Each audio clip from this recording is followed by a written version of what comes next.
another brick in the wall.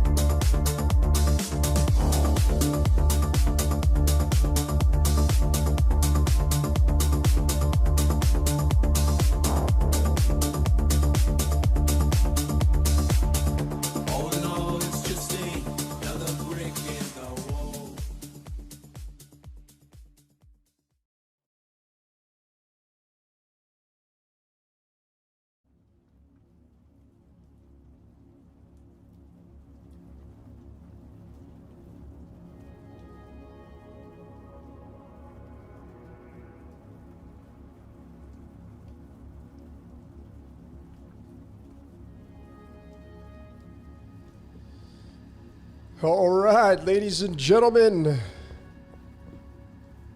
code breakers, welcome out to another episode of What's Your Question? This is number 109. I was going to stop at 108. I really was. I was going to retire this series, but something kind of told me to keep going, so here we are. So I hope you brought your best questions. It's been a very long time since I've been on here, over a month.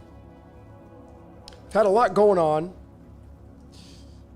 Before we get started, if you're new here, welcome out. If you're a returning subscriber, thank you so very much for all your support. If you're wondering why I'm wearing the sunglasses, no, I'm not going to wear them throughout this entire discourse that we're going to be doing. Those are a prop to tell you that you're in a movie. That's what they mean. When you see somebody wearing sunglasses, at least that's what I have come to the final answer of. When they wear the sunglasses, Terminator, Matrix, Free Guy, They Live, there's always something going on with the sunglasses. Yeah, because it's telling you something.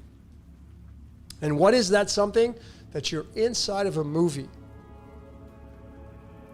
We're actors and actresses playing out our characters on the world stage. Final answer. So it's been a minute since I've been here. I've been slow on my decodes on the Patreon. Big shout out to all of you. And if you're wondering why has Logan been so turtly putting out presentations? I got this nasty cold 2 weeks ago. It was just like a common cold, and it just won't let go. I lost my voice for a little bit for coughing so much. I got post-nasal drip. I feel great. I have great energy. I'm back to normal, but I'm probably gonna have to pause myself throughout the time that we spend together here because the cough comes worse at night. So that's why I haven't been able to shoot any presentations. Haven't been able to come on here. And it's just a dry post-nasal drip cough. I don't know. 2 weeks today. It's been going on. So there you have it. All right, I'm going to be looking to my right because I have all of your great comments coming in just on my second screen over here, and I'm gonna get to as many questions as I can. Before I do, I wanted to point out in the room, as you can see, I have 2 tarot cards on the wall. That is from, and I want to give recognition. That's from this deck right here, the Druid Craft Tarot. This one. This is pesos, by the way. It's expensive, though. But that's what this is all about. So on the right of me, 5 of Wands. On the left, 3 of Wands. On the right, 5 of Wands. That is the card, by the way, of Gloria Foster. If you don't know who that woman is, she is the actress that the Wachowskis or whoever did The Matrix. That's who they chose to play the Oracle. This 5 of Wands card, typically in the tarot, you know, this is the Rider-Waite. It's a lot of fighting, division, dissonance, resistance. Because after the 4 is like the house and beautiful, and we're going to establish our home. But then you get bored at the 4th position.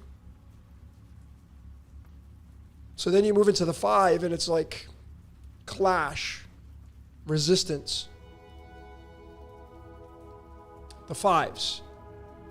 So this is very fascinating that they actually chose Gloria Foster to play the Oracle in the Matrix, because when Neo goes and visits the architect in the second one, the architect tells Neo, if you remember, the first Matrix I created, it was sublime, it was perfect, but it had one major flaw in it.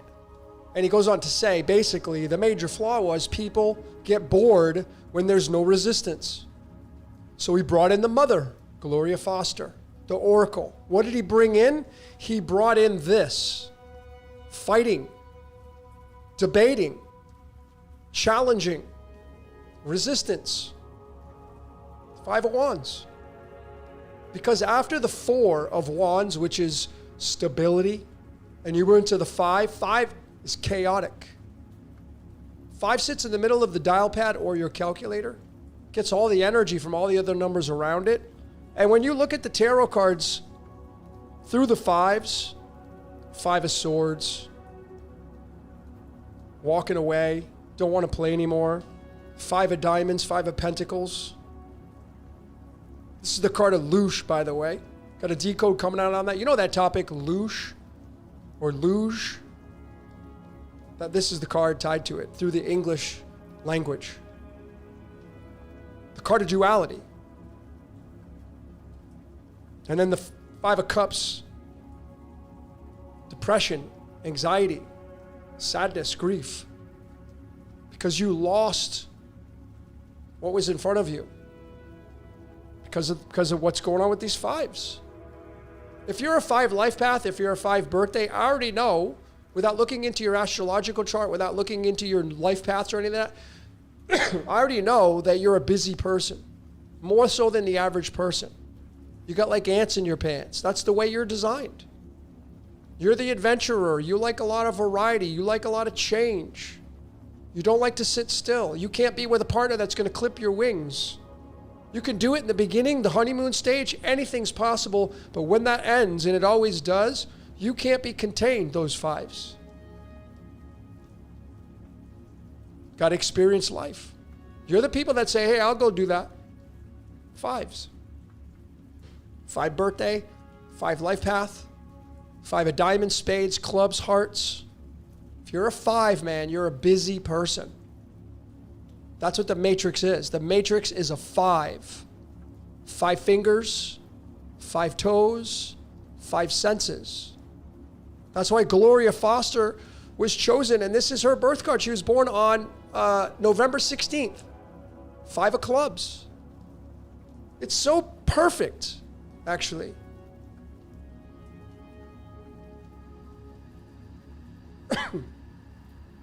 Okay. So let's get to some of your comments.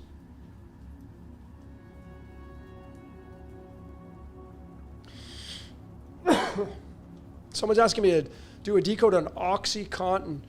We did one on fentanyl. Did you watch that one?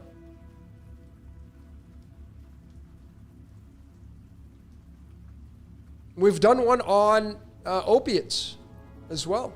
It's not straight opium, but that's what OxyContin is. It's opium. Opioids.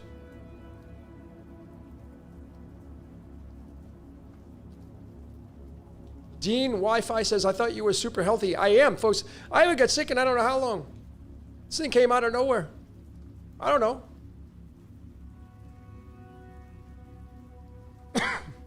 It's kind of weird. I don't remember the last time I had a cold.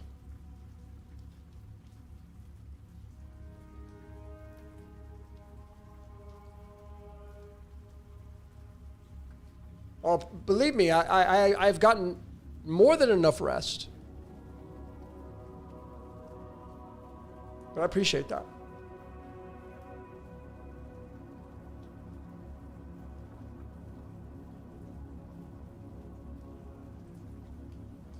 Too bright Halo 8.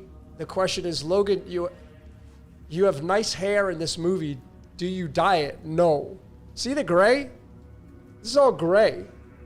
See my beard? It's gray. I don't dye it. Just my top, luckily, is not gray yet.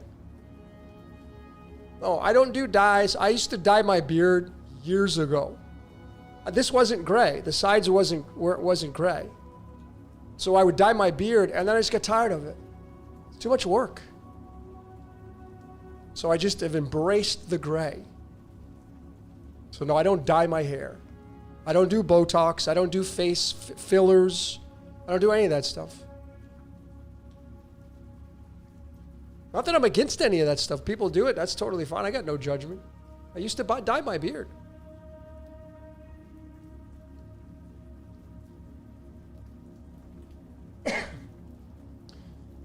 Someone's asking, I am Yashrael.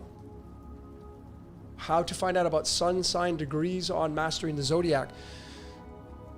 You can buy the software. There's software for Mastering the Zodiac if you don't want to buy the software, and it's only for Windows. I don't have the software, so I have a 360 degree compass and I have Photoshop, so I just put the 360 degree compass, and then I put my chart over the compass, and you got to line it up, and that's how you find out what degree your sun is at. You can manually do it by hand. It'll take you a while. Just counting the slivers, 360 of them.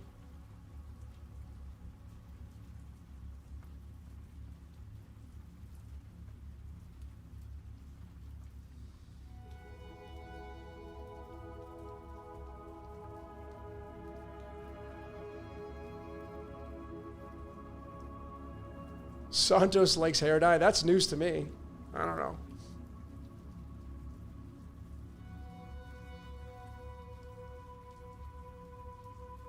Big shout out to Pamela. Pamela number 5. That's what I always call her. Pamela number 5. She's the only wrench in here. Let's see if I get some different music. I'm not really. This is kind of too repetitive.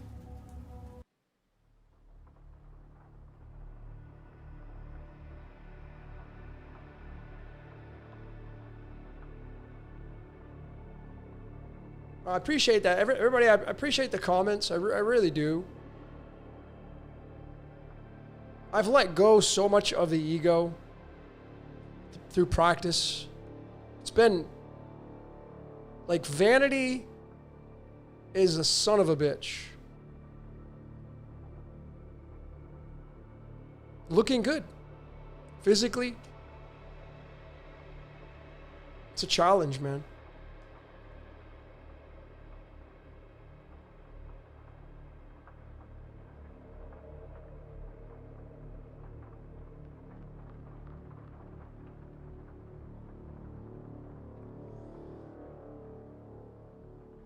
Ricky says, I've been hurting for 2 weeks. Could the stars have something to do with my pain? Well, it all has to do with multiple things, but yeah, the zodiac is it's the high table. Did you watch my presentation on the high table? That's what the John Wick series called it. That's what it is.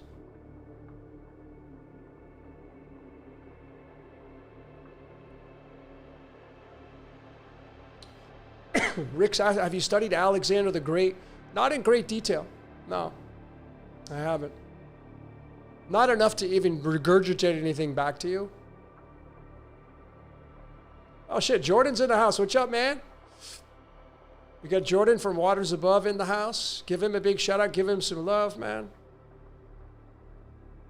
We got to do a podcast, man. Jason Brashears is down to do a podcast together, all three of us again. So if you're down for that,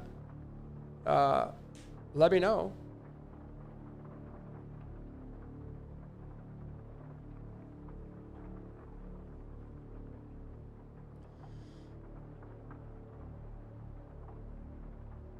Someone's asking about, I'm a 9 o'clock, I apologize for I don't want to misquote your avatar name.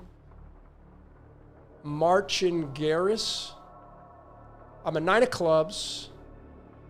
Okay. And I saw that my Phoenix card was the 10 of diamonds. What does that mean? Well, it's your final card. It's at the end of the line, man. It's the Phoenix rises. So when you get down to the bottom, you go back up. If you want more information on that, ladies and gentlemen, all you have to do is ask AI. Seriously. That question that you're asking me, dump it into AI.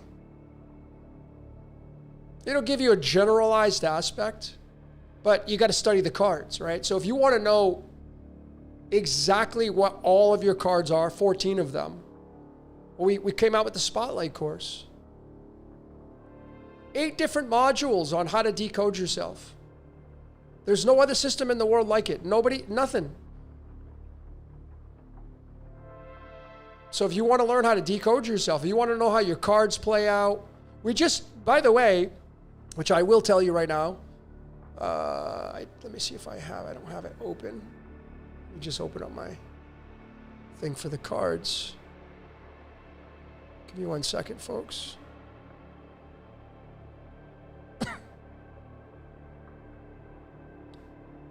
Give me 1 second.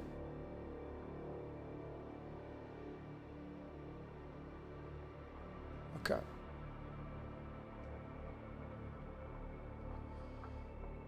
So when you go to the card system, right? This is the boilerplate chart for the cards.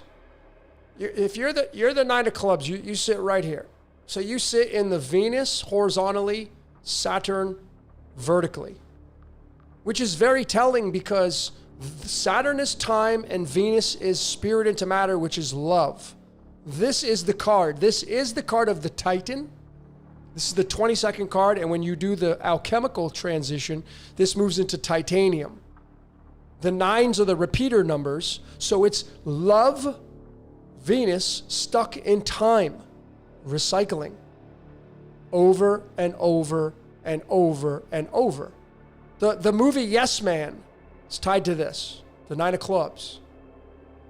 But you have your moon card to the right, just to the right of it, and then you go from right to left, top to bottom. So Mercury, Venus, Mars, Jupiter, Saturn, Uranus, Neptune, Pluto, Chiron, Rahu, midheaven,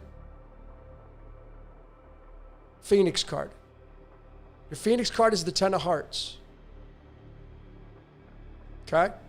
You can learn all about these and where you place them in your astrological chart. Every single card has a definition, and every single card for you will fit in your astrological chart. So if you want to learn how to do that, we came out with the Spotlight course. Right? One of the tools is the cards. The origins. You can go to Sharon's website, you can get a little definition, but then you can take this. And then we created the human design with an upgrade. We incorporated the true sidereal, getting away from tropical exclusively because it's the least accurate. And then you can take your playing cards and you'll put them in one of these gates and they're going to tie to the astro-alchemical aspect. So this is the integration. Alchemy with the cards, with the I Ching, with astrology. There's no other system like it, folks. 0. This is it. So these are all the modules that you have access to and you will learn. There's over 5 hours of esoteric knowledge. It's a go at your own pace. They're all video modules. There's downloads, and it teaches you how to define yourself through AI. It's amazing. So if you're interested in knowing yourself to the deepest parts of your raw code, then I would encourage you to go do Spotlight. It's only $229. I mean, it's ridiculously priced. It's not even expensive. It's so cheap for what you get.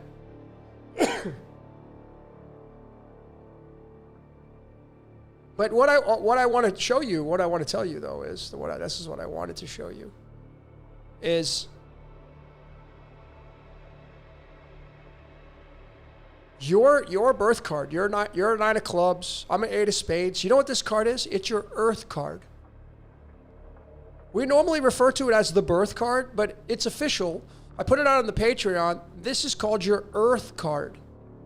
Where does this card sit in the cosmic codes? Where would it sit if we were to take your astrological chart and put it in here? Where's your earth card going to be tied to? What gate is it going to be tied to? What element on the periodic table is it going to be tied to? Well, this is what you'll learn. This is the most accurate human design system there is. I promise you it is. And for some of you, your type will change. That's another module that we have to come out with. Because there's certain things about the human design that I just don't care for. Like the red, if you're a fan of the human design, the red, the design, garbage, in my opinion. What Rahu Ra did was he said, I'm gonna take your birthday, I'm gonna go back 88 days prior to your birthday. Why would you do that? What's special about 88 days prior to you come out into the matrix? Nothing.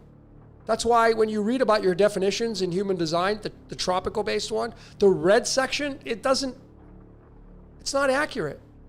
It's so general. You just scrap that crap. Get rid of it. Just move on to your design, the black.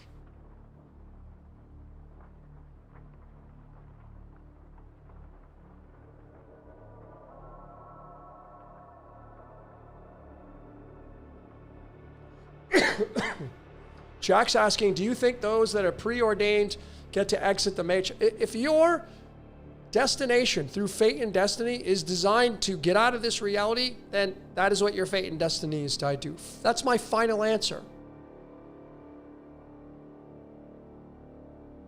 I have yet to see anybody break their fate. All the people that I've decoded, that's what they're supposed to be doing. I have yet to see anybody think they go, I'm going to break it, I'm going to do it. I don't see it. That's why you got to learn your destiny. And then when you learn about your astrological positions, and your cards and all that, that teaches you how you behave with your emotions. Moon. Your moon is tied to your brain, which is tied to your oxytocin and dopamine. And we as human beings, we are addicted to oxytocin and dopamine and serotonin, all the feel-good brain things. These are all the things that we're addicted to. Dopamine. This is what we're addicted to. I actually have a presentation coming out on the Patreon called Dopamine Angels. Yep. This is on the dopamine series. I'll give you a few slides. I put this out on the Patreon. If you're not a member of Patreon, you can become a free member. I put the precursors to the presentations. We see this is what human beings are addicted to. Dopamine. Some people get it from drugs. Some people get it from striking gold in a business. It's 35, which is tied to the word simulation. And the playing card that's tied to that is the 9 of diamonds. And the 9 repeats. The diamond is this card right here.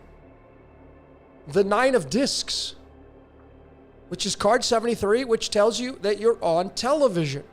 You're on television and you're being harvested for your dopamine. That's why you chase around things of pleasure, reward, and motivation. And this is why I have the man and woman here, because it's oxytocin. People want to hump, have sex, have orgasms, because that is what raises the oxytocin, and people are addicted to it. You're on television. You're a movie star, an actor or actress, and you're having this experience called life, and this is the thing that's running your life. This is what you're a slave to. Dopamine, oxytocin. And I'm not saying it's bad, by the way, because people think when I say these things, how I'm talking, you may allude to, I'm not saying it's bad. Forget all those silly adjectives. It's just the way it is. So I got this coming out on the Patreon. And then I got this coming out. We've already done this, but I have much deeper layers to this. Because ancient Egypt does such a great job because it's tied to Ra. Day and night. Which is what runs the dopamine. The sun and the moon. Set is the moon, the sun at night. The sun set and Ra's the sunrise. Good against evil. These silly adjectives. It's just light against dark. That's all it is. So I got this one coming out. I got this one coming out.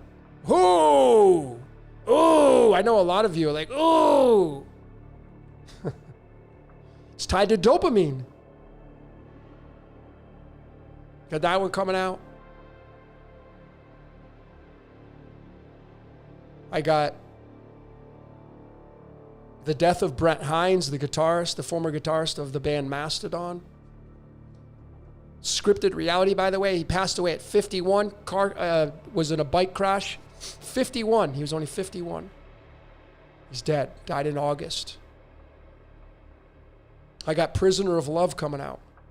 Because that's what you're a prisoner of. That's how you got here. Two people came together, had sex, and made you love. We're prisoners of it. And it's tied to these elements of life. It's all chemistry. These are the 11 elements that are needed and required to live. 11 of them. And when you do the molar mass, you get 267.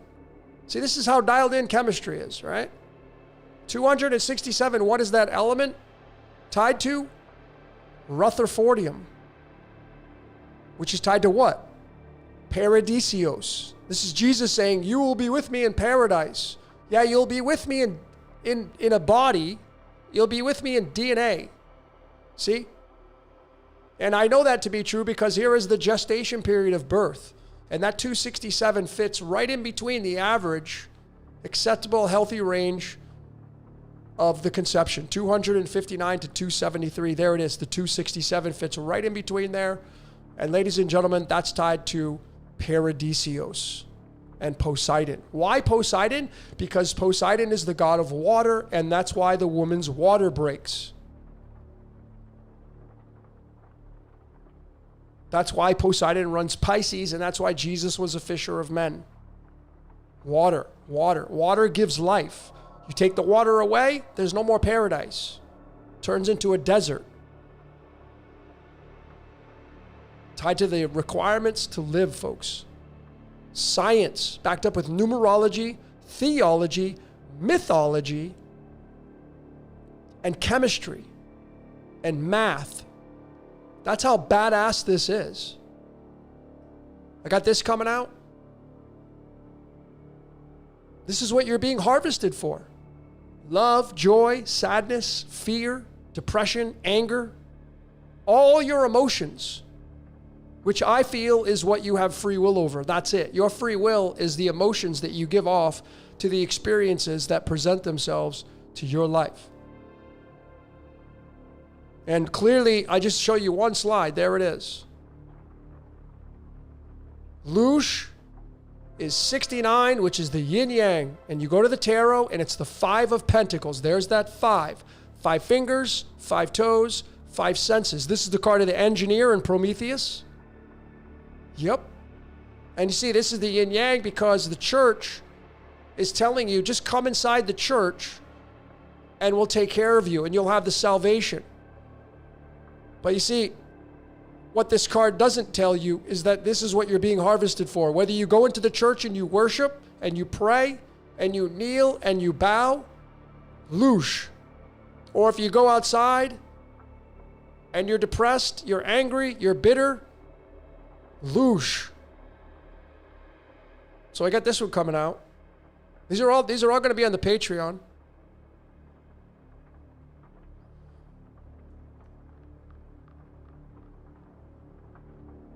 Big time stuff, man. Especially the dopamine stuff. If you want to know what is adrenochrome tied to? Dopamine, epinephrine, adrenaline. You give off adrenaline, fight or flight. Yep.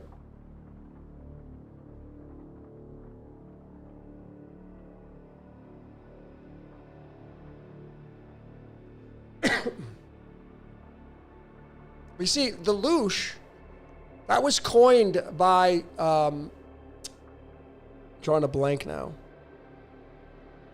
in the 1980s. But you see, that's not even a new term or a new subject, because the Greeks told you that it was ambrosia and nectar.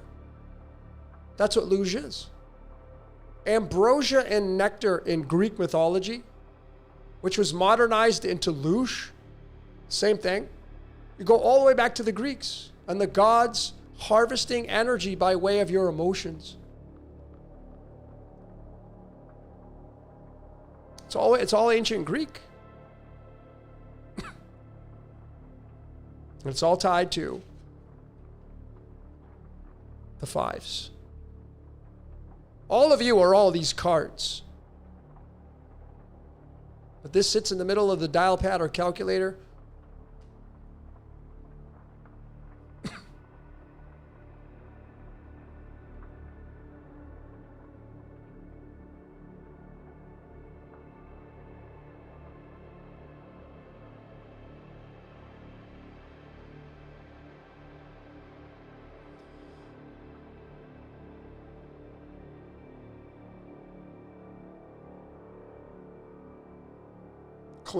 Claire Louise says generator, operator, destroyer. Yeah, generator, God. Operator, generator, operator, destroy. In the Vedic, generator is Brahma. The operator, Vishnu. The destroyer, Shiva. In the Greek, the generator, Poseidon. It goes into the Roman, Neptune. The operator, Zeus. Jupiter. The destroyer, Pluto. Hades. Those are the three. In the Greek and the Vedic. Generate, operate, destroy. And we know that Zeus is the operator because Zeus owns Sagittarius. And if you go and look at the star map, the galactic center sits and runs through Sagittarius and Ophiuchus, which is the navel of Vishnu in the Vedic. So they both have it right.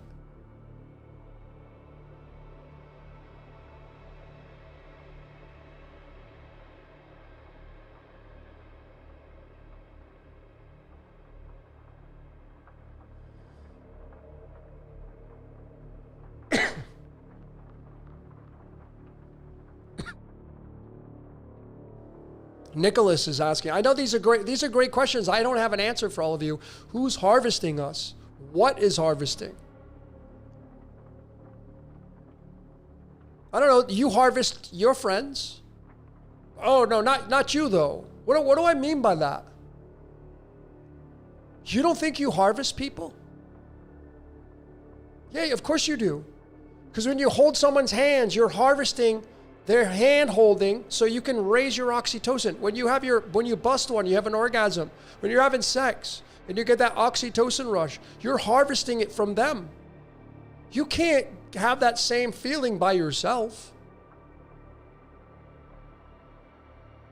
You use people, not directly, and we all do this for dopamine, rewards. Why do you think people say, make sure you like and subscribe, make sure you hit that like and bell notification? It's like such regurgitation now. Just make sure you hit that bell notification. Make sure you hit that like and subscribe. It's like the first thing that people say. Why? Because they want their channel to grow so they can get more dopamine. Because when the numbers go up, they make more money. The money goes into the brain, not literally, but they have a dopamine effect with that. The reward is I'm making more money. It's because of the people that are subscribing. And we all do it. Now, that's how it works. So it's just a trickle on down. We use people. We use our friends. How do we use our friends? Oh, my friend makes me laugh. So you laugh because your friend's funny. Yeah. So you use your friend for laughs. If you really look into your best friends, you use your friends. For what? Association. Maybe they are really intelligent. Maybe they give you something for free, intelligence-wise. Maybe they're funny. Maybe they make you feel good. You get something off your friend, otherwise you wouldn't have friends. That's the way friendships work. Doesn't mean it's a bad thing. That's called luge. That's ambrosia. So when you look at that exact way that works from a individualistic perspective, think of bigger. We're just kind of the middlemen or the middle woman in between whatever's outside of this reality. However that looks, I don't even know what that looks like at this point. It's all fractals.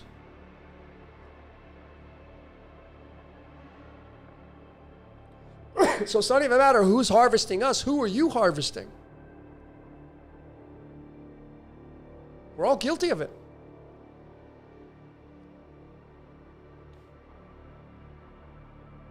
Except for you. I don't. Not you though. The one that's saying, no, I don't do that.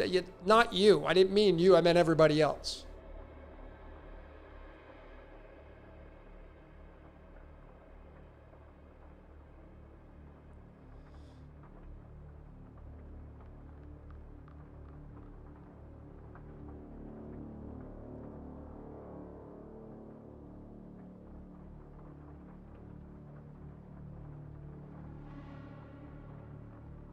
Yeah, we all exchange energy daily. That's for sure.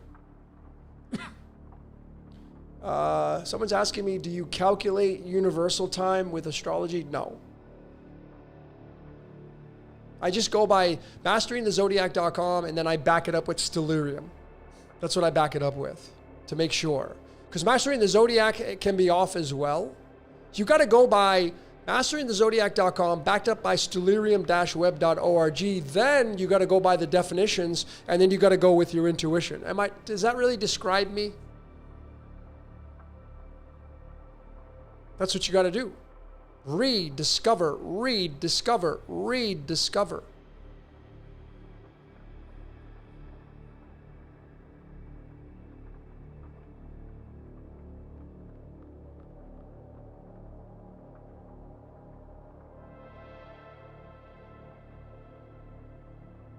Why does God's take on loose? Does he get them high? Again, I mean, do you get high? Not smoking or sniffing or no. You get high on life, right? Think of it this way: every time there's a reward in your brain, it's being harvested. You get to have the reward, but it's being harvested. How can it not be? It can't stop here. Because I already know we're having thoughts, clearly. All of us are having thoughts, but your thoughts are not yours. You're receiving them. Where are they coming from? That is the big question mark. I don't know. And to this day, ladies and gentlemen, I already know that even though you could try to break free or I still see the forensics. I still see the trail left behind of forensics of the code, even at this stage of the game, of the awareness and knowing all these things.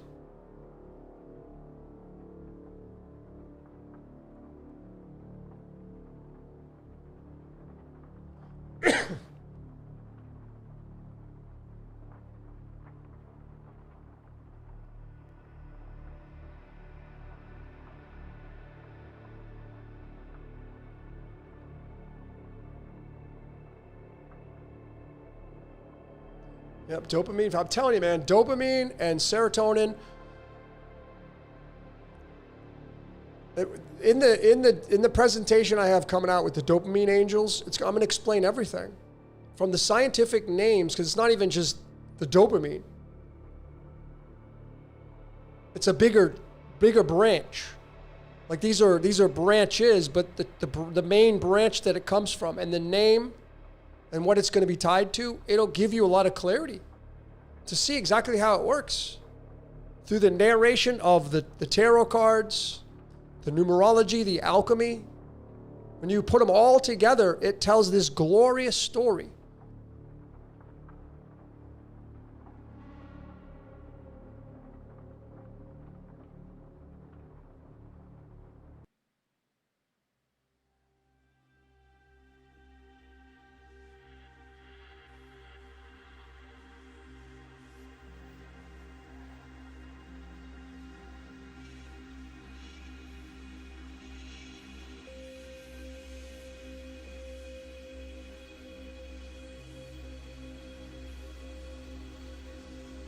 Who Riders is asking, how accurate have you been when decoding? Is it a fixed number percentage-wise, or does it flux? I don't understand your question. Maybe you can reformat that question. I don't get it.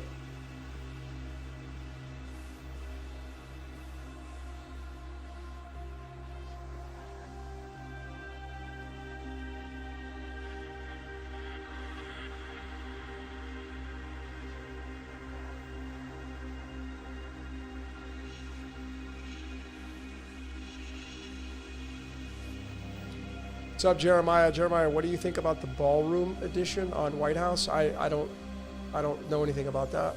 I don't really follow mainstream.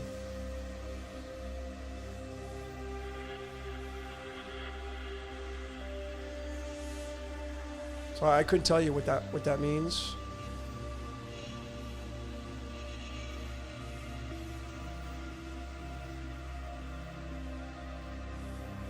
Thoughts on Define Reality. Thoughts on chlorophyll. It's good.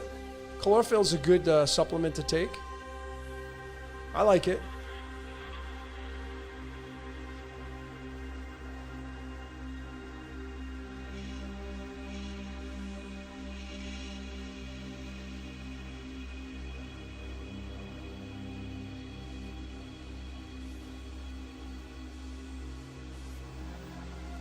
So let me show you guys something else. Since I don't see any questions, I have a lot of comments. Thanks everybody for being here.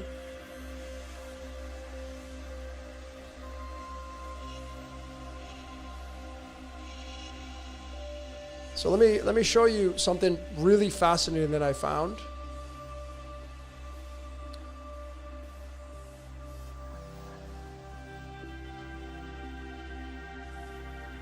Do you guys know about this? The year 6000. Right now in the Hebrew calendar, we're in year number 5786.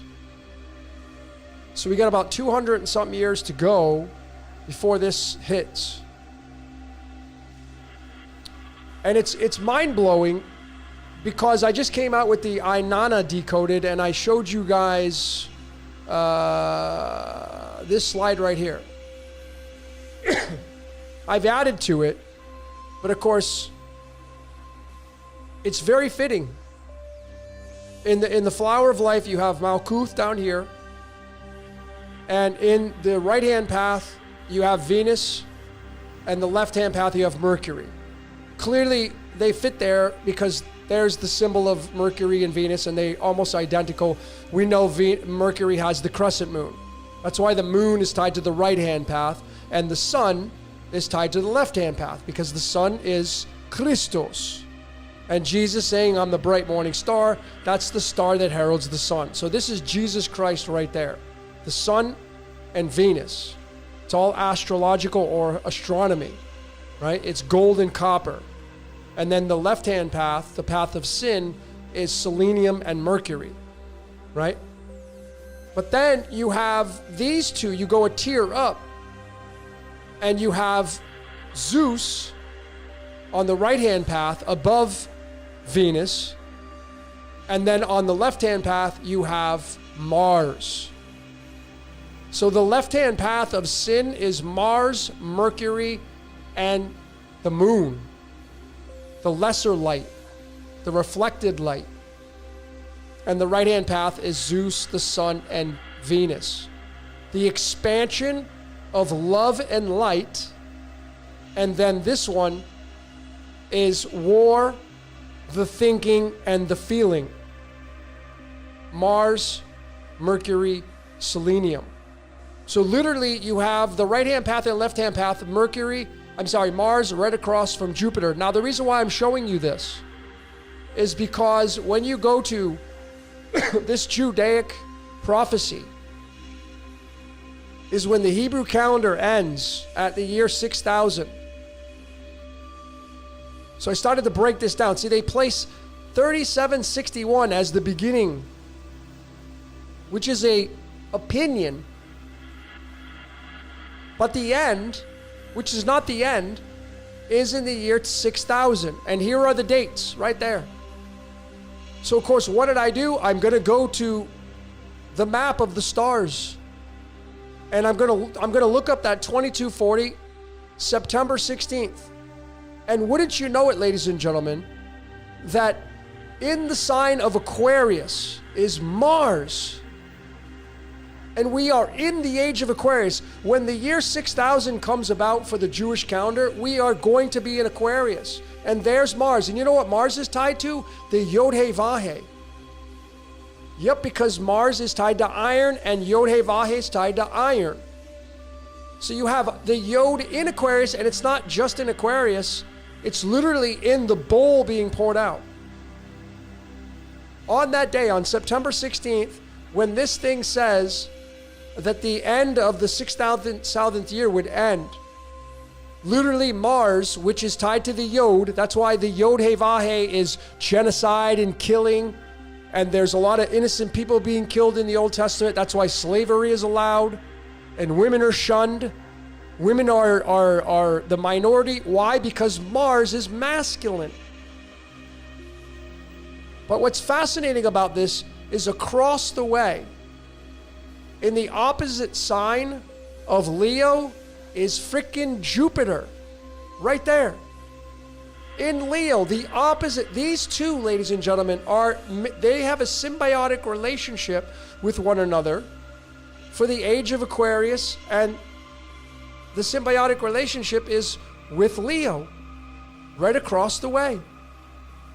So I found this absolutely mind-blowing, mind-blowing that this is accurate when it comes to when you look at the map on the Jewish flower of life, or the Kabbalistic, that these two right there, which are the hierarchy of Venus and Mercury, and here we are, these two representing the expansion and war.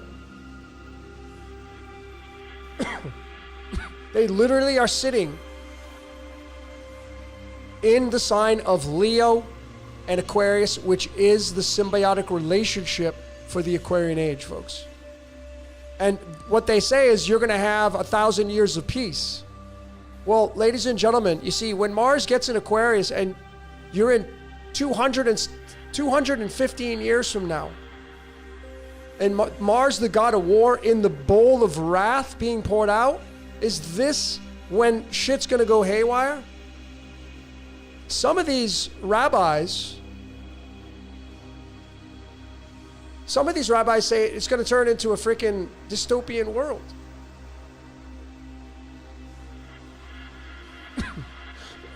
But how about that Mars is right across the way from Jupiter. Jupiter and Mars sit on either side of the freaking tree of life, man.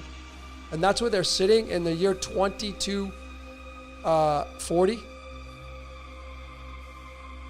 It was like, for me.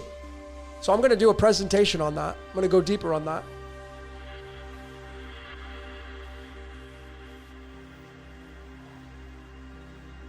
But it's pretty eerie.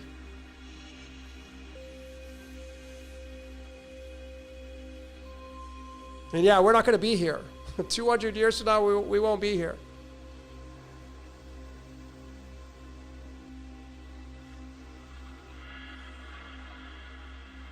God of war, man. Yeah, so how I know that the Yod is tied to Mars is because of the numerology of it. And when you go and you study, if you go look up Yod-Heh-Vah-Heh and war, if you go type it, if you go to AI, if you want to use that, just Google. You're going to find a whole bunch of scriptures about the Yod being the god of war. The god of war, the god of wrath, the god of vengeance. Vengeance is mine. That's why they have the Iron Dome in Israel. Iron is the element of Mars. And the Yod-Heh-Vah-Heh is 26 in numerology, and that is the protons of iron. When we did the decode of the Yod-Heh-Vah-Heh, it was pointing to Jupiter. Zeus. Which it makes sense now because it's the yin-yang. Right-hand path, left-hand path. Shalom, Ra. the eye of Shalom Ra. The all-seeing eye is the eye of Shalom, peace, mercy, and Ra, chaos and war. Mars. Mars is the Ra of the Shalom Ra. The all-seeing eye is an eye of duality. It's an eye of chaos and order. It's so clear to see this now. It's really mind-blowing, folks. I'm telling you, we're there breaking that down. That's already busted wide open now with that. Started with Inanna, Venus, Jesus. Yeah, it's Eris. Greek. Eris. Most of you know Mars, but in the Greek it's Eris. I'm just going to show you how the numerology works on this so you can see what I'm talking about. I'll do it on the fly.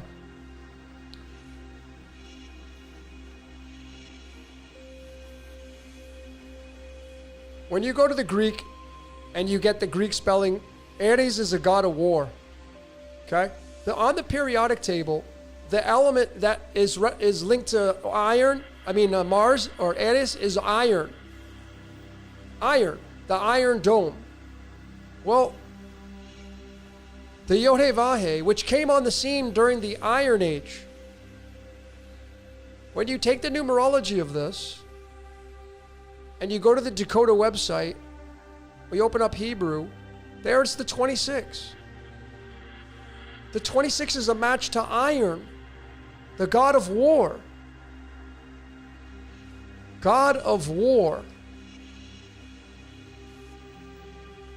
Weather and war, man. Divine warrior, leading armies. A deity who grants victory in battle. This is all Mars, Eris energy. That's all this. The Greek god of war, folks. So when you get the numerology of Eris, it's going to be 48. So I'm going to go to the ancient Greek for that, because it's ancient Greek. And you're going to get 48. And 48 in the tarot, guess what tarot card that is? The Knight of Cups. Now you wouldn't think war, right? Well, this is the card of Jesus. Jesus has to be all this energy. Because what is Mars on a asset-based perspective? When it's not doing war, it's humping. Because Mars is testosterone. Mars is looking for love. That's this. That's why Aphrodite cheats on her husband with Eris in the Greek mythology. And if you convert it into the playing cards, let's see if I have that. Just so you guys can see.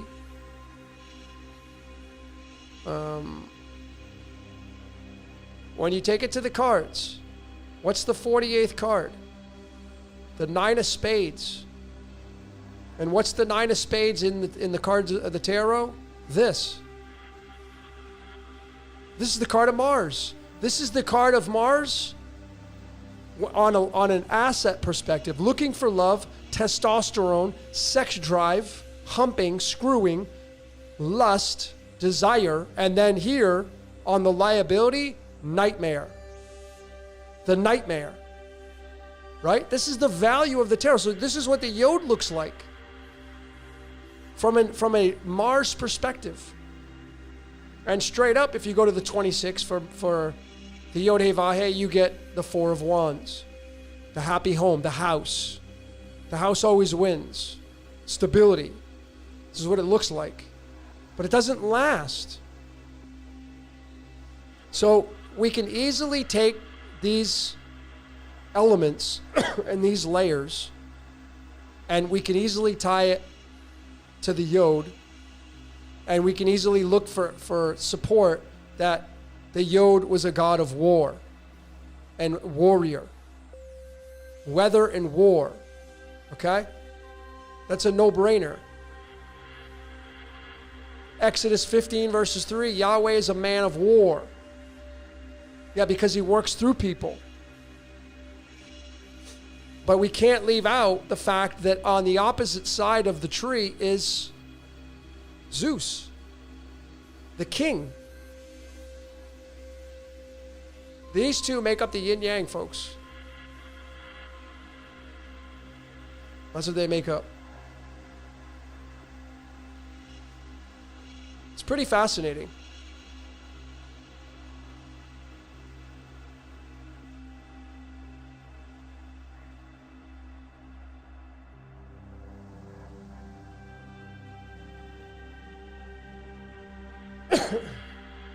Elizabeth Rowan is asking, is the 138 Phoenix and Nibiru Jason talks about, are they the demons of this world who come to destroy us? Well, we are 138. You know that song by the Misfits? Sang by Glenn Danzig? We are 138. Yeah, we did a decode on it. I have a short decode on it. We are 138. We'll burn your houses down. Even in Slipknot, the song by Slipknot, the band Slipknot, they have Gematria, the killing name, tied to the 138. It says right in their lyrics, we're inside of you. That's the voice in your head, folks. So yeah, of course, that's the angel and the demon, man. When they say the angel on one shoulder, the demon on the other, that's how I have it broken down. That's why in the Shem, the 72 angels and demons, the opposite of one another. The demons are allowed. And the demons are based upon your fears. Literally, you create this energy through your destiny, your fears, what you're totally afraid of, what you're angry about, what you're holding resentment on. These are not angelic properties. They're demonic properties. And then the desires of the flesh. Lust and desire is all a precursor to love. I just chalk it up. They try to do this fancy thing and they try to say, well, passion is different than lust. No, it's the same thing. When you get horny, that's lust. I don't care if you're married. When you get horny, that is called lust. Desire. That's it. That's the flesh. That's this bag of bones wanting to get off. And then the scripture says, don't deny your partner. Of course. Yeah, right. To make it all funny and just with the flower and make it beautiful. Don't deny your husband or wife when they're horny. That's what the scripture says. If you don't follow theology, man, what's your logic telling you?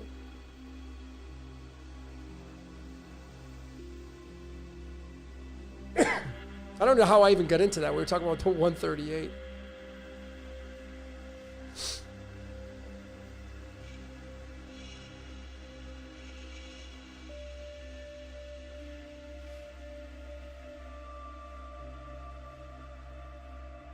So if you're talking about the Phoenix stuff, with Jason Bashir's in his forecast, 2040. I mean, the Jewish calendar has it at 2240. Who's got it right? I don't know. That's 200 years later. It doesn't fit into the 138. See, we're not going to be around to know if it's right or not. Not at least in this bag of bones that you got. Not in this avatar that you got. You're not going to know.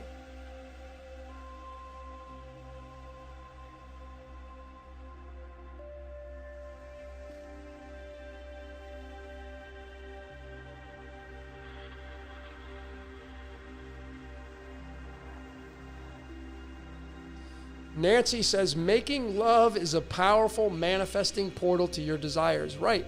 And it's tied to the flesh. Sex and orgasms, and I want to be clear. Let me digress. I'm not saying anything's wrong with it. It is human desire. It is programmed and etched into our brains. But the desires of the flesh, that's all matrix stuff. Chained to the matrix, stapled, nailed to the matrix. The flesh is. So any desire that we have, dopamine, oxytocin, is a matrix-designed desire. And it will never change because human beings need to have sex to procreate, to pump another kid out to keep the game going.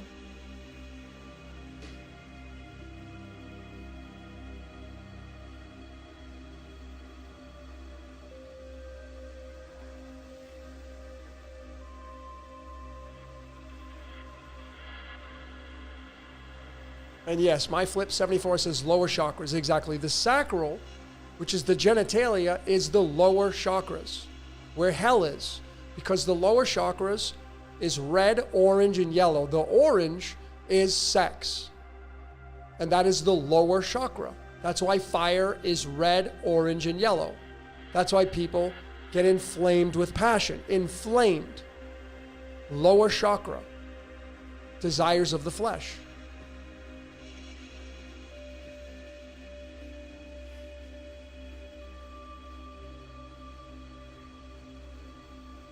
I know that it's gonna, like, I know some of you are gonna give me a thumbs down. I don't care. I could care less if you give me a thumbs up.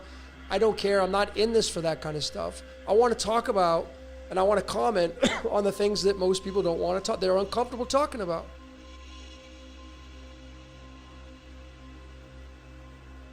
That's why love has the greatest payoff, and it feels so good.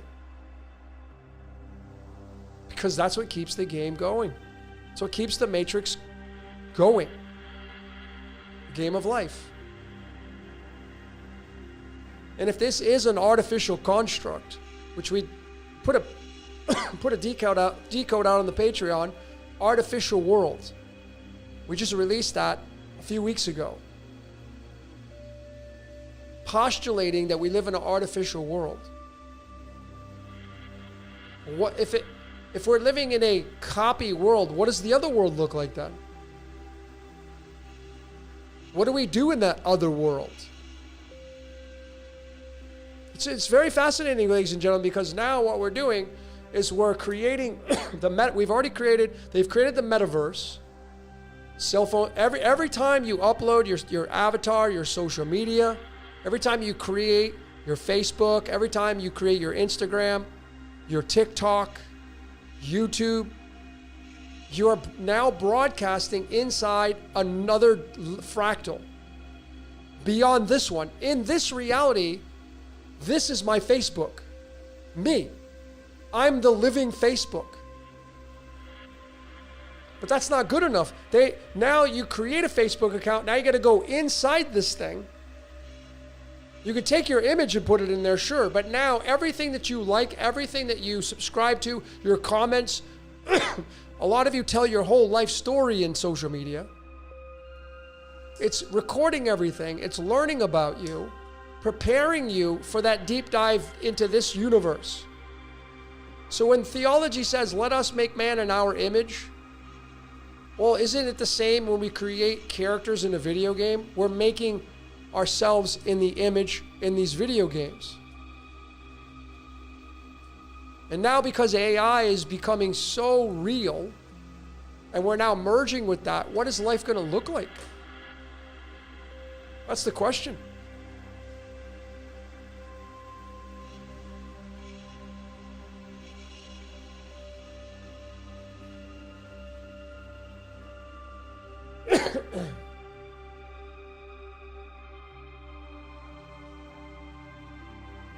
Let me just show you guys and gals this. We've covered this, but this is important.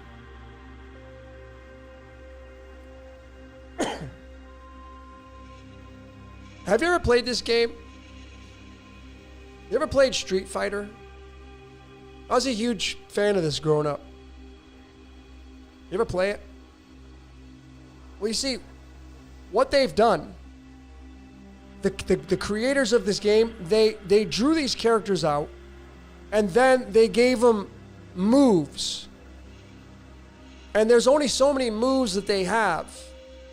So what you do is you pick up the controller to control the character.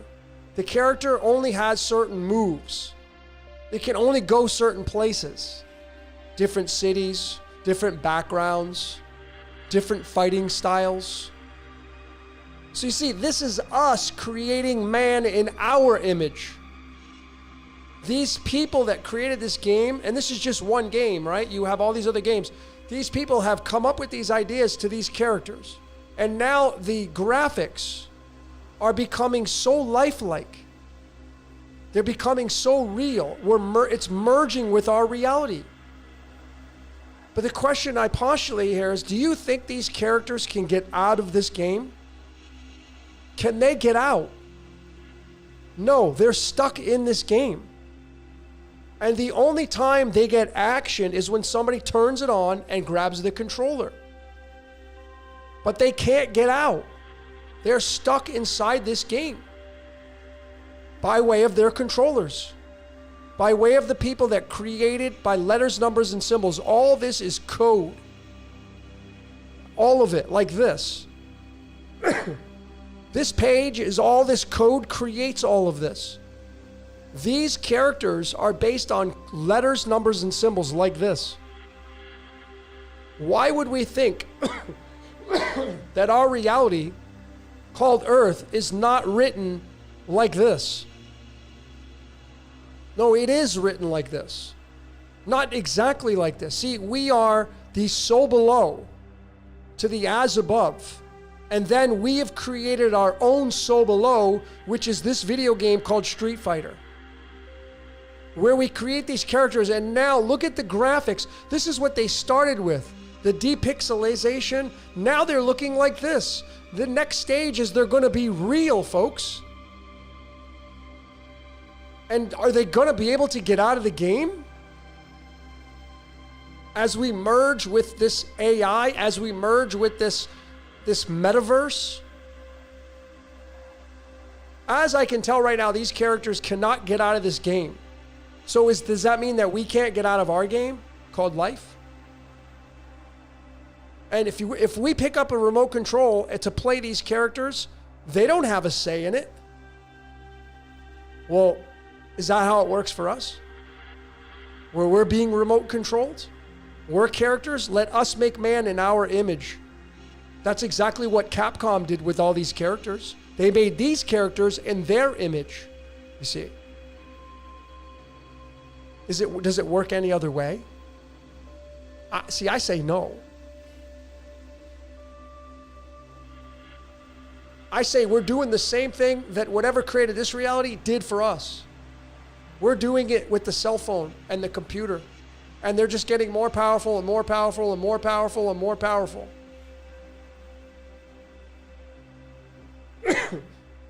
And if there is a dystopian world coming, Ready Player One showed that, right? The dystopia. I'm not saying that it's going to happen. But if it is going to happen,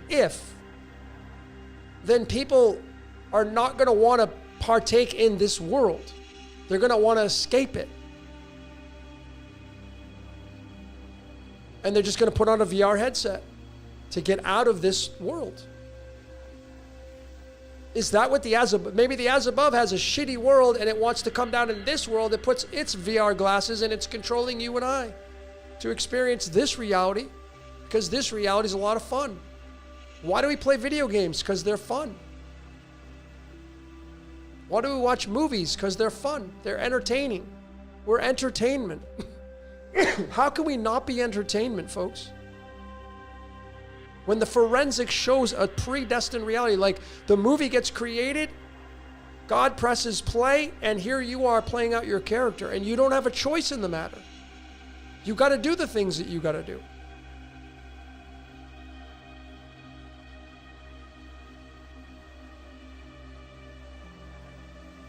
I don't think this game's ever going to end, folks. It's just going to change. But the handwriting's on the wall, and if you start studying these ages, if you go all the way back to the age of Aries, And all we can use is theology or mythology to figure out what it looked like back then. During the age of Aries, the sword, bloodshed, killing, it was a Mars-ruled energy if you look to astronomy and astrology. That's when the Yod came on the scene. Late Bronze, early Iron Age is when the Yod first shows up on the scene. According to history and the artifacts that we have. What did life look like? 2,000 years ago, they weren't playing with Sony PlayStation. They didn't have, I doubt they had a cell phone 2,000 years ago. Back during the age of Aries, folks, it was a different age. It was about war and conquest and bloodshed The Vikings and all this stuff. And then when the age of Pisces came into play, folks, that's when the church comes in and says, hey, the age of Pisces is here and we can't do the sword thing anymore. So you got to start throwing your swords down. And you got to come into the church for salvation. And a lot of these people during the age of Aries are doing exactly what people during the age of Aquarius right now are doing. They don't want to throw down their Piscean energy. They don't want to give it up. I'm not going to do that. I don't want to do that. A lot of you right now are going against the age of Aquarius. You're trying to defy it. Just like the age of Aries, they were trying to defy the Piscean age. I'm not throwing my sword down, man. That's the way I live my life. And then a lot of you are like, I'm not getting rid of this body. I'm not getting a Neuralink. I'm not going to upload my consciousness. I'm just being science fiction-y now because that's kind of what it goes into. But what's going on right now is people are doing the same thing they were doing during the age of Aries when Pisces came in. I'm not throwing down my sword to go into that church. Forget it. I'm not doing that. I'm old school. They were saying it back then during the age of Aries. I'm old school. Well, the age of Pisces was new age. And now all of us are born in the age of Pisces. We don't know any different. Our foundation, our programming is the biology of the body. Carbon-based life forms. But now in comes the silicon chip. Computers, the silica. And now the carbon merges with the silicon. Is that what's going to happen with the age of Aquarius? People are going to refute it, just like they did during the age of Aries. But is it futile? Maybe time will tell. Maybe none of us will ever know, because it's too far into the future. I don't know. Ready Player One was like 2049. I'm not saying Steven Spielberg is the authority, but that's what they project.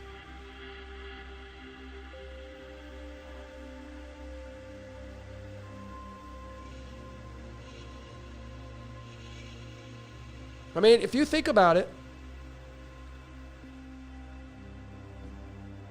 why are we digging up all these metals? They were digging up metals back during the Bronze Age because they had copper. Bronze is an alloy, but they were mixing, they were smelting. They were using it for their commerce. Gold. They weren't using dollar bills or pesos or euros or francs or yen. That's all Piscean. Why? Because Pisces is water, paper, printing presses, books, border books.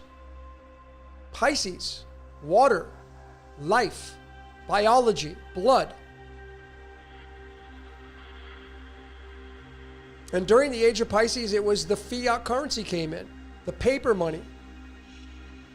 Because back during the age of Aries, it was gold and silver. It was hard metal. It was metal, coins for commerce. They didn't have paper money. But now what we're doing is we're digging up these metals, rhodium, platinum, silicon. We're digging up all these metals and we're making them into computers. Why were they not doing that during the age of Pisces? The latter part they were, right? the tail end of Pisces. They were. But 50 years ago they weren't. Or actually 100 years ago they weren't. Why are we digging these metals up, and where are they coming from? What is the purpose of these metals being created underground? People will tell you, well, it's from the earth and the volcanic aspect, and that's totally fine, but why is it creating these metals? And why are we digging them up to make computers and cell phones?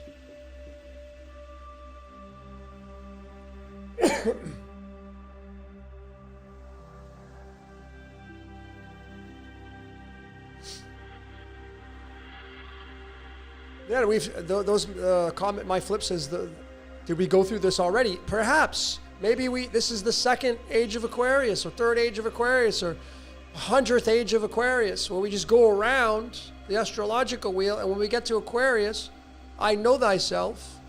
We start using all these computations. We start using all this math. We start seeing the matrix. We start seeing the letters, numbers, and symbols. We start writing with letters, numbers, and symbols, our own programs. We create our own fractals, and we've already done this before.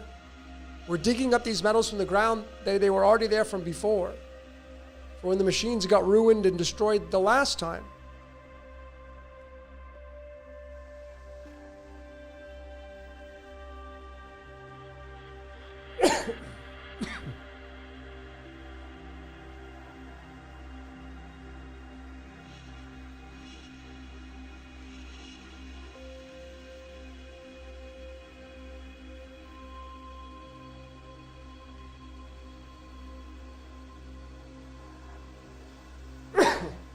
Joe says Joe's talking about, I was in awe what you said about the possibilities of going back to Leo if some refuse to be chipped. Yeah, so there's this aspect of this is terminology called bifurcation, which is kind of like the fork in the road. So a lot of people in I'm not even going to say new age, but a lot of people in the spiritual movement, it's the best way I can put it, talk about the 5D reality, where there's a fork in the road, and those of you that are destined to not take the chip. And again, I don't even know what that looks like, because ladies and gentlemen, what is the mark of the beast? You already have it. You already have it, folks. It's your bank account. It's your social media accounts. It's your bank account, for one. I mean, who here doesn't have a bank account? That's the mark, because you can't buy or sell without it. That's where your cash comes from.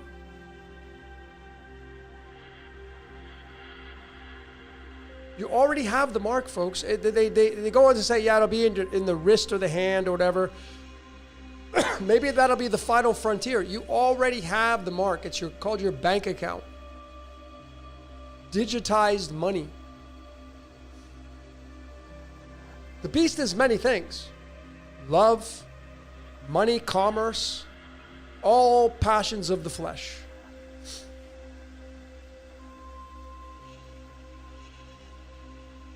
Folks, you can see it, man.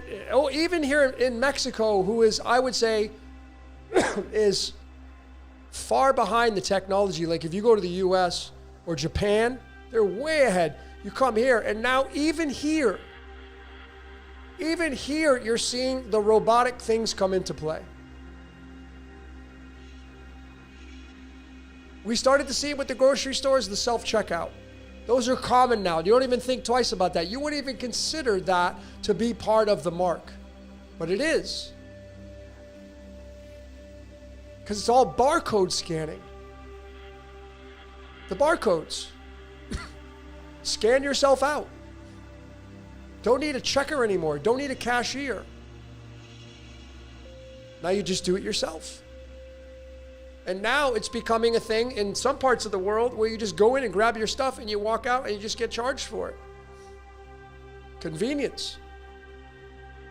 But this bifurcation, this split that we were talking about, there's a theory that I have where the Leo energy across from Aquarius is the realm of heaven. If you go and study the Atlantean stuff, which I'm a very ignorant person in these areas, I don't have the knowledge, and these are just things that we can regurgitate. Nobody has them. I don't care what books you read, what things you want to quote. It doesn't matter. See, the challenge with history is that we know there are Trojan horses in history. We already know that. I know there's fabricated things in history. So where do we draw the line with history?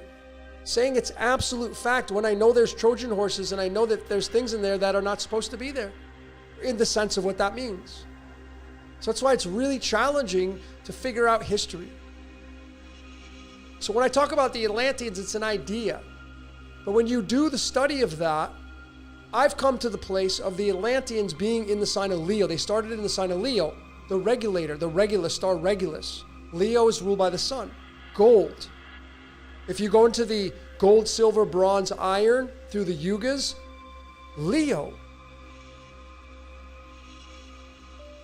And maybe, just maybe, folks, that Leo is the golden age, and Leo is where you're at the highest part of source. And Aquarius across the way is you're the farthest away from source. Why do we think that? And why can we postulate that? Because you're using a demiurge. You're using a demigod. It's called the cell phone.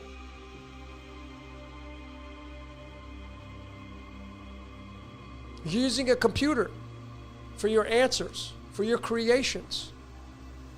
Folks, we're moving into AI music now. Some of these bands that are coming out on AI, I found two, like my style of music, I like hard rock, heavy metal. I have this band called Ember, and I can't remember the name of it. If you want to hear some mind-blowing music from AI, I can send it to you if you want to know what it is. If you want to hear it. It's unbelievable how good it is.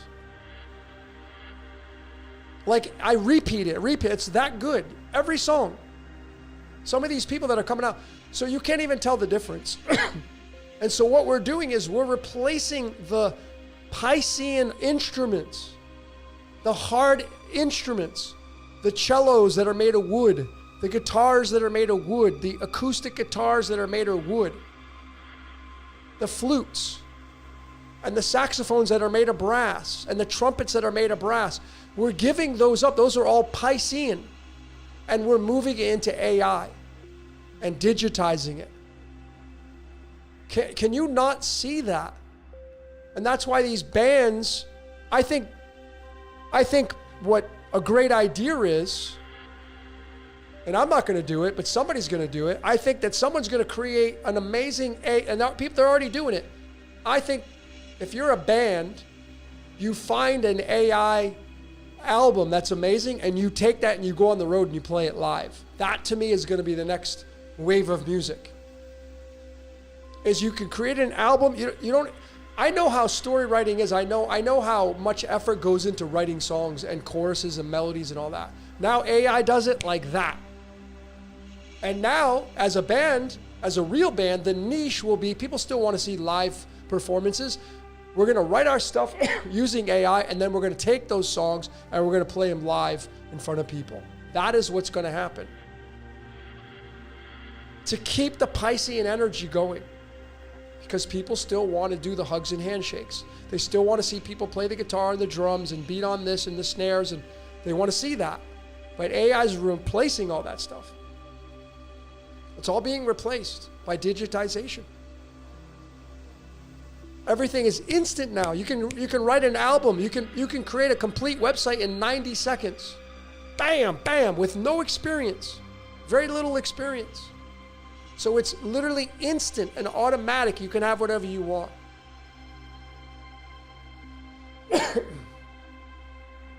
So I'm telling you, folks, someone's going to take this idea. It's not going to be me. I could care less. Someone's going to take this idea of finding an amazing AI album, and they're going to take it, and they're going to go on the road with it, and they're going to play it live. Mark my words, that's what's going to happen. Because people still want to go to concerts. It saves a lot of time in songwriting. You can tweak it a little bit, but AI it makes things so easy. But that's what's going to happen. That's why DJs are exploding. House DJs, progressive house. It's all digital music. That's what people want. They'll drop Molly, take X, whatever. They'll go to a rave and they'll just dance all night and they'll listen to this electronic music that has no instruments at all. That's what's popular.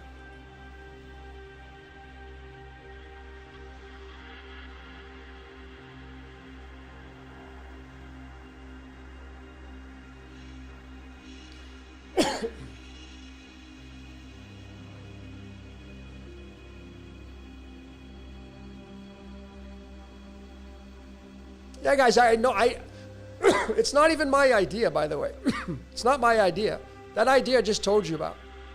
It's not me. It's whatever's channeling through me. Somebody's going to do it.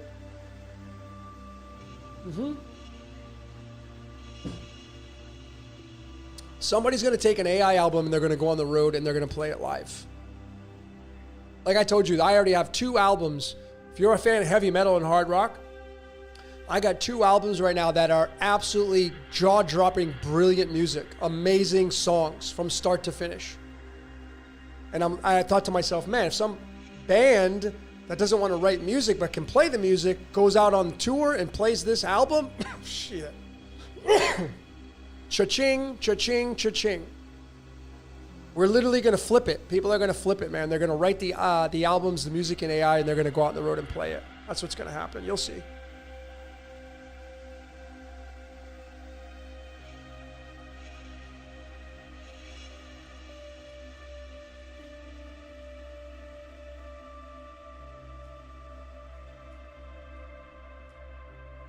John Steele says concerts are louche factories. Yeah, I would even go on to say this. Life is a louche factory. Life. Your life is a louche factory. Every emotion that you give off is being harvested. And there's no way around it.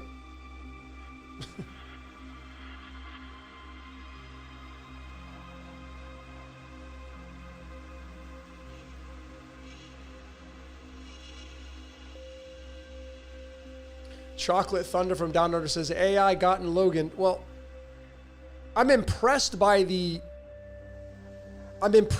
music. But I still have my bands that I like that are not AI. And that's not going to change. I'm telling you, we're just going to merge into this, folks.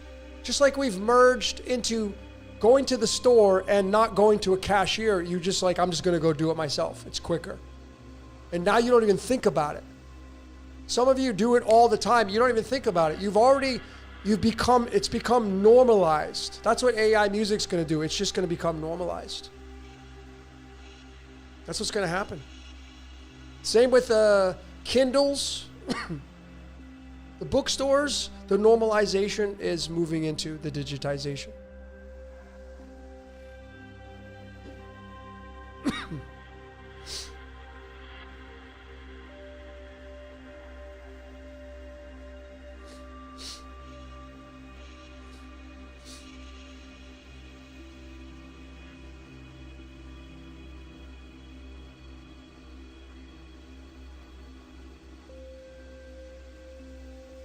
Thanks everybody for being here. I'm going through your comments, questions. Thanks for listening to my rants. You know I like to do that.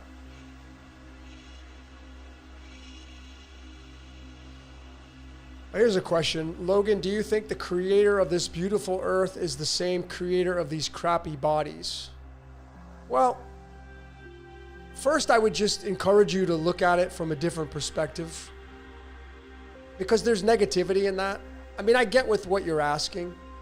Like, I don't like the suffering either. But I still look at the gratitude. I'm still grateful that I get to experience pleasure and bliss and joy. So when I look at my body, I definitely don't think it's crappy. I think it's a work of art. It degrades. It's inevitable that that happens. But I think it's designed that way.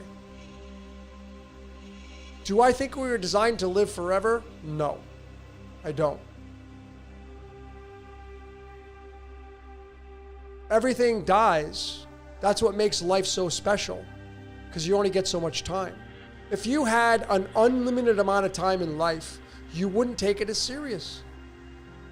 I'm telling you, folks, I've already tested this, and I'm going to tell you again, and this is tried and true. And the model that I can tell you about, which is exactly living forever, eternally, and never getting old, is the same thing as free. I have tested the free model countless times. And I'm going to tell you right now, free doesn't work in order to make people move. I tested, I have my own, excuse me, I have this new platform that they came out with called Pro Bono. Oh, by the way, I have a few slots open. It's always on the Patreon first. But I released this program called Pro Bono 24. I have a lot of people that want to talk to me. A lot of people that want to talk about their decodes. They want to ask about their lives. They want to talk about whatever. So I came up with this idea. Well, I didn't come up with it. Because I'm a fan. I watch a lot of legal. I watch a lot of court stuff. Because I find the whole system fascinating. And they have a thing in court. So I got the idea from Pro Bono. A lot of attorneys, they do pro bono work, which means they do it for free.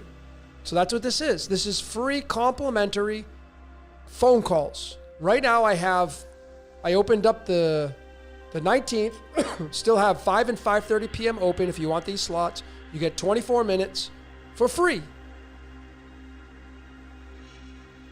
So if you want to talk to me, if you want to talk about whatever you want to talk about, I'll answer anything I can. About your birthday, astrology, you want to talk about your decodes, that's what this is for. So I created this, and it's completely free.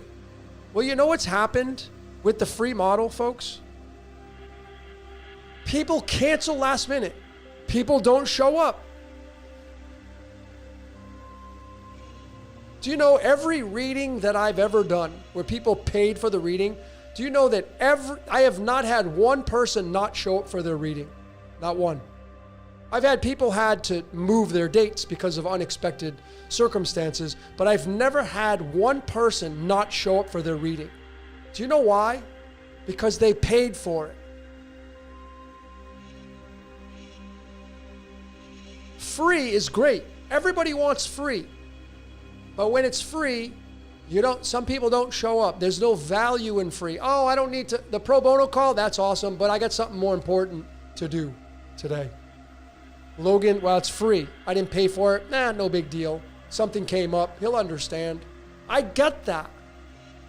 But I'm telling you that because this is what the free model is all about.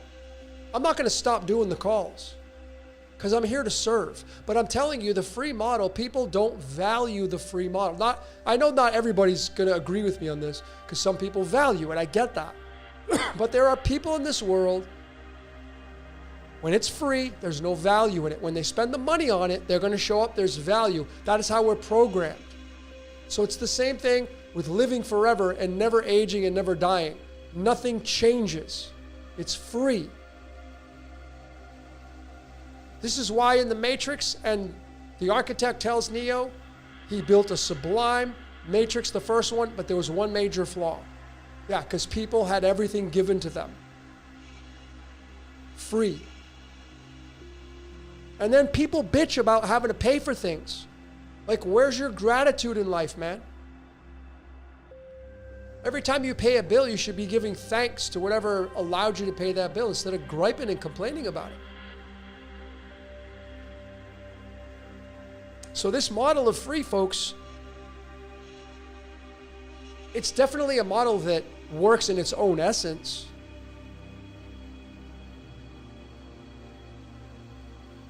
But the way we're programmed as human beings, I mean, when I was in the seminar circuit, I know the numbers of what free brings in. People don't show up. There's no value in it. If you pay $1,000 to go see a seminar, you're going to go. If you pay $500 for a concert ticket to go see a band, you're going to go.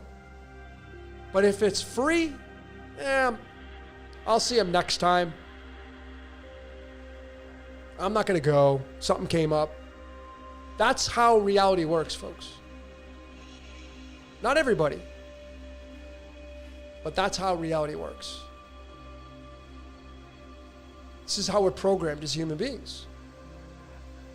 When you become authentic with your life, and if your word is your bond, you'll show up. These things that I'm telling you, they're not going to matter to you. They don't pertain to you. Because when you sign up for something that's free, you show up. You don't cancel last minute. You don't just not show up. You don't abuse it. You treat it. And that's the paradox, is everybody wants it for free. People don't want to pay for it. There's no value in free. Not the way we're programmed.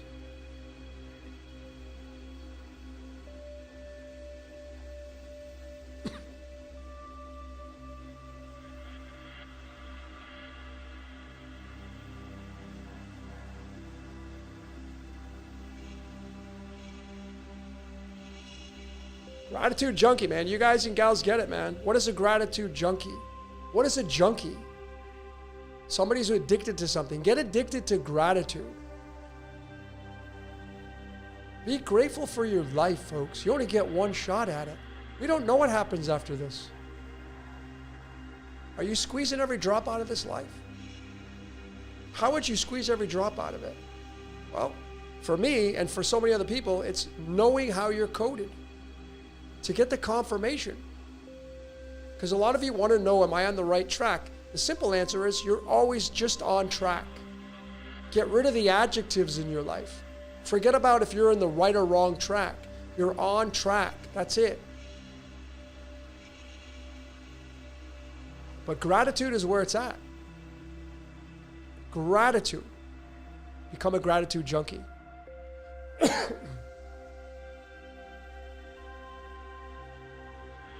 Yeah, it was the Jesuits.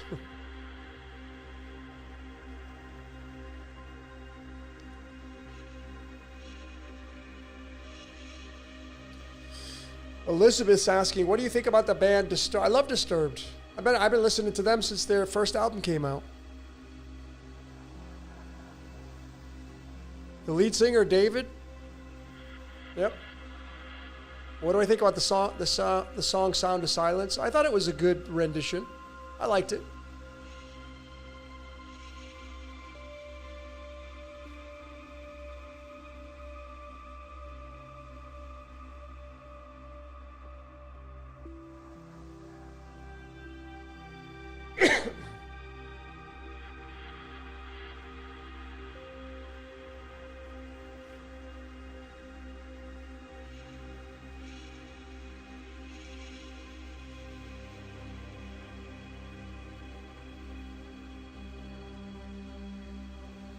Chocolate Thunder's asking me, do you think the universe is alive? Like the universe makes up a whole being, like the microgems compared to macro? I don't follow what you're asking. I'm sorry. So I think the universe is alive. The simple answer is 1,000%.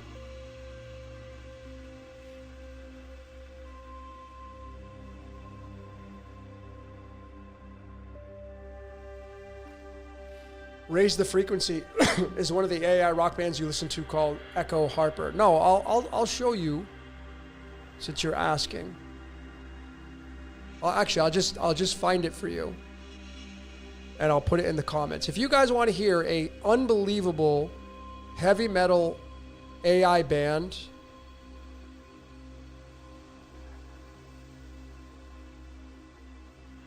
this one's gonna be for you. See if I can find it.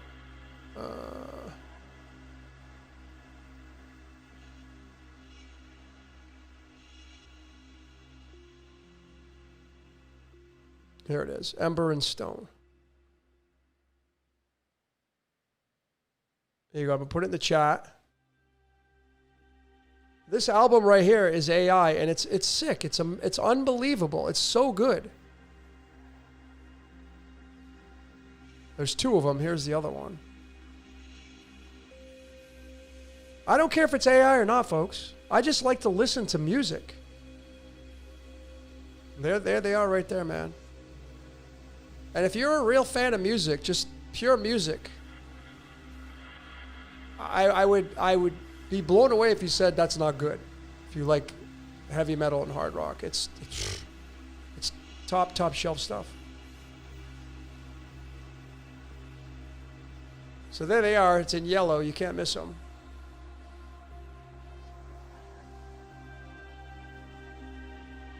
Am I a fan of Capital City's song, Safe and Sound? I don't know. I don't know that song. I may know it, but I don't know it off the top of my head.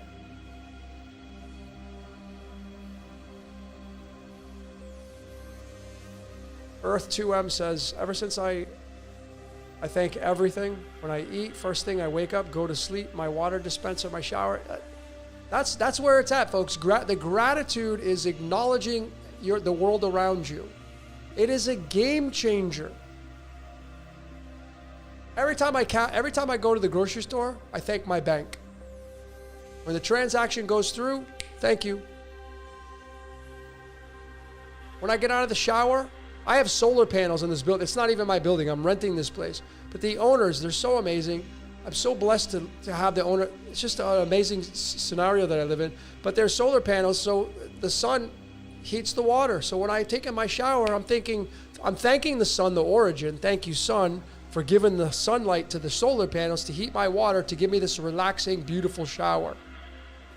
Thank you for giving me the shower, because a lot of people in the world can't even take a shower.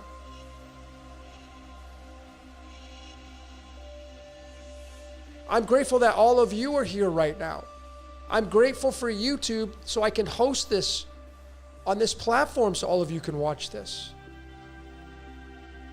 I have a Rode microphone. I'm grateful to that company. I could go gangbusters. My whole life, man, gratitude, gratitude, gratitude. It's a game changer when you focus your energy on gratitude. You flip it. Because I know there are people out there, and maybe it's you. You're a complainer. You're a professional complainer. You complain about your life. Complain about this, you complain about that. Flip it. Turn it around. Turn it into gratitude. What are you grateful for in your life? Instead of complaining about life.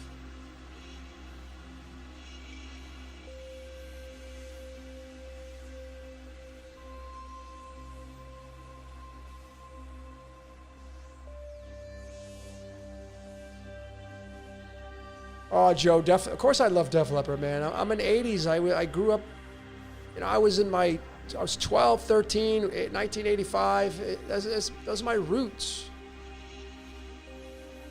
Heavy metal, the glam metal, that was all my roots. So I will never, ever let go of that music. I just it's getting a little bit more diverse.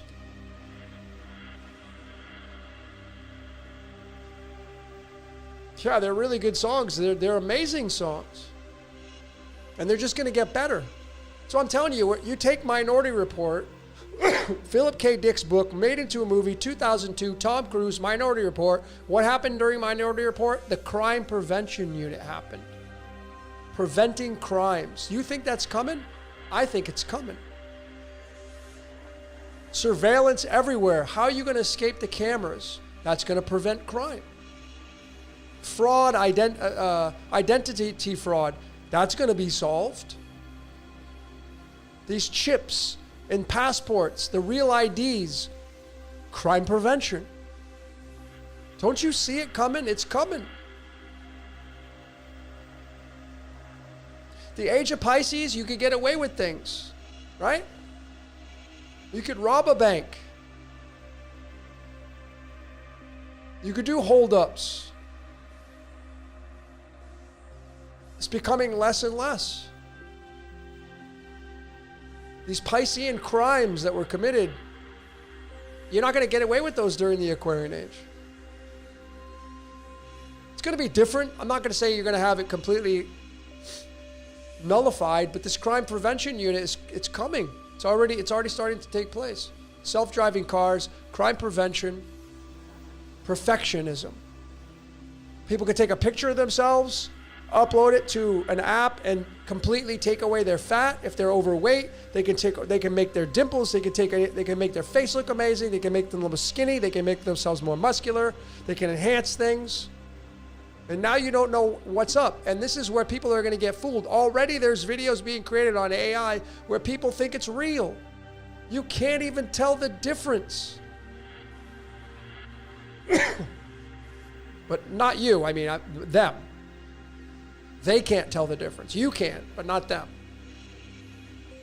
You can't tell the difference with AI, folks. Some of these things. It's becoming so real. We're merging with the metaverse, man.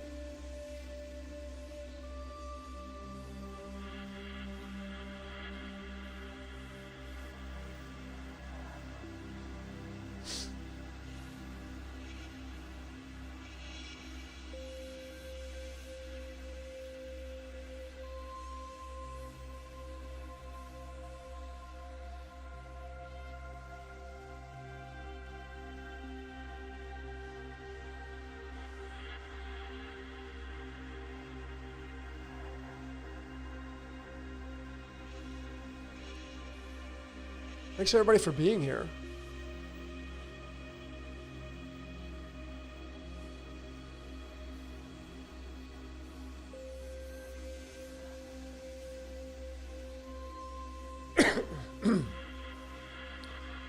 Yeah, those of you that don't know, the pro bono, I released it because again, I'm a huge fan of court TV. Not that I'm a fan of court, but I think the system is completely rigged. It's ridiculous.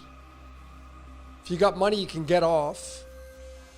It's about how much money you got, what kind of deal you can make, what you can give up, what you have for assets to get off. The system is ridiculous. The whole court system. I mean, a defense attorney under attorney-client privileges, some of them defend their clients. They'll say, do you think I'm innocent? And they'll say, I don't care. I don't care if it doesn't matter what I think.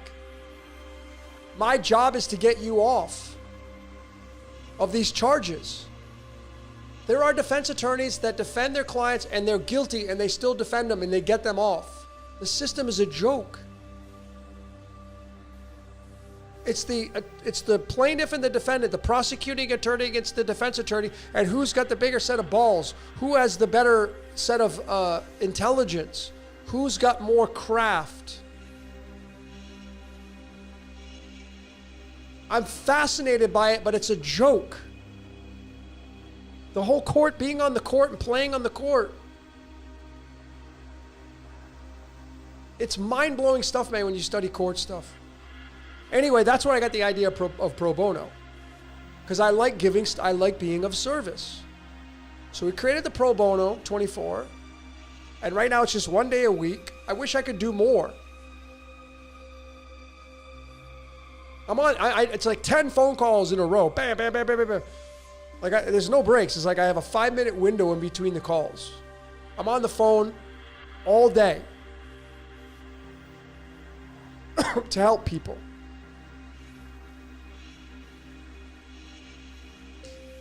So if you have the ability to get on a call and reach out and hold your appointment. If you're going to book the appointment, book it with the intentions of showing up. Be authentic with your life. Free or not.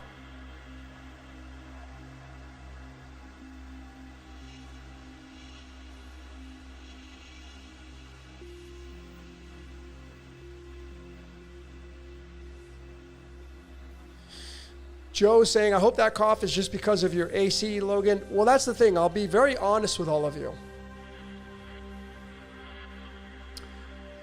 You may have heard me cough over all these years, and the reason why I've had this cough is because I live in a very humid area of the world, Mexico, and my air conditioner, which is right there, right above me,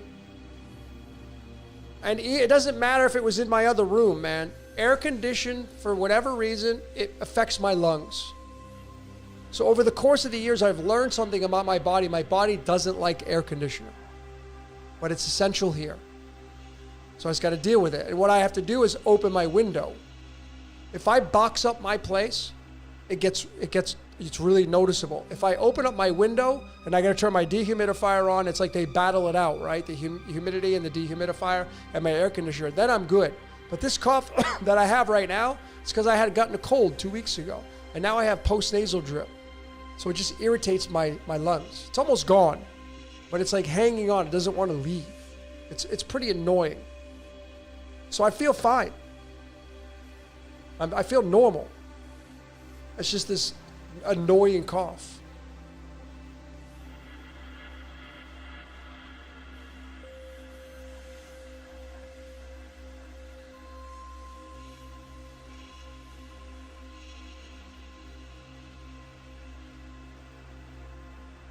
Donna Marie Farrell's saying, how about payment plan for reading? You mean to break it up into payments? I don't know what you're asking.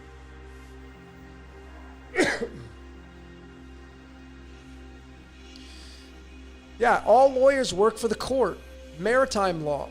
But again, it's a joke because you have attorney-client privileges. You could be guilty as hell and still get off and be scot-free as long as you get the money to find a good defense attorney and you're protected by attorney-client privileges. That right there. And the attorney can't go and tell anybody or he'll get disbarred.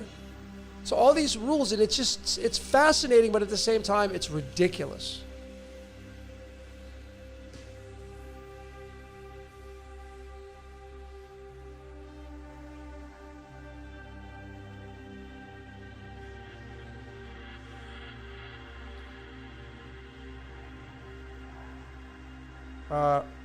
Someone's asking about you and Santos good again.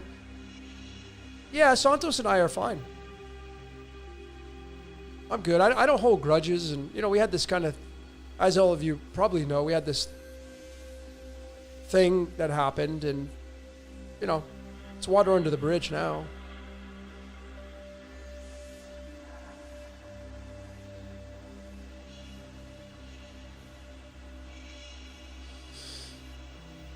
Thank you for all the suggestions. Try vitamin B1. Trust me, I am a fruitaholic. I eat a lot of fruit. My immune system, I don't know how this cold got into me, man, because I have been bulletproof. Guess not, though, right?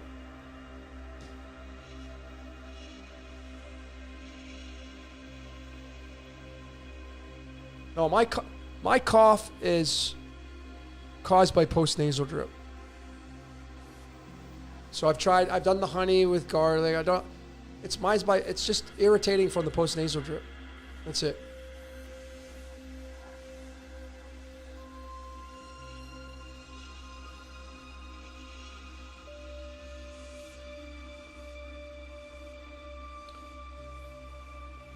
Janelle, he just added you on his channel.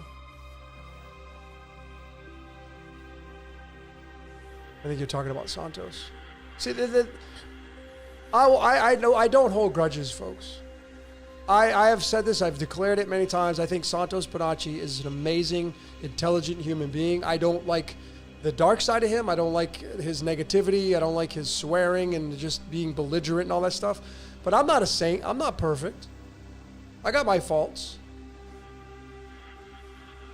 So I'm just clearly telling you what I don't fancy about him. I strive to look at the good in people. So as a result, I don't focus on that behavior of him. I don't resonate with it, but I don't focus on it. I still find the value in his intelligence and how smart he is. And every time I've ever hung out with him, he's always been like a brother to me. We've always been like this. But as a result of the astrology and me moving into mastering the zodiac, he just, because he's a tropical astrologer, he just doesn't like that. And he's very vocal about it. So as a result of that, we've kind of gone our separate paths. And that's just the way it is. And I'm totally fine with it. I don't care. I would never tell anybody who's a tropical astrologer, I'll tell you right now, it's not an accurate system. If you compare it to the Mastering the Zodiac, my opinion is Mastering the Zodiac completely blows tropical astrology straight up out of the water. But you see, Mastering the Zodiac uses what people don't realize. Mastering the Zodiac takes tropical astrology, brings it into its system, and uses the true sidereal on the outside. So it's two systems in one. Whereas tropical astrology just uses one 12-house system. And it's not even accurate, because if you compare that with the night sky, you're going to see that the placements are not going to be lined up with what the tropical astrology map says. I've documented this 3 times now with my own camera and phone and the sky, and taking a picture of the night sky. I documented it for Lionsgate. Why it's called Lionsgate. I put this in I'm so big on this that I put it in the course. In the Spotlight course, I even talked about why tropical fails when it comes to Lionsgate on August 8th. I show you, I don't give you my opinion, I show you with support. Going back to the court thing, as an attorney of astronomy, as a forensics decoder, I'm going to show you why Mastering the Zodiac is the best and most precise system to use. I'm not just going to tell you, I'm going to back it up with evidence, forensic evidence. But that doesn't mean tropical is wrong. It still has value. The value it has is the 12 houses, not the placements of the zodiacs. I mean, not the placements of where your celestials are at. That's where it fails. It does great on the 12 houses. It does a miserable job on where the actual placements are.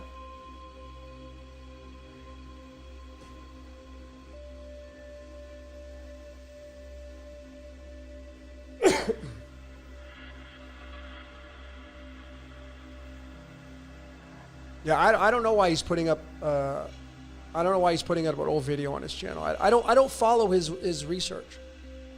I haven't been. I'll be honest. It doesn't mean I'm not belittling his research. Like I told you, my favorite is the old Santos Bonacci videos from 10 years ago. Those are my favorites.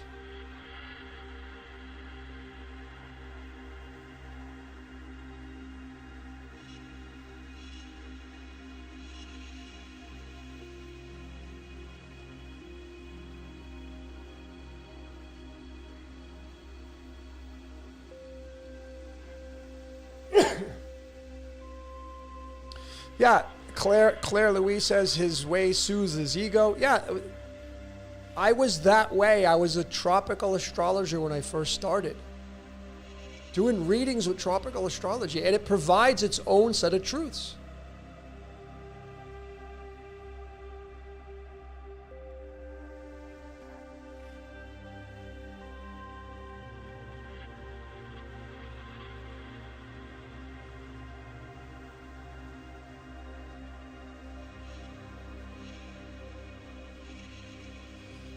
Being in locations with minimal city lights is a key. Oh, whatever.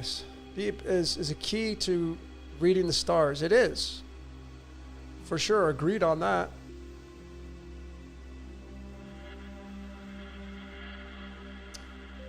Arizona Lane is asking, can you talk about the sun and moon both in Aquarius?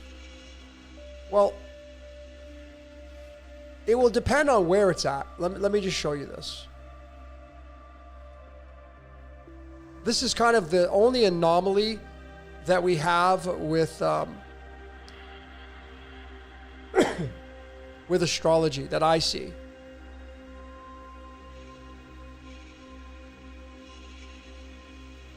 When you look at Capricorn and Aquarius, this is kind of the only anomaly you have in astrology. And I'm not saying this is the authority because this is a CGI rendering, but I think it does a great job. But you see Aquarius, the arm of Aquarius extends over Capricorn, literally right up to the neck of Capricorn almost. And I think this is the reason why Saturn is a co-ruler of Aquarius, because Aquarius is ruled by Uranus, But now, when you move into Capricorn, maybe when it gets here, Saturn takes over. And Uranus hands off the energy. So that's kind of the anomaly here, are these two. So if you have your sun and your moon both in Aquarius, I would ask you, where exactly are they in Aquarius? Because if they're, my moon is right here, and Mastering the Zodiac says my moon's in Capricorn, and it's not. My moon, they draw this line out here. My moon is right here. It's in Aquarius. I have a new moon in Aquarius. So this is why somebody who doesn't follow tropical, I'm a tropical sun, and that's why the definitions are the same, because my moon is in Aquarius. So the definition of the sun in Aquarius is going to be very similar to the definition of the moon in Aquarius. You have energy in Aquarius. The sun is your spirit, your lifeline. Your spirit card is going to fit atop that sun. But if you have your moon there, that means that your emotions are there. The moon is your emotions. And if you have a moon in Aquarius, you might be somebody who, now I would imagine the sun may be making this a moot point, but for me, my emotions are in Aquarius. I have a new moon in Aquarius. I can be emotionless. I can be cerebral. Having a moon in Aquarius, you can be cerebral. You can be like, people would say, like, where's your compassion? Because you're not emotional. I can be so that's why I'm meh.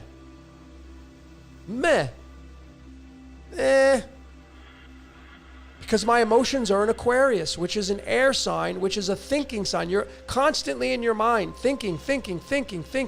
And that's your payoff. You get emotionally, your rewards get paid off in Aquarius because it's tied to the moon. But then you have your spirit there, you have your sun there, conjunct. Probably. And that's going to offset that moon. Now you're going to be a new moon because your sun and moon are together. Just like mine. I have the sun and moon in Aquarius. Conjunct. My sun's in Capricorn though. So it's different. But the moon is your emotions. And when they're in Aquarius, especially with a new moon, you have great ideas, a lot of great ideas, but you can be emotionless.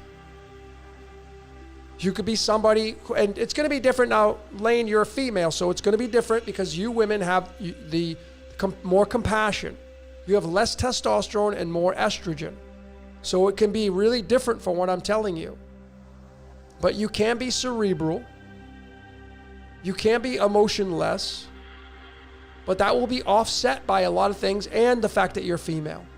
But the sun being there conjunct changes things to where everything I just said is not even valid.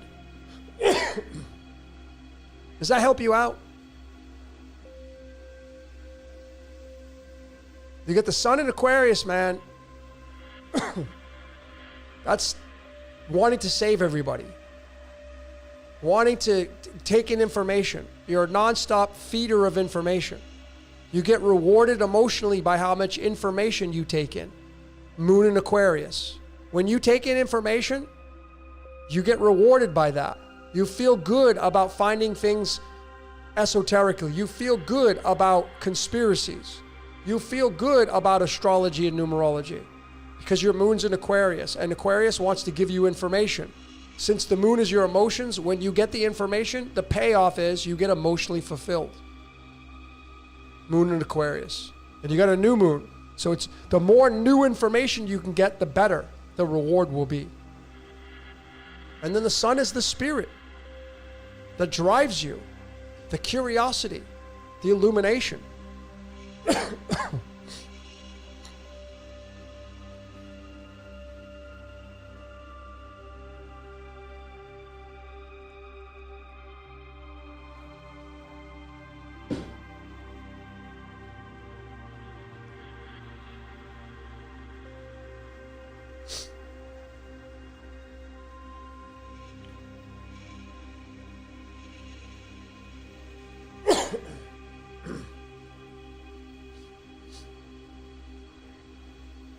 John Steele, you got your moon in Taurus. That's like traditionally astrology, moon is exalted in Taurus. But remember, Taurus is your money. Taurus likes to have a lot of nice things because it's Venus. So your emotions are going to be tied to nice things. Comfortability. Maybe you don't, I'm not saying you have to have the labels and the brands, but comfortability. When you're comfortable, you feel your best. Moon in Taurus. If you have money and you don't have to worry about money, even better. The reward will be even greater.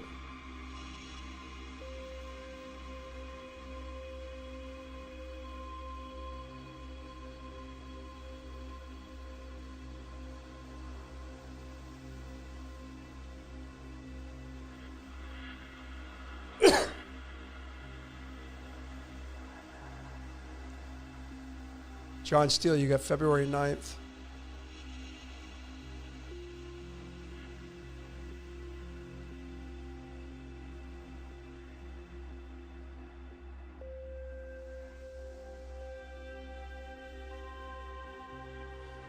John Steele, your sun is in Capricorn, brother.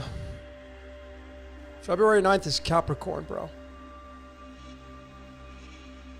February 9th. Doesn't matter what year it is. I could go on and on and on. Doesn't matter. You're a Capricorn sun, man. You won't be an Aquarius sun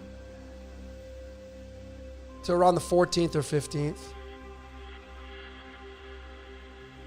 But I would say that you will still have traits of the Aquarian energy because of the arm that outstretches over Capricorn. But February 9th is still in Capricorn.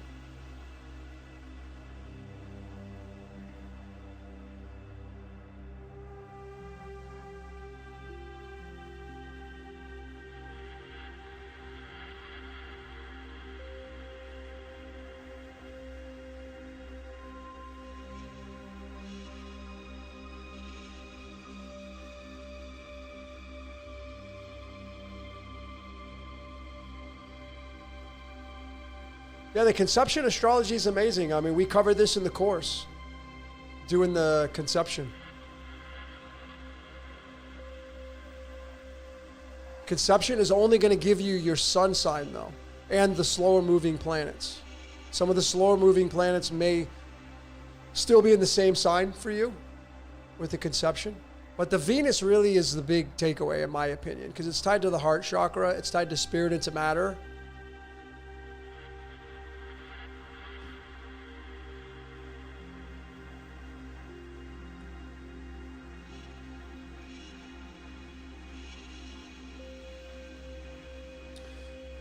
Joseph Gregory, this is an interesting phenomenon. This is people saying, I'm wanting to raise my chrism.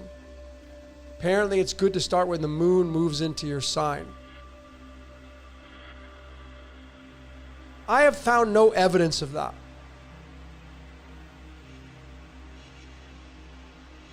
It's an idea. I've done it. But I found no evidence to give it specifics. The moon is the left-hand path, the lesser light.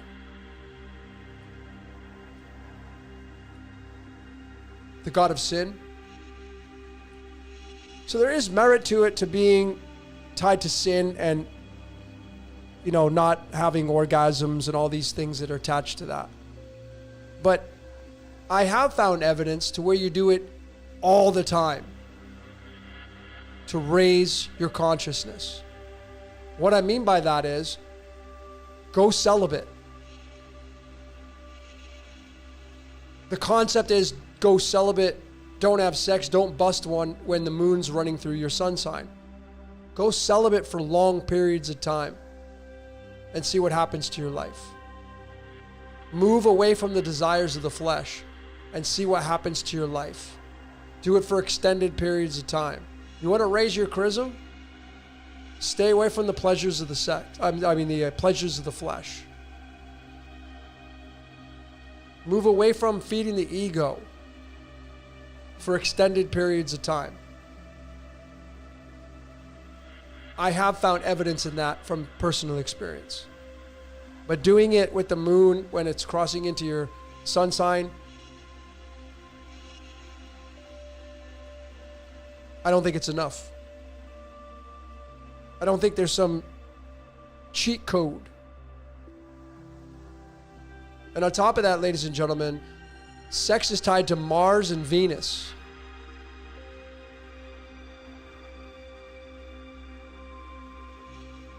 Long term. Celibate for the win. Doesn't have to be forever. You don't have to stay celibate forever. And don't listen to my opinion.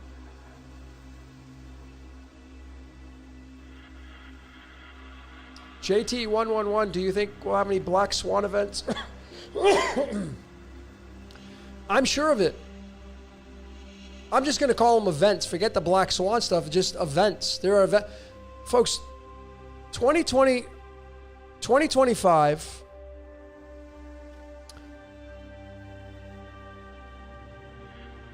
as I have already showed, on the Gregorian calendar, is this card right here. That's the card for 2025.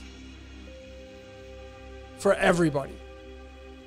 Some may experience it very little, some may experience it a lot. But we could see it happening. Well, 2026, which to me is the revolution. And you could chalk up Black Swan event to that. Right? 2026 is this. If you want to know what the return of Christ is all about, 2026. Because this is the card of Emmanuel from Isaiah 7 verses 14. How? Because this is card 62 and the numerology of Emmanuel from Isaiah 7 verses 14. The very first time perhaps that they mentioned Jesus is 62. And considering 2026 is 226, and considering the 226th word in the book of Matthew, the very first book in the New Testament, the 226th word is Christ, which is the Son. Not Jesus. Jesus is not Christ. Christ is not Jesus. Jesus is Jesus and Christ is Christ.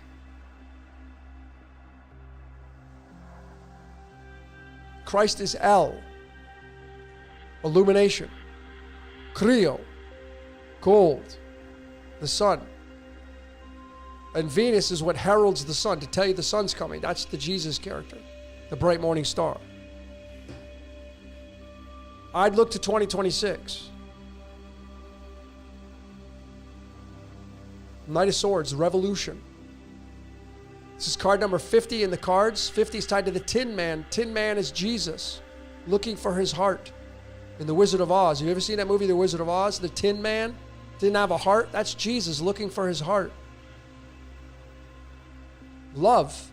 That's what keeps the game going, right? Looking for love. That's what all of us are doing. Some do it in relationships. Some do it in businesses. Some want to create companies, schools. Some want to do humanitarianism. That's your love. That's your Tin Man. Looking for love. Well, now that the board has been shaved down in a big way for the Gregorian 2025, we're now coming into this. And I want you to keep in mind, ladies and gentlemen, see, I don't follow the Gregorian calendar like I do the solar calendar. The solar calendar starts in March in the Tropic of Cancer. If you're living in Australia or New Zealand, your first of the year is September. That's your springtime. Right now, they're getting ready to celebrate summertime in the Tropic of Capricorn because the sun is down there. But of course, arbitrarily, people just follow the leader and they just celebrate New Year's. A lot of you are going to go and you're going to party it up on January 1st. You're going to celebrate a new year that's not even a new year when it comes to the nature. January 1st is not a new year in nature. What is special about January 1st? In the Tropic of Cancer, where it was created. Well, you'd be better off going down to Australia for January 1st. Because there you can take your clothes off and party it up. Because it's warm down there. Sunny, beautiful. It's their summertime. But if you're in Chicago, forget it. It's freeze your ass off. People celebrate New Year's. Why? Follow the leader. The spring equinox is the official new year for the Tropic of Cancer. Right around March 20th. March 19th, 20th, or 21st. One of those 3 days. But not in Australia. It's their fall time. Why would you celebrate a New Year's when it's not even your New Year? Because people just follow the leader. I get it. I mean, even Christmas.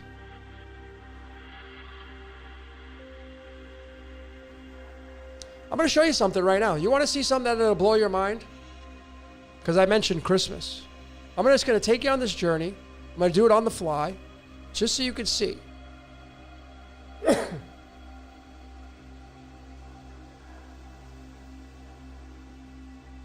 Satan. There it is, Satan in Hebrew. The original gangster from Hebrew.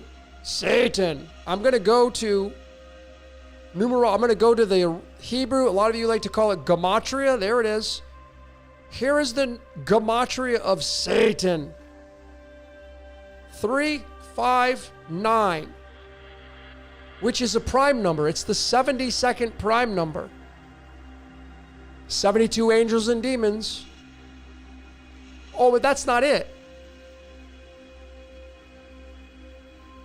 That's not it, folks. What do you think Christmas Day is?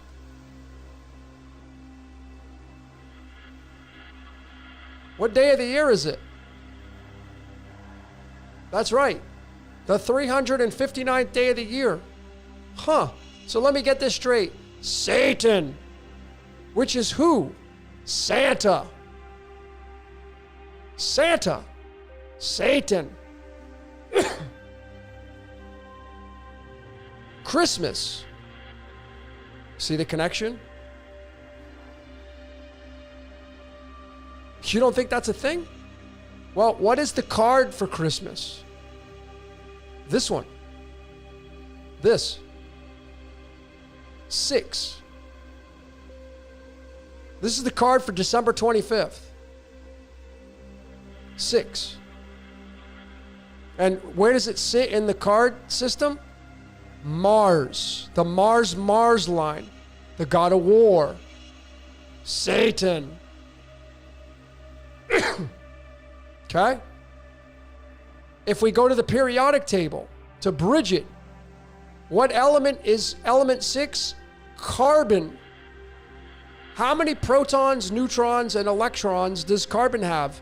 6, 6, 6. 6 protons, 6 neutrons, and 6 electrons.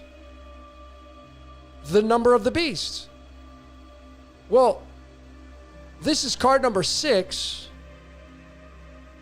This is element number 6. And the card for Christmas, which is day 359, is tied to the gematria of Satan. Santa. You see? So now what do you think about Christmas? See, I know it doesn't matter. You're still going to run out and you're going to still do this. You're going to do it. It doesn't matter. You don't care. It doesn't matter. You're still going to do this holiday. You know why? Because your children are in your life. Even if it's connected to Satan, you're still going to go do it. Because you got children that are going to be really butthurt if you don't buy presents. You got people that don't follow this stuff and they think you're a whack job. Because, oh, we're just giving gifts on December 25th. Why this day? Why the 25th? It's a, by the way, just so you know, for December 25th, just so you know, where is the sun on December 25th? Sagittarius. The sun is in Sagittarius, which is ruled by Zeus. So what Greek god is getting all the energy on December 25th? Zeus is. By way of the sun, Helios. The ninth sign. Tied to acid, because it's tied to fluorine. So now you know, ladies and gentlemen, I'm not trying to get one past you.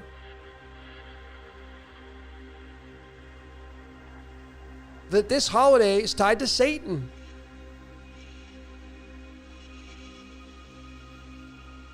And that's it. But a lot of you, you know what you're going to do, like I said, it doesn't matter what I say. And it doesn't matter. You have children. You have a partner. Got to put the tree up. You got to buy presents. Some of you will spend all of your dollars left on Christmas because that's what you've been doing since you were born, since you were raised. I get it. So again, I'm not saying anything bad about it, but I'm just telling you, I just showed you the connections. And now you know why Satan is tied to Santa. It's right there in the Gregorian calendar. And the numbers don't lie. And that's why man is the number of the beast, which is carbon. That's why Jesus says in John 8, verses 44, ye are of your father the devil. Carbon. We're carbon-based life forms. What's funny is that he doesn't say he's not part of it either. He just makes a statement. Well, his father's the devil too because he incarnated. And the church puts this funny thing on it. Well, he still had to be born from a human being. DNA.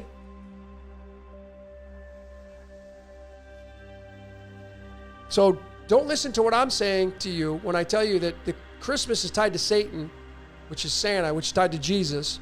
Don't listen to what I'm saying because my opinion is meaningless. Doesn't matter what I show you. It doesn't matter what I say because what's going to be prioritized in your life and dictated in your life is your family. They're going to be expecting you to buy gifts. They're going to be expecting you to put up a tree and to celebrate Santa, Satan, Jesus. They're going to be expecting it. I get it. Got to live up to your expectations, right?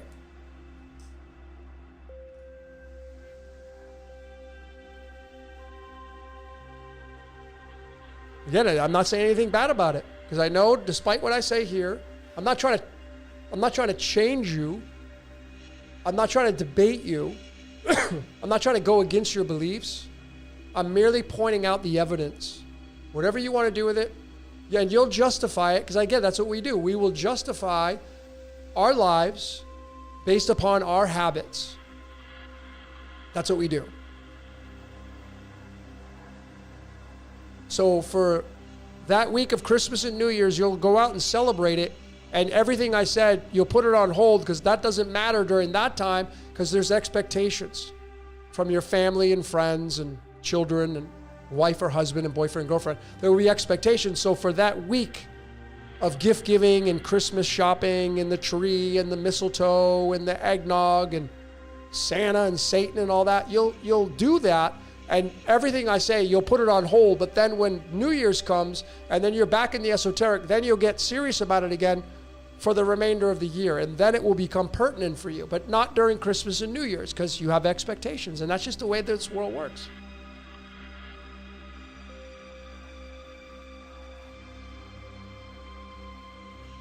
And again, I'm not saying it's bad.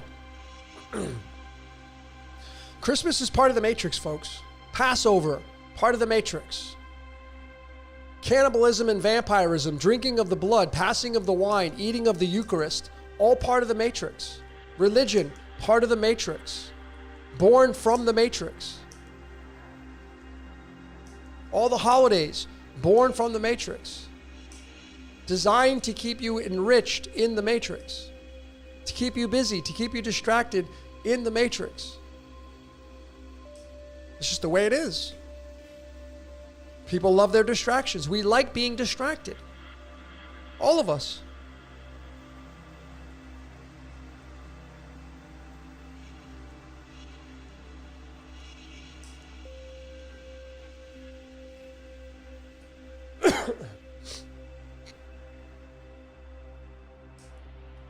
Yeah, Jerry, you said it right. Be in this world, not of it. See, some of the things in theology I really adore. Like, I don't just take the Jesus character and scrap it. I've already said clearly we're all the Jesus Christ superstar having this experience. I don't just scrap. I like the love and compassion and treating people with love and compassion and helping people and being of service. That's the part of the Jesus character that I absolutely embrace. And being a minimalist and a nihilist and not partaking of this world, those are the things that I embrace. Because God knows, man, I was immersed in this world a million times over. When you become a minimalist and you're just kind of dipping your toe in the water, it's a much different experience. And I feel like it's very freeing.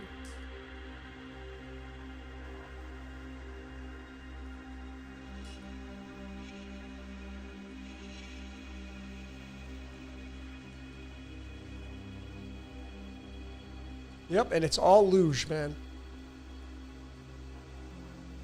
All the people, like Halloween, same thing.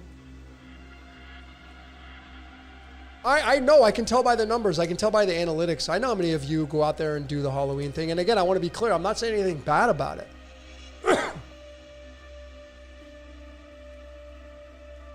The Day of the Dead. When you dress up and you put your costumes on, you're partaking in that ritual, all the origins and what they're tied to. And I know a lot of you have kids. Kids, they're expecting you to take them trick-or-treating. You're going to dress them up. Everybody's dressing up. I want to dress up. The pressure's on you to dress up. To go to your Halloween parties.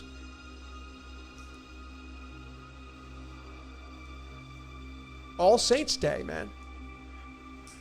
Anything that has to do with religion, I stay clear away from it. Easter, Halloween, Christmas, Passover, all part of the matrix. The whole thing. So a lot of you don't want to be part of the matrix, but you're partaking in the matrix things, which is inevitable because all of us are partaking in the matrix. Are there gradients to it? Can you kind of stick your toe in the water a little bit?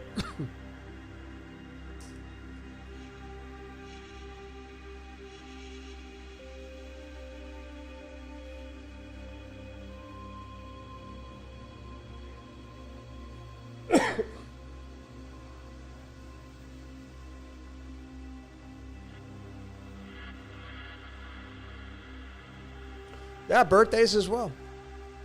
Yep, birthdays are louche. Again, it's dopamine.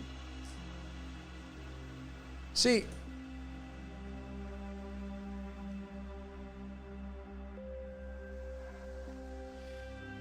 this is what we're used to, folks. We're used to partying. And if you're not doing that anymore, maybe the taste buds, maybe you're a foodie. I'm a foodie. I love food. Dopamine there. I love sex. I like getting off, orgasms. I want to be happy. I want to make money and hit the jackpot. All this stuff is tied to dopamine, folks. And this is how we are programmed and wired.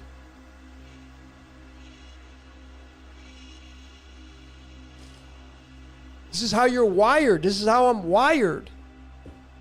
People get their dopamine when they go to church and they do worship. But it all comes down to you're on television. See? The Nine of Pentacles. Which this is the card. Jesus is 87, and if you reduce that 87 by 52, you get 35. This is the card of Jesus, the numerology of it. The fame monster. Lady Gaga has that album called The Fame Monster. That's why she's got a big cross on her album. Who do you think the fame monster is? It's you. You're the fame monster. Because you're on television. You're in a reality show.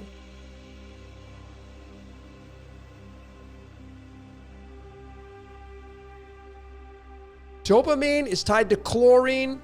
Chloride ions maintain the balance in the reward circuits of dopamine. 17 is the star card. You are the star in the show, folks, and you're being harvested for your dopamine. I'm telling you, this system is bulletproof when you look at it like this. This is what you're addicted to. I just love it when people say, some people say, I don't watch TV anymore. Yeah, but you got a freaking cell phone. I stopped watching TV a long time ago. Yeah, but you watch YouTube. And if somebody says, I don't watch anything at all, you watch the world, man. When you go to the mall, when you go shopping, that's the movie. So I don't care if you don't watch TV. You're watching people. That's the same thing as watching television. You're watching a movie every time you go shopping for food in the grocery store. You're seeing people. That's what you're watching. So stop with this. I don't watch I don't own a TV. Stop with this.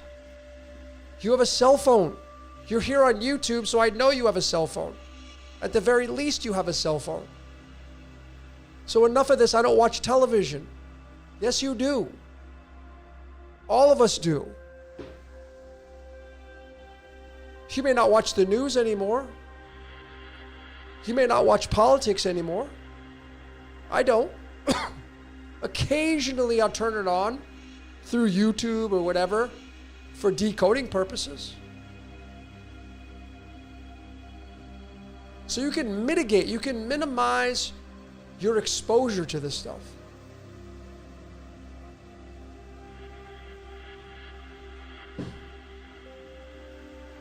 But these people that tell me you don't own a TV, you don't watch TV, come on, man. Be authentic. Because every time you go somewhere, you're watching television through your eyes. These things are your little devils, the two black suns. The little devil, light goes in the black suns. These are the two thieves. The two thieves are right here. That's why Jesus sits in between the two thieves right here. The cross is right there.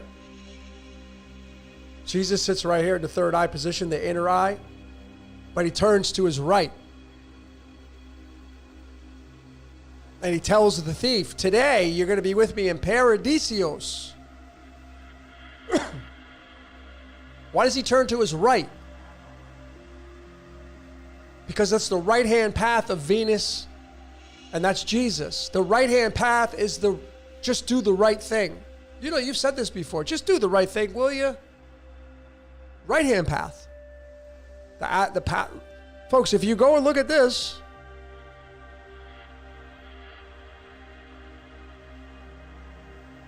it's right there. Right-hand path. Left-hand path. The path of sin. The path of shalom. Shalom Ra. So when they say the devil runs this reality, yeah, well, what do you think it is? You think it's all just sin? It's as above, so below. But it's Shalom Ra. It's the right-hand path and the left-hand path. Just do the right thing, will you? Because you're going to sin, because you're programmed and wired to sin. You're cursed. According to Scripture, you and I are cursed. If you study any theology, if you have any background in theology, you know what that book says? The good book says you're cursed. You inherited sin and you can't help it because you're cursed. That's what Yahweh got. And by the way, Deuteronomy 32 verses 9 clearly talks about the Yod-Heh-Vah-Heh getting an inheritance.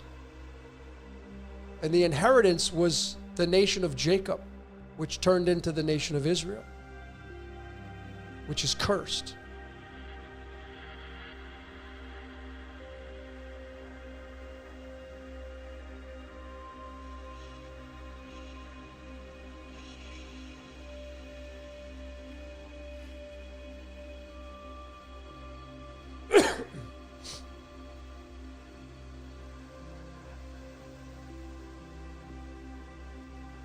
Yeah, these right here, they'll steal from you. These two. Good cop, bad cop. That's why they say you have an angel and a devil on your shoulder. That's why.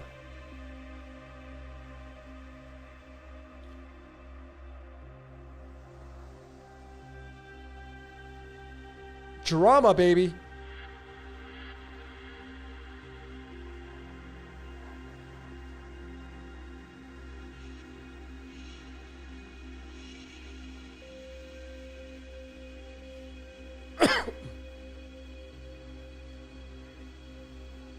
Yep, Marilyn Manson. We're all stars now in the dope show. I would imagine he means dopamine show. We're all stars in the dopamine show. Should probably decode that song. Great album. The first song is amazing off that album. Mechanical Animals. Great album.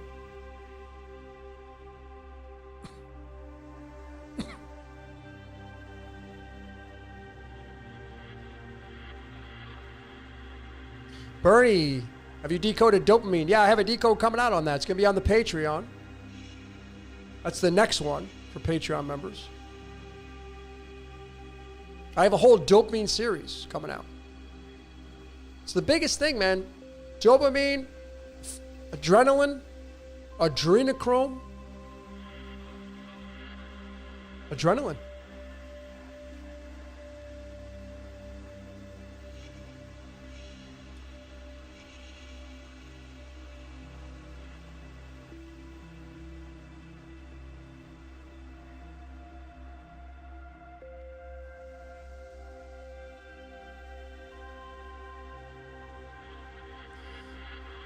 I'll show you guys this again. I've shown this before, but I'll do it again because someone just mentioned it. Because it's just like so obvious.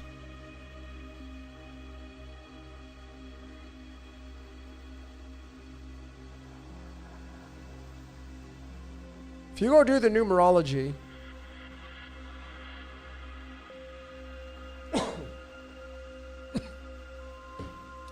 if you do the numerology of spirit in Chaldean, you're going to get 19. The sun.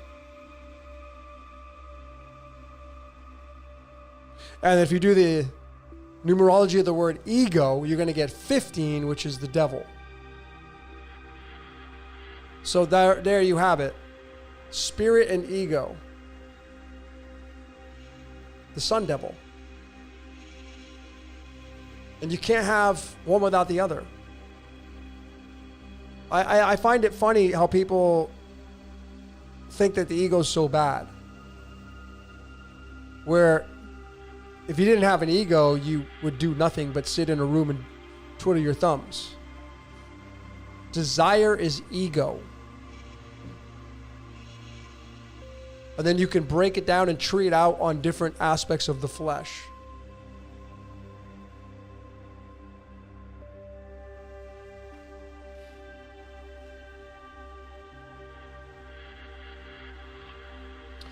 Yep, it does tie right into fight or flight.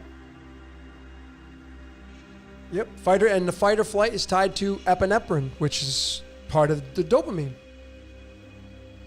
What do you think adrenochrome's tied to? Dopamine. What do you think it's tied to? Ambrosia. Food for the gods.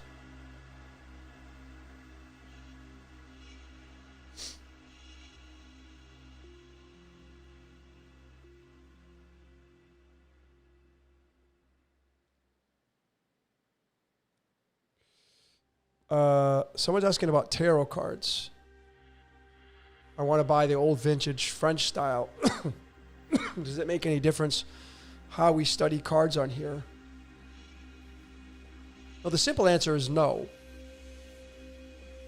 But go with what your instincts are. The one I highlighted was the ones that are on the wall on either side of me is tied to this deck here called the Druid Tarot by Philip Gaume.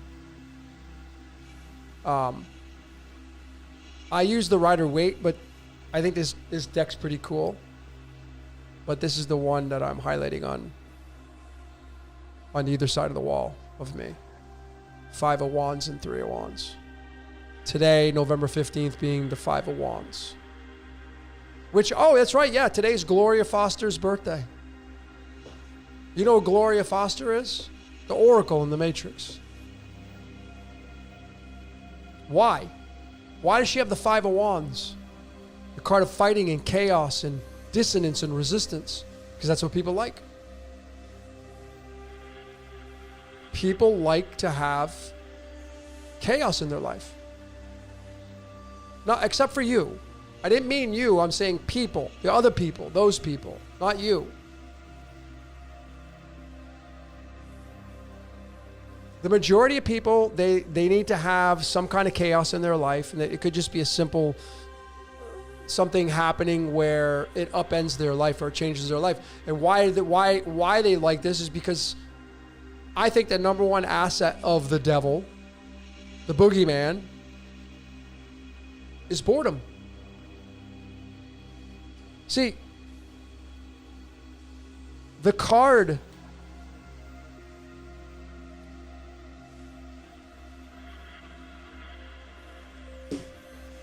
that's tied to your heart is this. This is the stable heart. This is the card of the Anahata chakra. This is card number 4. So the Anahata chakra, the green chakra, is tied to the 4 of hearts.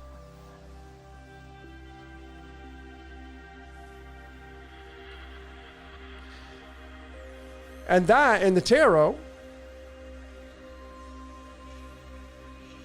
and this is why I'm saying the devil is your heart. What's in your heart? That's why in Jeremiah 17 verses 9, theology says the heart is the most treacherous. Who can know it? It's evil. Yeah, tied to the devil. People get bored.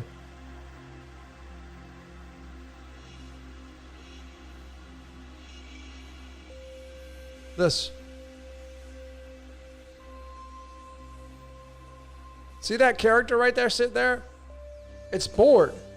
The 3 cups in front of that character are all the games that you played. All the cycles of your life. And then here comes in that cup. The devil comes in. God comes in. Come on, man. You want to play? You want to play? Come on, man. Let's go. You're just not going to sit under that tree forever. Let me give you something in your life to get you agitated. Let me give you some drama in your life. I'm going to disguise it as beauty. I'm going to give you this amazing relationship. This person's going to knock you off your feet. You're going to fall madly in love, and you're going to have a massive amount of chemistry and lust. And I'm only going to allow you to have it for so long, and then when the wheels fall off, then you're going to have to file a restraining order. And the person that you were going to take home to meet your parents, which you did, next year you're going to file a restraining order on them. And this is the state of being where a lot of you get out of the relationship. The 3 cups in front of you are the relationships you have. For me, I've been married 3 times. Those are my marriages right there. And here comes the 4th one. You want to get married again, Logan? No, I've learned my lesson with my 3 cups. No, thank you. I'm going to sit there with my arms crossed and my legs crossed, and I'm not going to play. I'm done. The 4 of hearts is the card of the devil. Boredom. This is what gets you in trouble. You go out to a bar, You go out to a club, you go out to the library, you go out to some family function, I don't know, whatever, and then in comes that person, and there's that person in the cup. And you're like, you hear it all the time. I wasn't looking for the relationship. That's when it'll find you. Why? Because your heart is closed off. This is the Four of Hearts, the structured heart. This is the Anahata. This is the card of Jesus, Venus. Stable love. But when you get stable love, you will get bored. What is the longest you've ever gone without having sex? What is the longest you've ever gone without getting into a relationship? It's this. Some of you right now are healing from a disastrous relationship, and that is the cup in front of you. And more than likely, another one's going to come into your life. That's this. You're bored. The grass is always greener. You're going to take a year to heal, and then you're going to get horny, and you're going to go out, and you're going to find somebody who you're super attracted to, and that's them with the cup. And you go from this to this. Gimme. Oh my God, I'm going to raise my oxytocin and dopamine. Oh my God, this feels so good. Oh my God, I'm in love. Oh my God, this person's different. Wow, you're different. You're not like anybody else I've ever met. And so you go from the structured heart where there's no blemishes on it, and now you're like, well, maybe I'm going to try this cup out. This person's different. This one's different. This time it's different.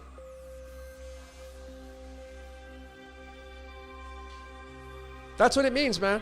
I'm telling you, through the whole esoteric and the cards and all that. This is what all this stuff means.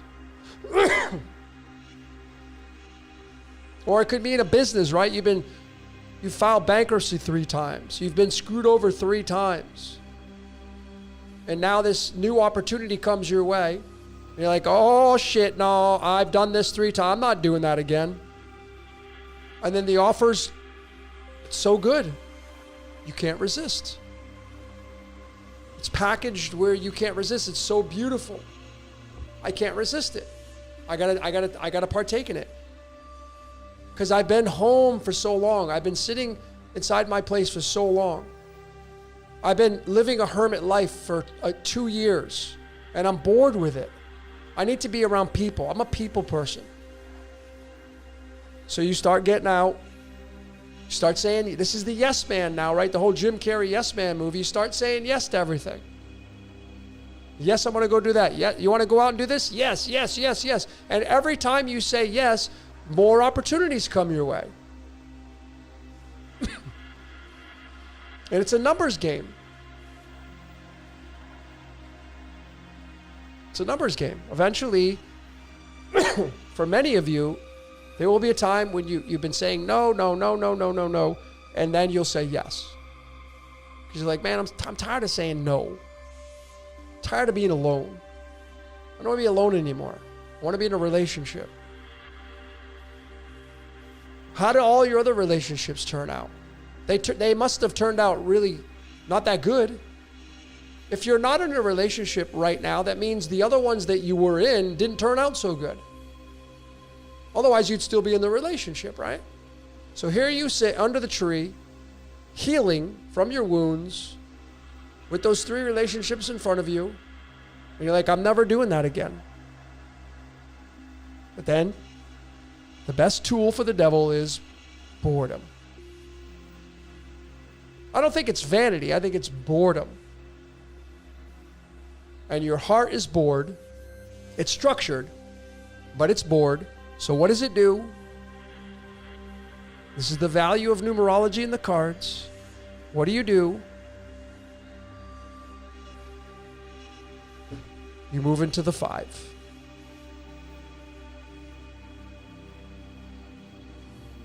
You move into the restless heart. See, here you're stable.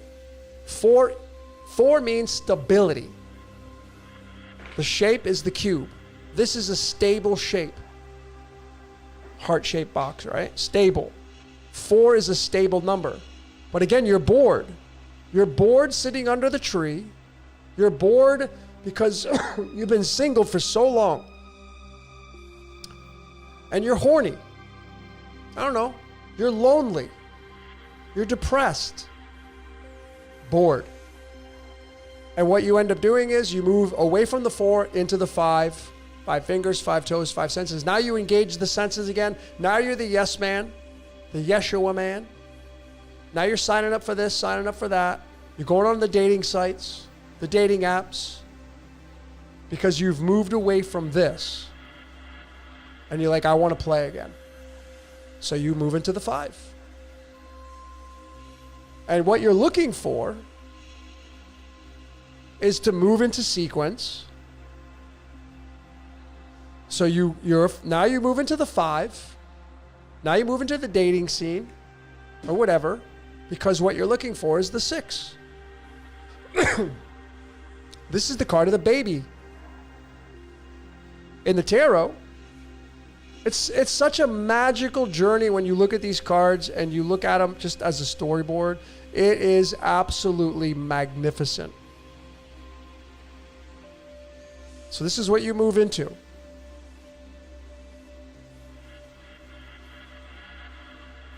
It's kind of hard trying to get all these. Here you go.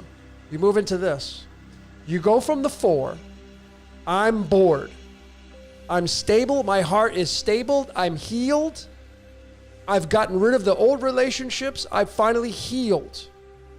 I've gotten over that person. I'm no longer attached to that person because I have stability in my heart and I have said no. This opportunity keeps coming my way. I keep saying no. I gotta heal. I gotta heal. I gotta heal. I'm gonna go do some ayahuasca. I'm gonna do me. I'm gonna do some retreats. I'm gonna go find myself. I'm gonna heal. I'm gonna go take back and get a structured heart. When you get structured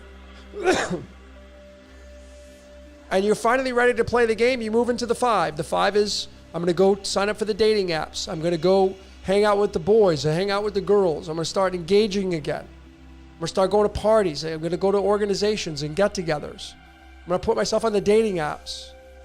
And then the 5 leads to the 6. When you finally get into that relationship, what is the 6 in the major arcana? The Lovers. Now you're not by yourself. Now you're not that 4. Now you're not that 5. Now you're the 6. Now you're a couple. And in the 6 of hearts is this. The child. The baby. Now you're buying flowers. Now you're doing what you would consider dumb shit. People do the craziest things when they're in love. They'll cut corners. They'll take time off of work. They'll call in sick. They'll lie. They'll do the craziest things so they can get their fix of oxytocin and dopamine. Because all you're thinking is this.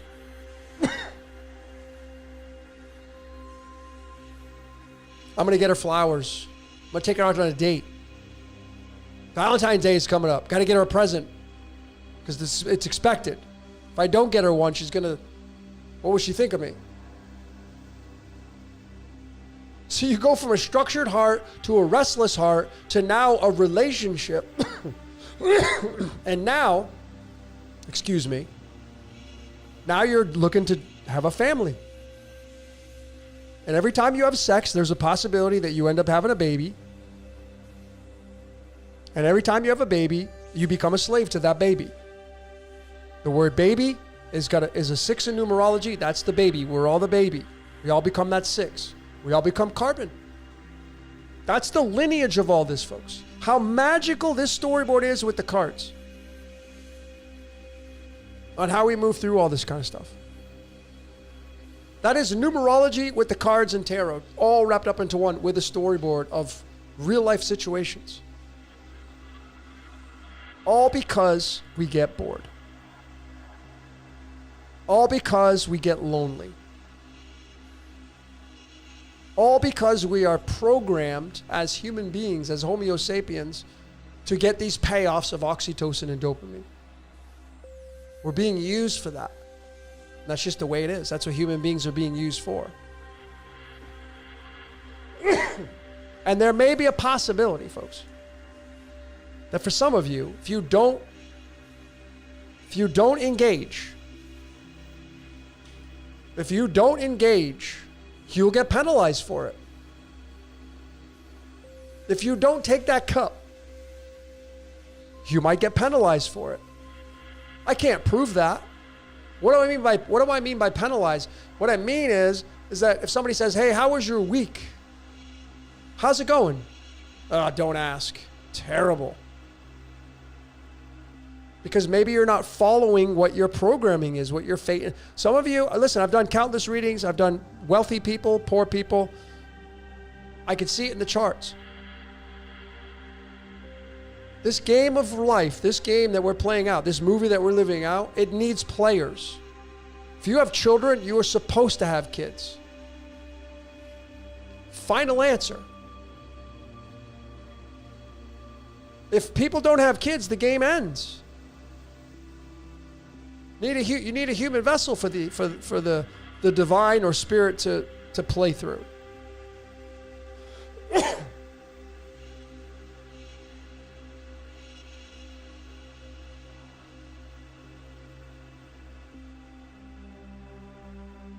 But that's how it works, man. It's absolutely magical, mind-blowing at the same time. It's kind of scary. How we're wired. So if you can kind of like at least consider what I'm saying, then there's hope for you, I would think.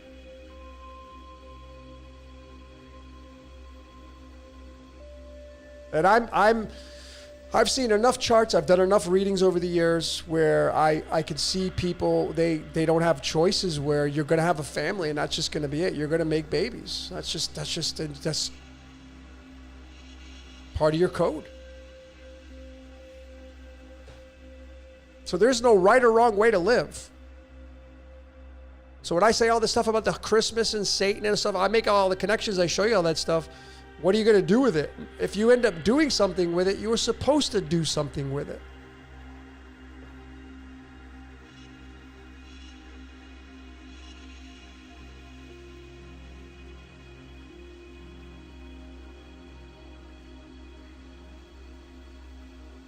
So, excuse me, Elizabeth says, I get bored, but I want a man to protect me, and men can do many things women can't. Yeah, that's the other thing.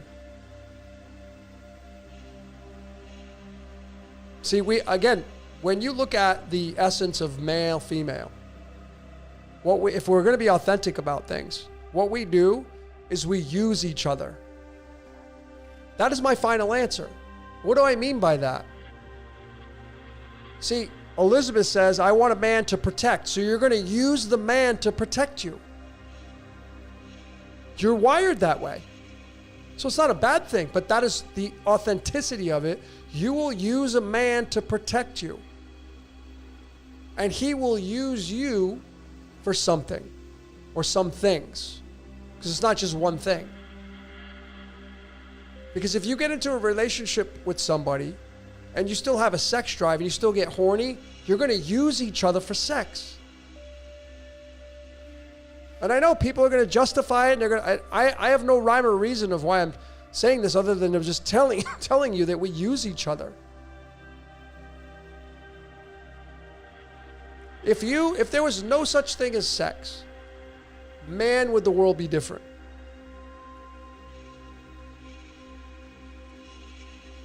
If you took off the table having payoffs of oxytocin, your life would be way different. If there's no such thing as sexual intercourse, your life would be way different. But that's not the way people are wired.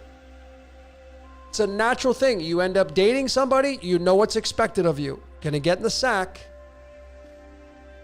It's just expected. People are horny. And you never know what you're gonna get in bed with. You never know what kind of energy they have. And when you bump energies like that, I'm convinced that you'll share energies with each other. Past, present, future, the biology of the body, you're going to share those kind of energies. And people lie. They don't tell you everything that's happened to them in the past. So what you see is not what you get. Everybody lies.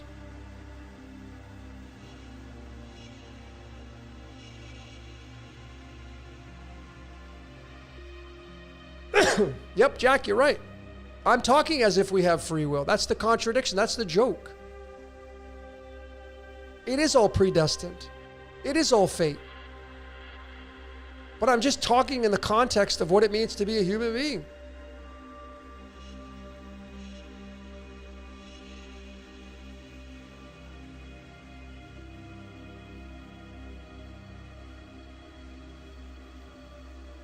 Yep, the game of life, man. Elizabeth, you're spot on. He's going to use you're going to use him. He's going to use me. That's how it is in a relationship. It's the rope-a-dope.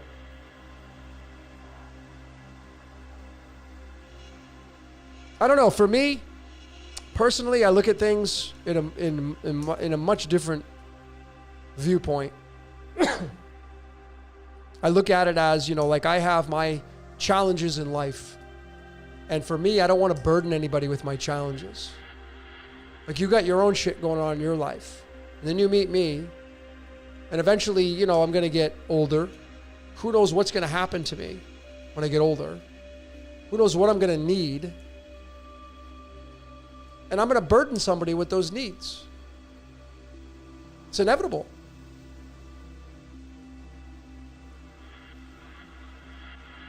It's inevitable that we end up burdening our partners with our needs, with our handicaps. And when we suffer, they suffer. See, I don't want that person to suffer. For me. That's why I've chosen to stay by myself. Because if I suffer and I have no one else that's attached to me, they don't get to suffer. You have your own suffering going on. Right? You got your own suffering to go on. You want to take on my suffering? I know, because that's what people do. That's what we chalk it up as. Well, that's just what people do, though. It's not what everybody does. We've had this conversation about dogs and cats. You want to get a dog and a cat, be prepared to watch them die and go through all the suffering of what it's like when they're going to die. Be prepared to pay probably a ton of money to try to keep it alive, probably. I know, and you'll do it on the account of love, and I get it. That's what life's all about. That's what they'll say, Logan, that's what love's about. Yep, exactly. But why is suffering there? Why can't you just love without the suffering? That's what's attached to it.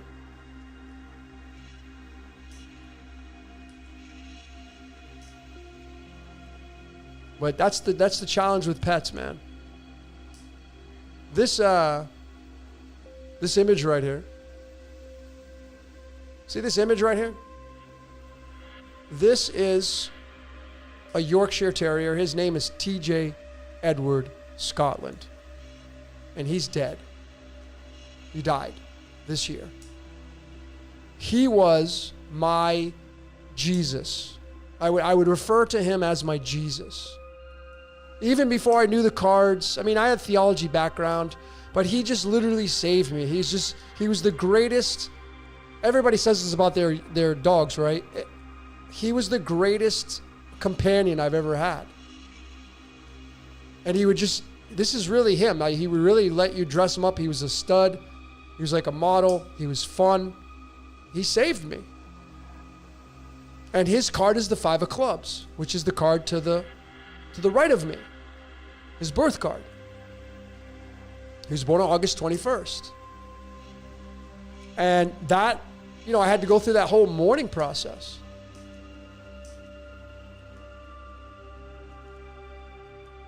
And, this is how I know we live in a predestined world, because about 24 hours ago, I had the idea of coming on here and doing What's Your Question 109, this episode. And I'm like, what image do I want to use?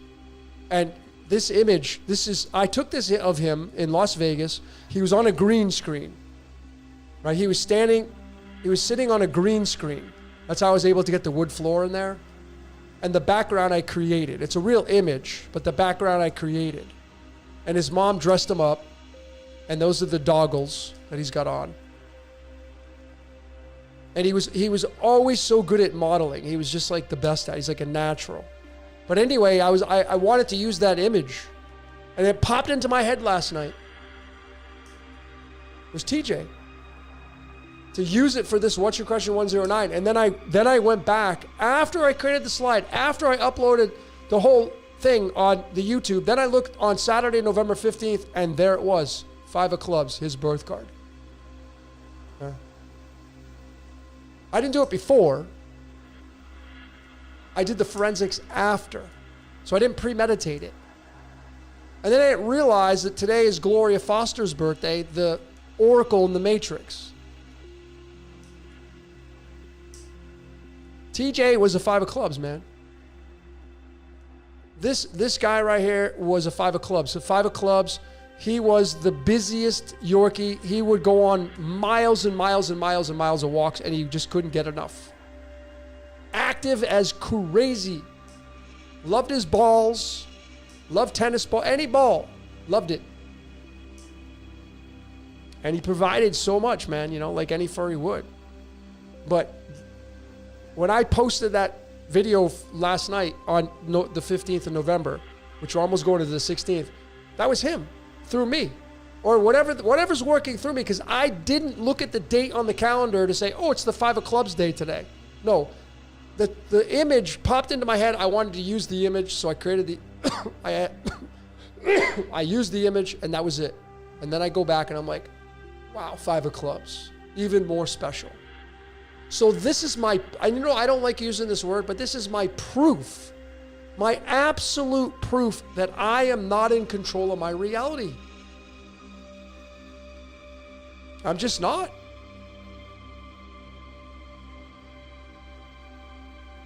Simple as that, man.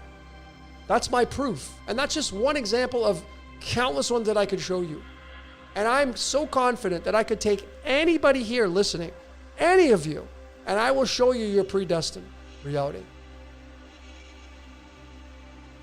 Final answer, I could show any single one of you your predestination. You're not in control of your life. I can show any of you your forensics. So enjoy the show, man. Enjoy the ride. Stop complaining about life. Start embracing it. Because all we know is this is it, man. You get one shot at it, right?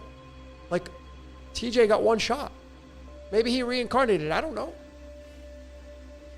You get one shot at it, folks. As far as we know, that's it. We can talk about the reincarnation, Hotel California, prison planet, sure, but you'll never know because you didn't know this time, right? You didn't know this time.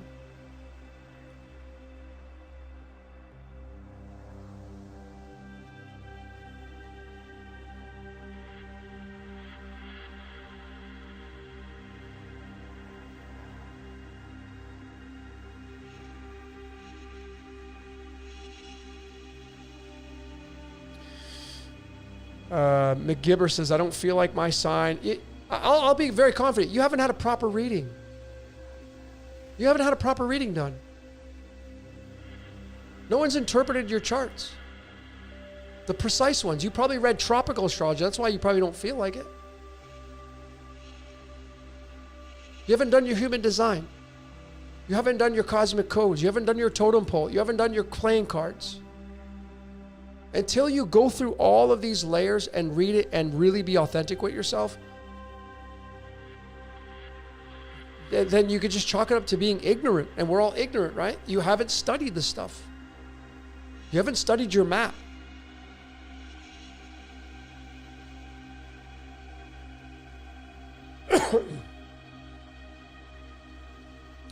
Arizona Lane, Logan, how do we know the codes aren't responding to us and being written as we go? I've got enough forensics to prove that that's not the case. I've done enough on bands. I've done enough on musicians, showing that they were destined to become band members. That's my proof. That's how I know.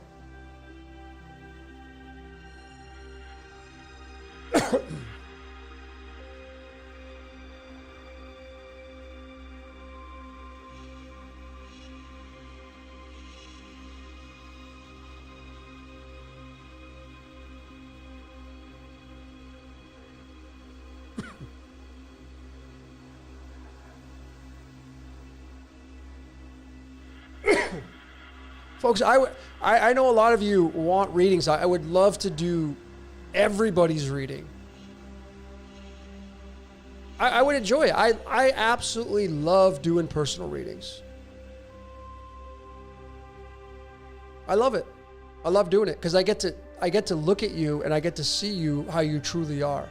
Without ever meeting you, without ever shaking your hand, I can read a chart, numerology, and I can tell exactly how you function in this world. Without ever knowing you. Just based on the astrology and the numerology. And the codes, the cosmic codes in your playing cards.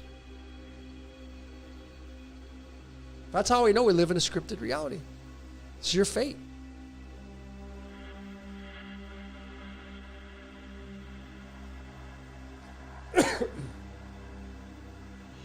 I appreciate all the kind words, everybody. You know, it is what it is, man. I mean, my take on life now is, you know, like, I'm going to die one day. I'm okay with that. I'm all right with it. I'm not scared of it.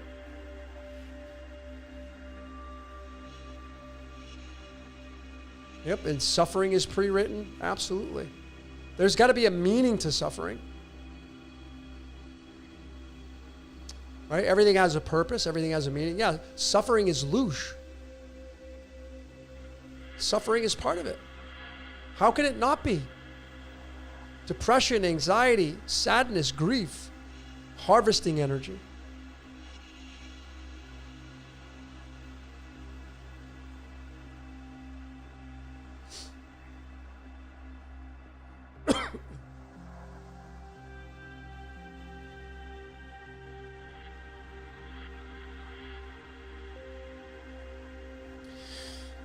Genesis Empire is asking about, my name is 55 in numerology, 5th tarot card. So you're a 5 of hearts? Or I don't understand what you mean by the 5th tarot card. Because the 5th tarot card is the Hierophant. Are you born in the 5th?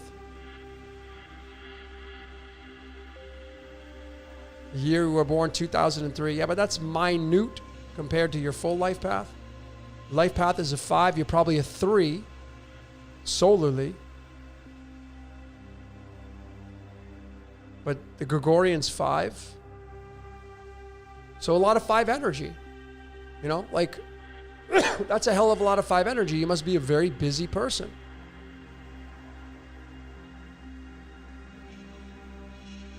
But I mean, to give you an overall consensus of this stuff, I would be doing you a disservice other than telling you that, you know, first house is Pluto and Ophiuchus. That's fine. Then there will be a lot of transformations on your identity. Pluto in the first house, forget about Ophiuchus. Pluto in the first house, you will have a lot of transformations in your own personal life because the first house is your personal life. You'll have a lot of transformations in your brain. You know, the first house is your brain. First house is your brain. Second house is your throat. Third house is your lungs and your chest. Fourth house is tied to your heart, along with the 5th house. 6th house tied to your digestion. Goes all the way around. When you look at your Chiron, you can find out your wound in your biological body. But you got a lot of 5s, man. Forget about Pluto in the first house. That's totally fine. But what's in your 8th house? Pluto rules the 8th house. Where's your Mars at? What does your drive look like? A lot of transformations in your identity. Probably you may change names, you may change identities. You don't have to actually change your name, but you'll go through these transformations. That's Pluto in the first house. 5 is a very busy number. So if you have a lot of 5s in your life, you like a lot of variety and change. And I'm going to tell you right now, there's a chance that if you don't move with the changes, you'll get penalized for it. And they're predestined, like everything is. Meaning if change comes, if you have a lot of 5 energy and you build this stable nest egg, you build this stable life for the most part, and then change comes and you refute the change because you're comfortable. I would think it may be a moot point for most of you if you're 5s, because 5, they don't like to sit still, they like to change. But for some of you that don't do the change, you may get penalized for that. Like you'll have a shitty week or month or year until you make that change. Predestined or not, the universe penalizes you, what we call penalizations, through traumas and dissonance and lack of joy and grief. That's the penalty. All destined anyway, all predestined anyway. But if you want to make sense of your life,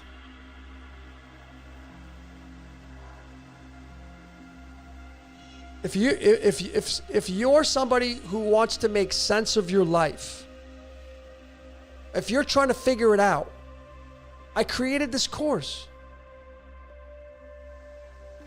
There's 8 different modules. It's over 5 hours of learning, folks. There is no system in the world that has more than this. This is the top echelon course. But I don't know any other course that has all of this. It's go at your own pace. And it's only $200. I think a lot of people aren't getting it because it's so cheap. Because it's all perspective. If I put this price tag at $600, people would automatically link it to more value. Oh my God, it's $600. It must be amazing. I'm telling you, people's perception, this is what it wanted to price it at. I asked what it wanted me to price it at, and this is the price it came out to. So that's what I did.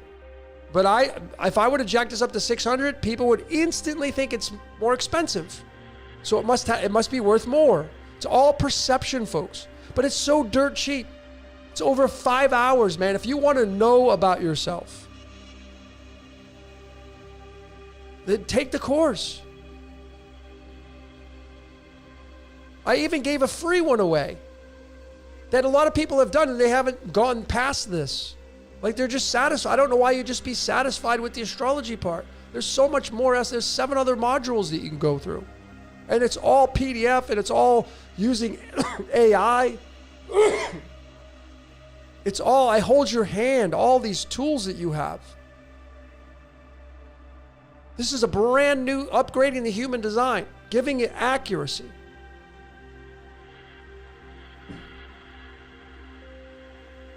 If you want to know your playing cards, you want to know all your playing cards, all of these, you want to know your playing, you want to know this system, which is embedded into nature, 52 cards, 52 weeks. You take the course. I teach you everything in the course. Everything is in here.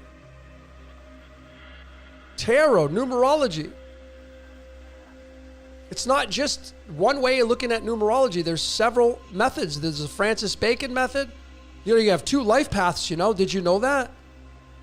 Some of you are operating just through one life path. And it's not working fully because you haven't studied both.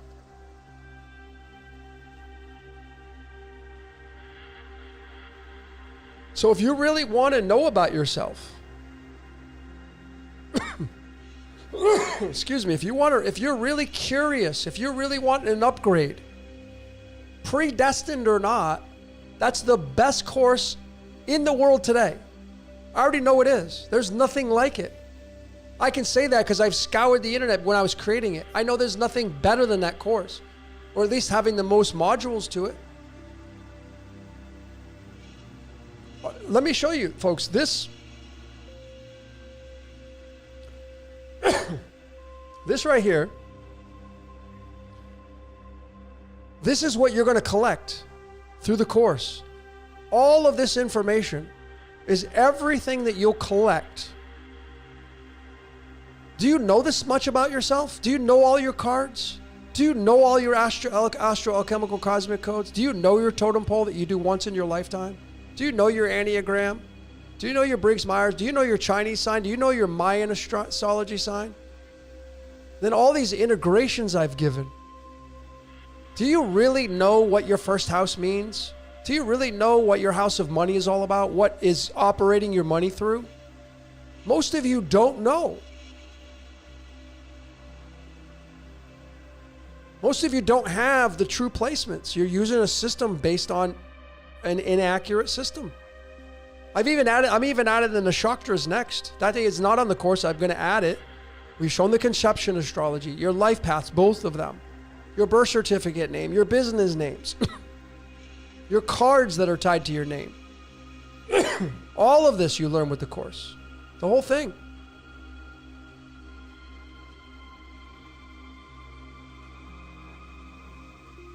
Spotlight, man.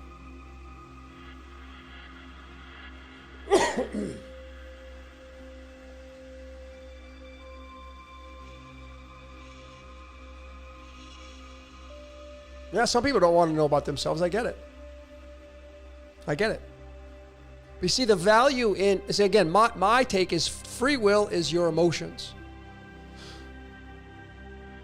That's what your free will is, how you react to your situations. Well, if you don't know where your moon is in your emotions, how can you react?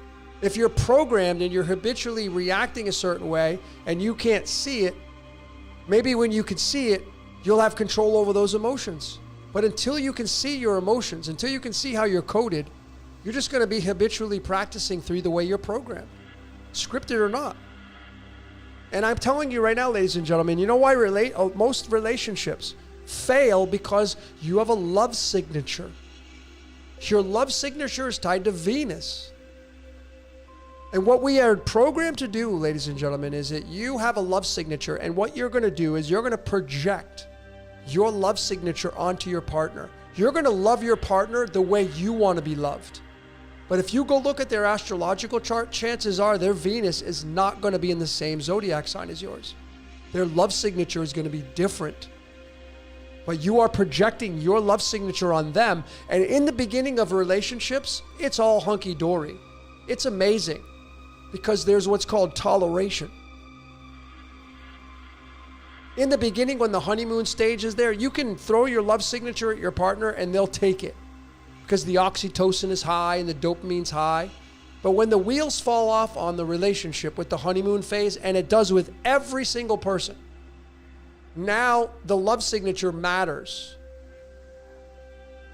And now you projecting your love signature onto your partner when it's not their love signature, now they're tired of it. They're not being loved the way they need to be loved. They're being loved by the way you need to be loved. It doesn't work. It gets tolerated. In the beginning, it gets tolerated, man, because oxytocin is on an all-time high. But over time, when that honeymoon stage wears off, and it always does for every single couple, you are left with toleration. You'll tolerate the love signature being thrown at you by your partner because that is what a partner is supposed to do, right? No. That's why there's irreconcilable differences, because they don't know their love signatures. They don't know their partner's emotions, where their moon is. They don't know their drive and determination based on their Mars energy. They know nothing of this stuff. They just look at the patterns. And a lot of these patterns that are expressed by way of our personality are based on trauma. And so the real raw blueprint of you is hidden and overlaid with trauma. And that's what your partner gets. They get a layer of trauma. They're not getting the raw essence of who you are. So not only does the course teach you about you, but you can decode anybody. You can start to decode them. All you need is their birthday and their birth time and their birth city. That's it. You don't need anything else from the person. You do the research yourself. And on top of that, ladies and gentlemen, if you got kids, don't you want to know how your kids are going to be living out their lives? Don't you want to know what they want? Don't you want to know what their love signature is? How they want to be loved? They may not want to be loved like you, but you're parenting them based around your love signature.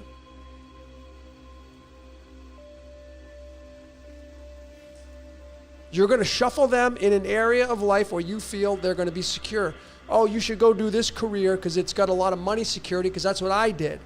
Yeah, well, guess what? Your child's not designed to do the same business as you opened up. They're not designed to do the same craft as you. But that's because you didn't study your child's code. So you just arbitrarily push them into what you did. And then kids end up resenting their parents. Because dad forced me to go to medical school and I didn't want to be a nurse or a doctor. But they were. And they had money security from it. So then they automatically thought I would be happy with that. And I'm not. I don't want to be a nurse or a doctor. I want to be a painter. I want to be a firefighter.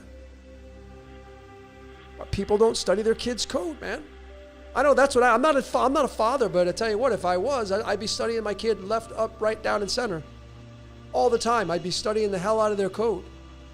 Because when I ask them, hey, what do you want to be when you grow up? And they tell me this and I see it in their charts, I won't even hesitate to spend whatever money I got to spend to support them, to get them through whatever college or degree or school they need to become the very best at what their chart says they're supposed to do.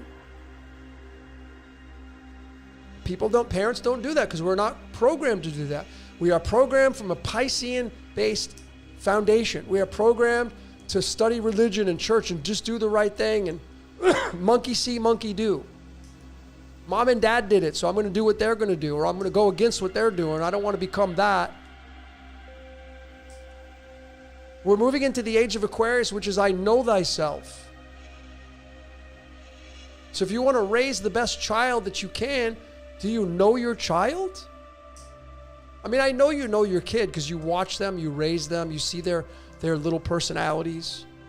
But you don't have the cheat sheet on their code unless you study their astrology and numerology. You don't have it unless you study it. Anyways.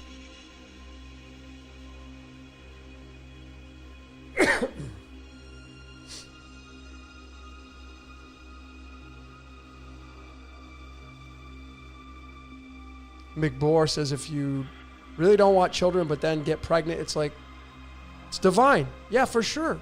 If you have a child, you're supposed to have a kid. Embrace it.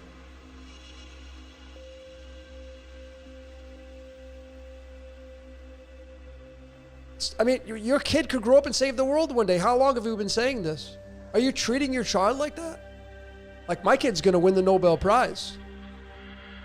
Somebody's kid's going to do it.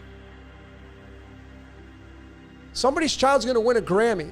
Somebody's kid's going to be the actor of the century. Somebody's kid is going to go in and be a firefighter and put out a fire that would have killed 1,000 people, but they saved 1,000 lives. That's your kid. That's what keeps this game going.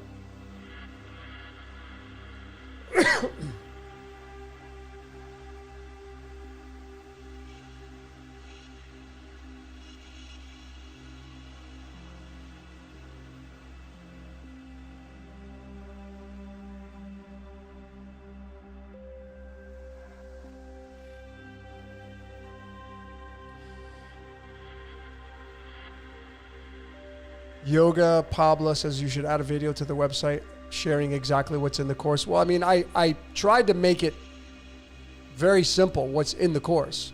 We have every topic that you can go click on. So yeah, I should probably add a video. You're probably right.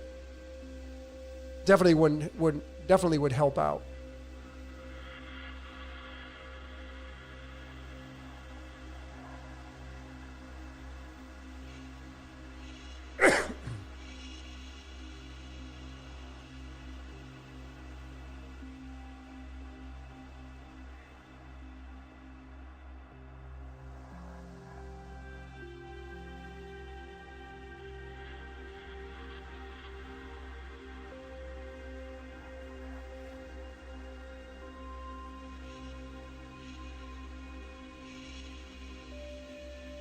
Thanks everybody for sticking with my rant. I'm not even looking at the numbers, so I don't know what we're at, who's here. Doesn't matter. Whoever's supposed to listen is supposed to listen. Elizabeth says, my middle daughter should have taken the course before her marriage. Take it now. If you just got recently married, if you're ready to start dating, don't you want to know what you're going to get involved with? Well, you can know. The only thing you won't be able to do is pick up on the lies or the skeletons in the closet. We all have those. But you can get their Chiron wound. You can get their sex drive. I can tell if somebody's going to be in the charts. You can tell. You can tell.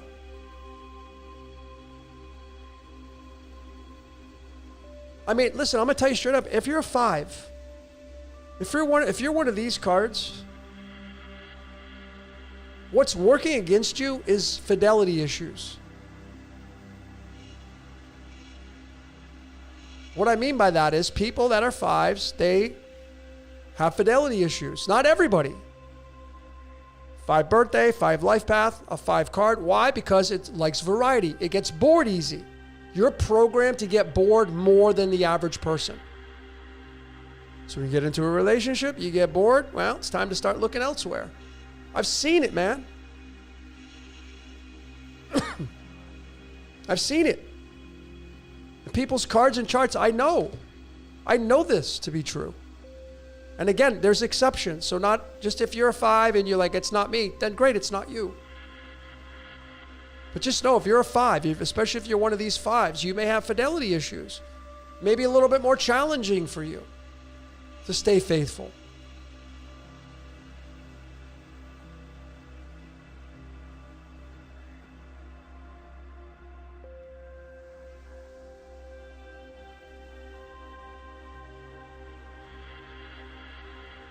But I ladies and gentlemen, if you're here because you want more knowledge, you want more information. You wouldn't be on this channel. If you're listening to this, if you've been listening to this, you're here because you want more. You want more knowledge. You want to know more. You're going down the rabbit hole. You've gone down the rabbit hole. Sorry for my coughing. If you're wondering why I'm coughing, I got this cold like 2 weeks ago and I have this post-nasal drip and it just gets irritated at night. So I'm doing my best to mute myself. So I apologize if I've hacked in the microphone. I'm not trying to be rude.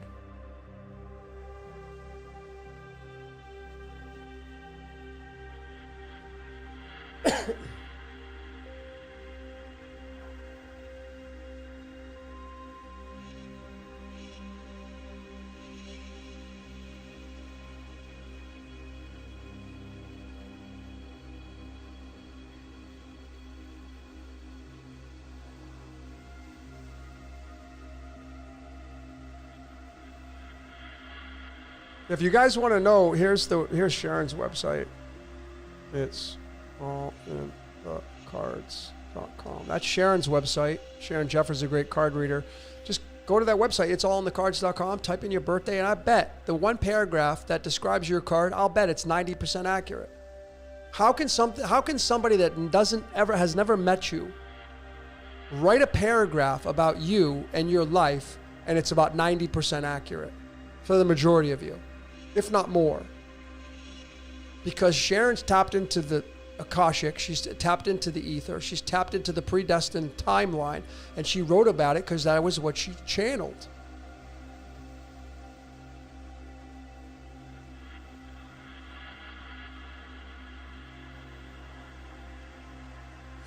Thanks, Pamela, for putting that on there. It didn't hyperlink mine. Let me just take right out of there.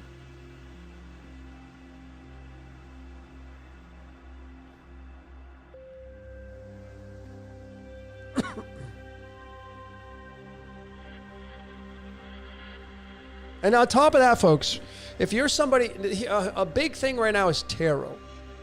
Tarot readers blowing up. I've watched some tarot readers personally. I've seen them go to hundreds of thousands of subscribers in a year. Like massive growth. Why? Because people want knowledge. We're in the age of Aquarius. They want to know. So if you get a tarot, if you go to the general tarot, when people say this is a general read, and you follow somebody religiously, faithfully, even if you randomly pick a tarot reader, if they pull, and you're going to be doing tarot, right? So I'll use this as the example.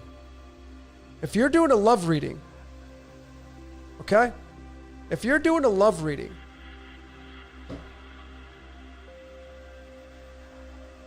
and you know the person that you want to date, you know their card. Let's say they're the Ace of Diamonds. Most tarot readers don't use the cards. They use the tarot. Well, what the conversion is the Ace of Pentacle, this one. This is the Ace of Diamonds. If you get this in a love reading, and that's the person that you have interest in, that just strengthened the reading you got from this person, and you didn't pay a dime for. But see, you wouldn't know that unless you study the card system. It's really simple. There's a birthday card chart. I have all these free downloads on my Cosmic Sugar website. All the tarot cards numbered, all the cosmic playing cards numbered. I have the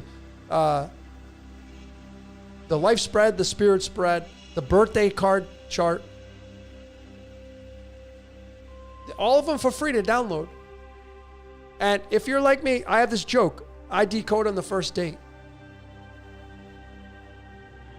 Yeah, that's my funny thing, because that's it. Because if I ever did date somebody again, give me a birthday. What time were you born? Where were you born? And if you can't give me that stuff, then that's okay. We're not going to go on a date. I want to see what I'm going to get, man. I'm going to take it for a test drive, right? I mean, do you buy a car brand new without taking a test drive? No, you take a test drive. That's what the astrology is, the numerology. It's a test drive to see if you want to get in bed with this person. Not literally, but you know what I mean. Everything is always great in the beginning. If you have a good communication base with somebody that you start dating, like when you go on a first date and it was a great date, that's fine. That can pull you into a direction of getting horny. And that you'll start using the other brain. Your oxytocin and dopamine can fool you because you're horny and you're trying to get some. Why do you go on a date? Who goes on a date and just keeps it completely platonic? I know I don't have sex on the first date. I know you don't. Fine. I'm not saying that. I'm not saying to be a hoe. I am saying, though, that you're going on a date because you're eventually going to get some. For most people. And I'm telling you, when you get some, you're not thinking straight. People can pull the woolly over your eyes like that when you bust one. Now you're a slave. Now they own you. They own your oxytocin and dopamine. They own you. And you'll just follow them around and you'll do dumb shit in the beginning, the honeymoon stage. You see, the value in knowing their cards and their birthday and their astrology is, you can't fool me on that shit. Of course, if they give you wrong information, well then, yeah, maybe that'd be the case. But this is the wave of the future for dating, folks. And here's another thing. I don't understand if you're somebody who owns a dating service, why are you not using these layers to, if you're a matchmaker, it blows my mind. Why are matchmakers not using this as the de facto to match people up? No, you know what you'll match people up with? Oh, this person has this and you need that, and it's all materialistic bullshit. What's in the blueprint Why are these matchmakers not using astrology and numerology and tarot and the cards and the cosmic codes and the love signatures? It blows my mind, man. That's another thing that people, if you're a matchmaker, man, I don't know why people aren't using it. But anyway, if you're looking to date somebody, best thing to do is to freaking do forget the background check of like looking their name up to see if they have a felony or something like that. Everybody deserves a second chance. I mean, I know you don't want to date a killer. Don't you want to know what you're going to get? Don't you want to test drive it? I would think so.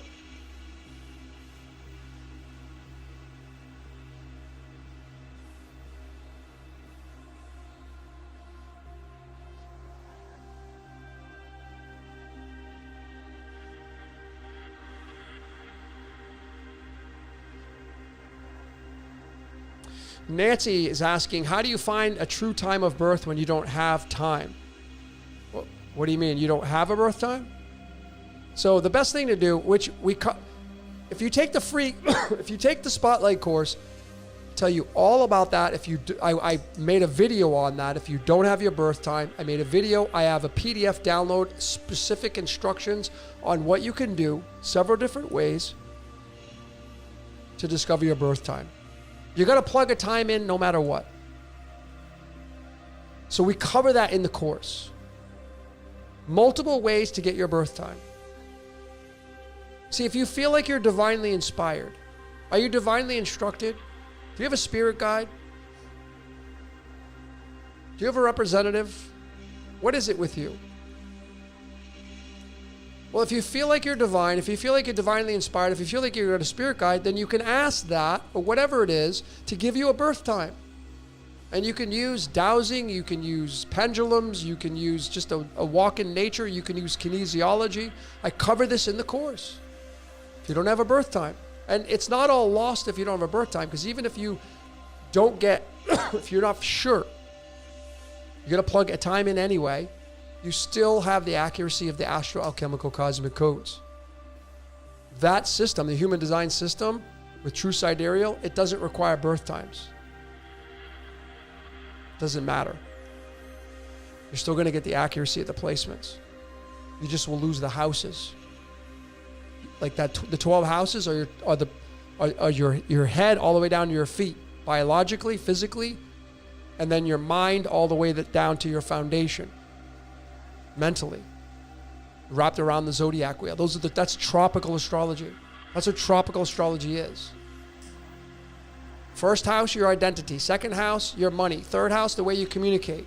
Fourth house, your home, your family. Fifth house, your manifestations. Sixth house, your legacy, your masterpiece, and so on and so forth.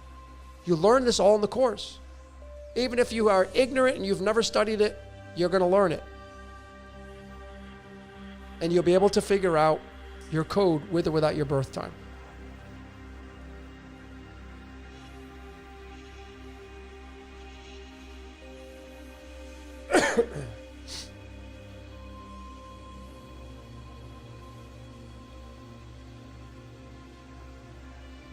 Arizona Lane, what does it mean to not have anything? Arizona, have you taken the course? Have you taken the course? I'll answer your question, but I would encourage you to take the course, because you wouldn't be asking that question.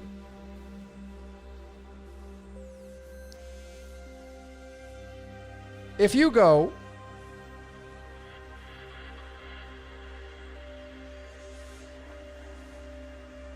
oh, where is it at?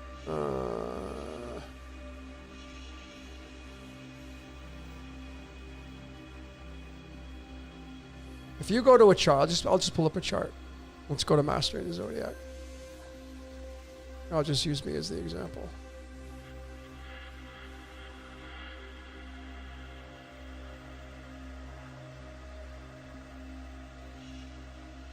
So here's my chart, right? I have nothing in my sixth house as well. See, it's this bear. This is, by the way, this inner wheel, this is tropical astrology. 12 equal 30-degree houses. 30 degrees times 12 is 360. This is tropical. This is true sidereal. Notice that the zodiac signs are not all the same sizes like the tropical houses are. Okay? The 6th house, I have nothing here, but I have a blend of Aries and Pisces. So in my chart that I've been keeping track of, which you'll have access to, there's my 6th house. 40% Pisces, 60% Aries. There it is. 60% Aries, 40% Pisces. You just gauge this. You don't have to be exact. You could say 2/3 Aries, 1/3 Pisces, however you want to do it. And then you're going to take that information and you're going to look for definitions through AI with it. And it will tell you a ton of information about what it's like to have Aries and Pisces in your 6th house. See? And you'll get definitions on all of the houses. You see this right here? You're going to collect all this information like I have. So it's not just a matter of where your placements are, where your sun is, where your moon is. It's what's in those houses. It's what zodiac signs are occupying those houses. In my 8th house, Gemini and Taurus. In my 9th house, Leo, Cancer, Gemini. In my 10th house, it's all Leo. My career, this is the midheaven, is in Leo, which means I'm born to be in the spotlight. I created a course called Spotlight. My job is to illuminate people.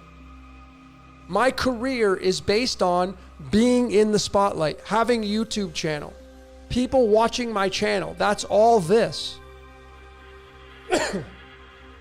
And I will make money from it because my sun's in Capricorn, and Capricorn is your career. And it's in my 3rd house, and my 3rd house is communication. Well, what do you think I'm doing right now? I'm communicating with people, telling you that you're in the spotlight. That's what you'll get from the course. You'll get all this information. All of this. That's if you want it. Like, not everybody wants it. The majority of people don't want that information. We are a minority. You and I are minorities. We're like a dying breed. Because you and I, we want the information. We desire to know more about ourselves. At least the majority of you here do. But the rest of the world could give a shit about that stuff. Because they're too busy chasing the pleasures of the flesh. They're too busy getting 5 cars in their driveway. They're too busy trying to make $1 million. And I'm not saying there's anything wrong with that.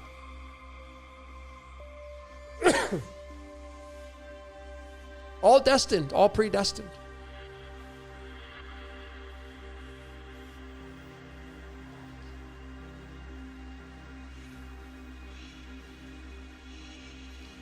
So if you didn't know that the course was out, it's been out since September. And I get it, you guys are busy and all that stuff. The best way to keep up with this research is by joining the Patreon. You don't have to become a donating member. You can become a free member. Because on the Patreon, you get the pro bonos. When I release the calendar, it's on the Patreon first. I don't do it in the public. That's the benefit of being a member over there. And then a lot of the precursors, the slides that I put out before the videos are put out on Patreon, you get them on on the Patreon before the videos are put out for the donating members. All of my announcements, they come on the Patreon before anywhere else, because that's where I'm most active. There's a community over there. We've even opened a Discord over there. We've opened a Discord. It has the spotlight. It has an astrology section, a numerology section, and excuse me, we've opened up. I apologize for coughing. We opened up a section for each card suit. The goal is to get 13 people and create a round table of the suits. Meaning each suit has 13 cards.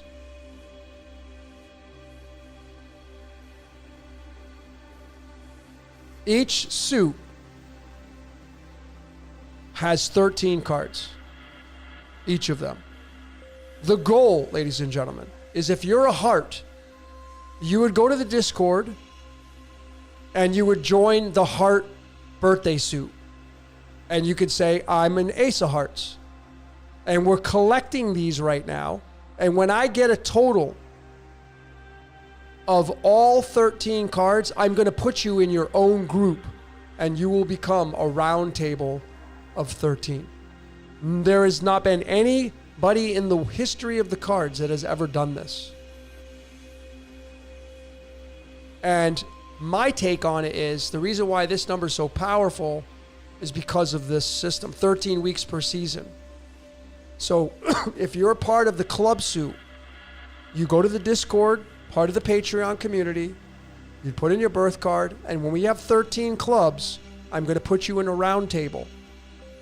And maybe we can start doing exercises. I think there's something special with this. And I think that people can start creating through these round tables. And we're going to start doing meetups and get-togethers with these round tables. That's the goal.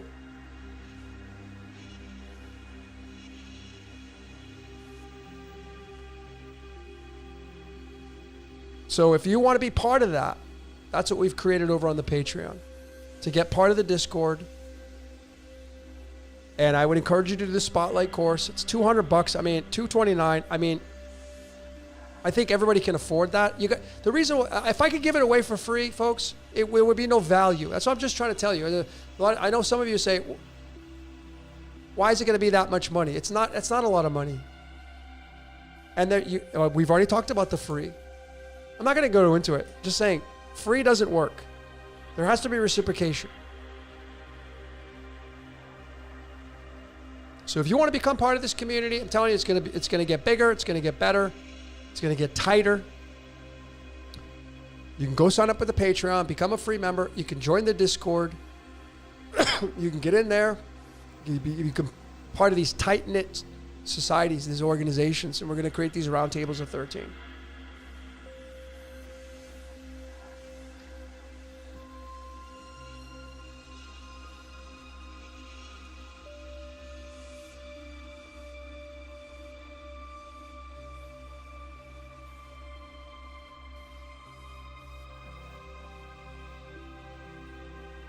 All right, I'm going to wrap this one up.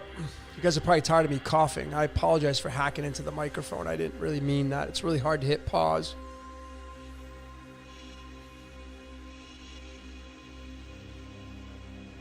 I hope you got something out of this. What's Your Question 109? It was kind of a special one for me just because of TJ. Like, who's TJ? That guy right there. That was my little Jesus. Best Yorkie. I know everybody would say that their furry's the best, and it is. Your furry's the best. We'll do a couple tarot cards.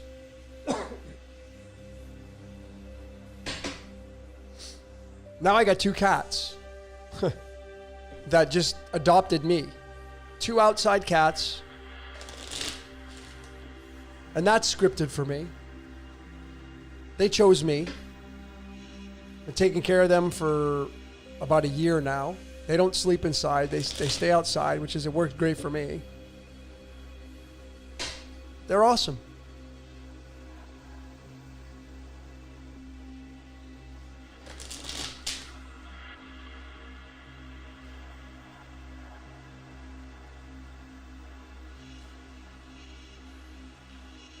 I appreciate that, Nancy, the healing and all that stuff. I'm almost done with this cold. It's just hanging around. It doesn't want to.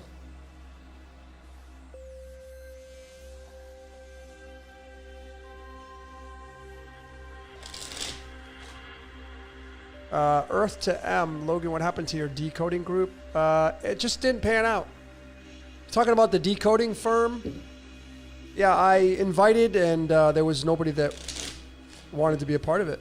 So it was either not the right timing or just wasn't the right thing. Thank you, my Flip 74. I appreciate the kind words. I'm just one. If I'm a goat, ladies and gentlemen, I'm not the only one. You guys are the goats. You're supposed to be the greatest of all time. Right?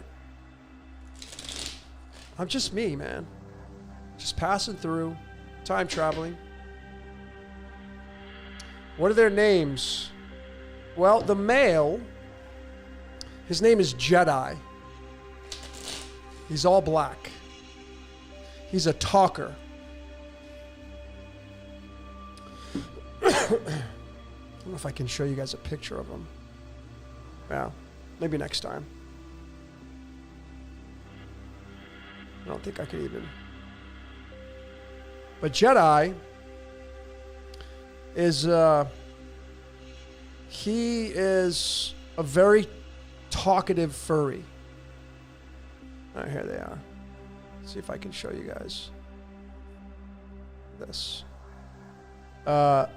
Give me 1 second.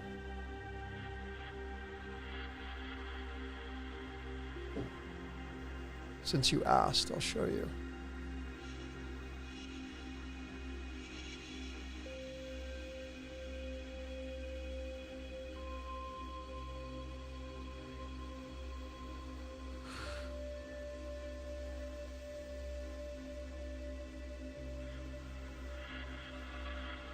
So this is where I live in Mexico. And this is the two cats that adopted me. They are partners. I think they're brother and sister, but they cuddle, they lick each other, that kind of partnership. I haven't caught them humping each other, but the one on the left, the female, her name is Golumki. I don't know, it's a weird name, I know, but that's just the name that came into my mind. She's the female, and then Jedi's the black one on the right. And so they come as a pair. And what's fascinating about these two is I was working on Venus. I was studying Freya. And when you study Freya, who is, which is Venus, you would know that Freya gets pulled by two cats. This is Norse mythology, right? Venus gets pulled by two cats. And so, like, these two came into my life as a pair. Jedi was very malnourished. He had, like, a lot of fur missing from his backside, and I thought he had like a parasite, but come to find out it was just a protein deficiency. And then Golumki has been very healthy and all that stuff, but they're very skittish. They don't. Golumki will let me pet her when she's eating, but that's it. Jedi, forget it. He may smell my finger, but he won't even let me get near him, which is fine because they're feral. But they kind of adopted me, and they came around when I was studying heavy Venus, which again is Jesus, right? Venus, two cats. And what's fascinating about this is that in Chaldean numerology, the word cat is 314, pi, and it's 8.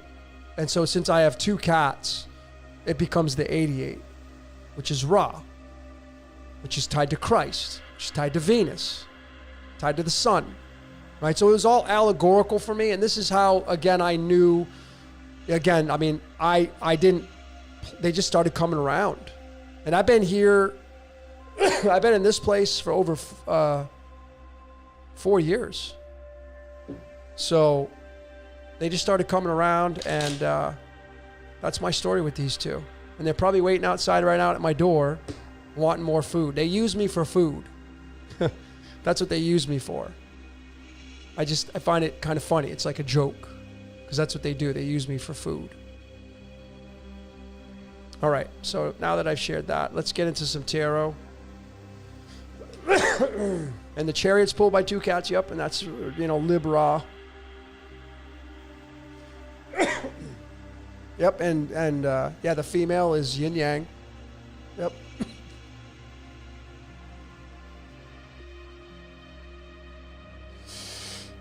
Jessica says, I lost my two dogs 5th of October, November 12th. Sorry for your loss, right? So is love worth the ache? For me, no. It's not. It's not worth it. That's why I won't get another pet. These cats are here because they found me. And I would imagine it has to do with love because it's Venus, And I mean, they're my friends, man. They're my best friends because I talk to them all the time. I mean, I'll put my window open and I sing to them. I'm crazy. I sing to them. I'm always singing. And I can't sing, so it's terrible, but I sing. And and they come in and they'll lay down and chill out. But they don't stay in here. They get claustrophobic, right? But for me, is the death worth the love? For me, no.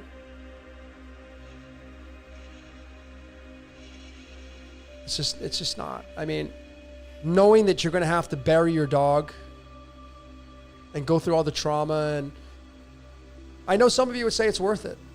That's fine, to each his own, but for me, no, it's not worth it.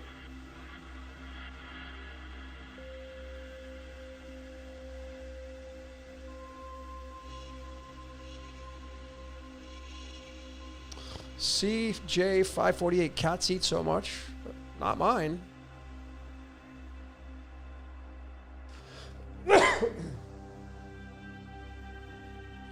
Yeah, I'm pretty blessed here, ladies and gentlemen. I'll just show you one more thing. I'm extremely blessed to live where I live because it's not just the cats, but it's the Tijuanas, the Mexican badgers. And they, you may have never seen these before, but I'll show you one more image and then we'll pull some tarot because they're really funny.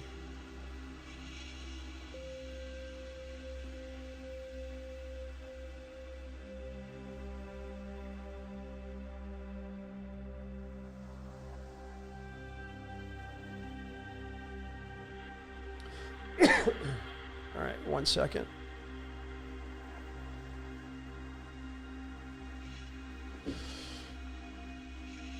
So in Mexico,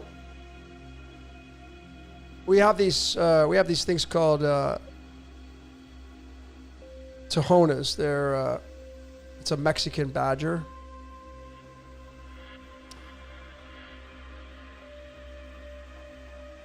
And this is what they look like.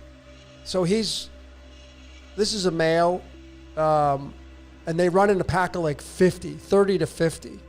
So they're courageous enough. They'll come to my door. They'll come inside my house and beg for food. And they're a cross between like a raccoon and like you can see the claws. They have like bear claws. So they're great climbers. But they love food, man. And this one right here is eating a date. So I get the dates at Costco, and they're expensive, man. And if I like it, they'll eat the whole thing. So they like cat food, they like dog food, they like tortillas. But they're very special, and they're extremely funny, and they're very, they get very territorial when it comes to their food. But this is called a Tejona. And so they come right up my stairs, man, and they live right next door. And so this is what I'm subjected to. This is why I stay in my own bubble, folks. I don't like the news and the mainstream, and I don't do anything. I just do nature. I do the beach, and I do my decoding to help all of you out.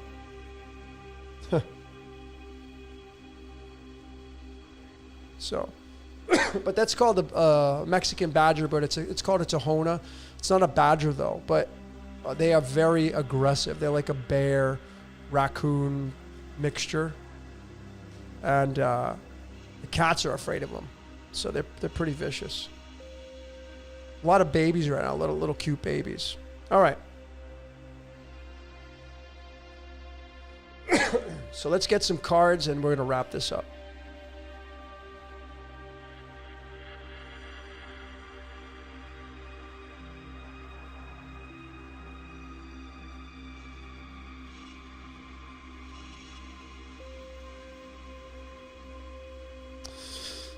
One last question. I'll get to that. Jessica says, how do I stay so grateful?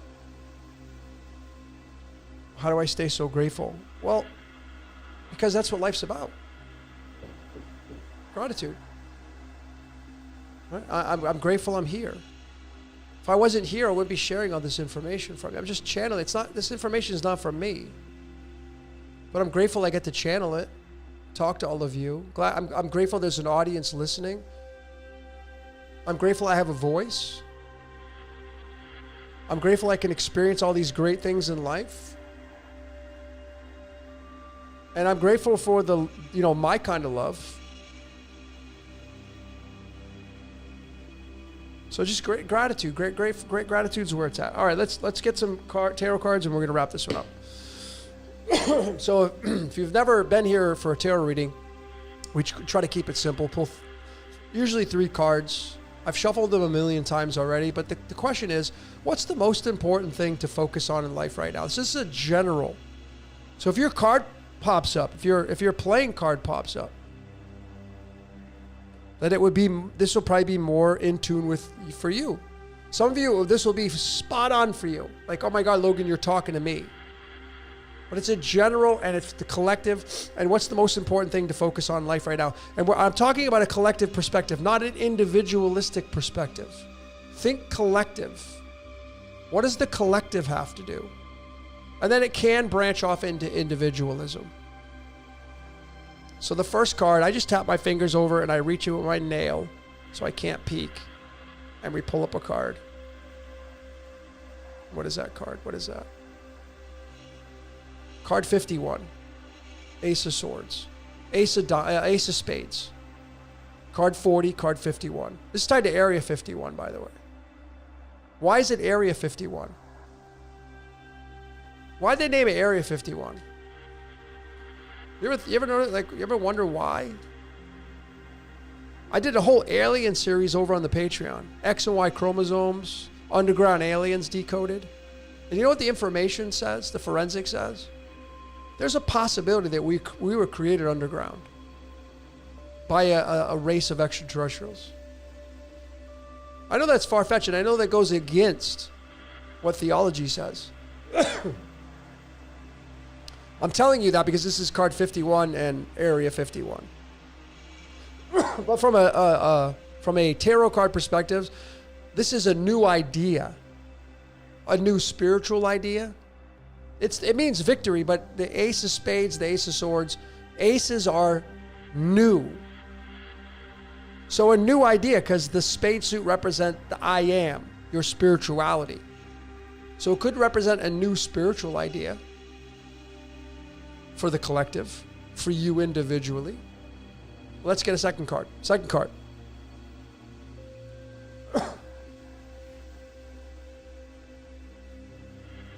Two of Cups. Fascinating card. Card 38.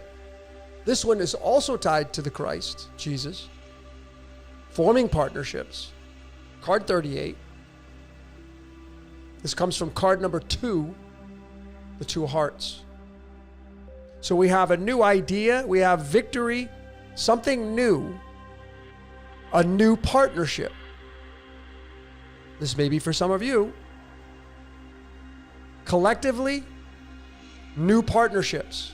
So as a whole, most important thing to focus on in life right now, new partnerships, new friendships, new acquaintances.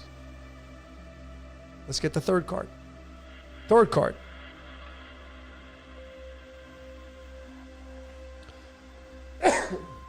Seven of Pentacles. Now it came out reversed. So I'm going to read it both ways.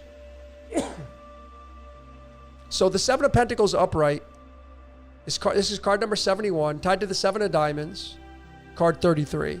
This card is very, very easy to read. See this person standing there? It has swept up everything in its life, and it's analyzing everything to figure out what's going to stay, what's going to go. What am I going to keep? What am I going to get rid of and throw in the garbage? Now, when it's flipped upside down, that means it's a lack of doing that. A lack of thinking about what's going to stay and what's going to go. So I'm reading it both ways.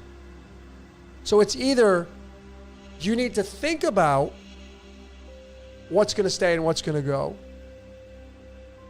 or you're not doing that. The reverse of that. Now, when you put them all together, upright,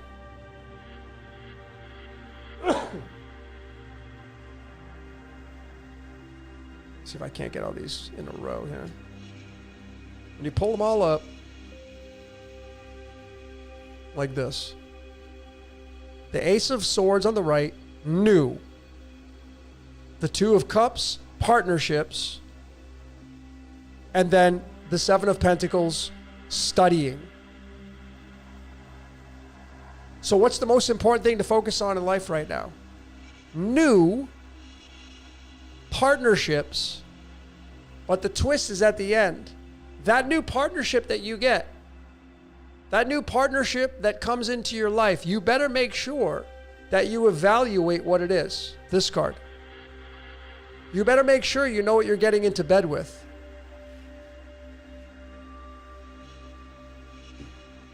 Because it's new, a new idea, a new change. The new idea could be forming a partnership. It doesn't have to be an intimate partnership. For some of you, it could be a business partnership, a new business partnership, a new contract. But you better make sure that you read the fine print. I'm just telling you, in dating, and we talked about this, right? It couldn't have picked it better. If you're not decoding your partner that you're about to go on a date with, what are you doing? Why are you not doing that? That's this. See, your date is in that pile.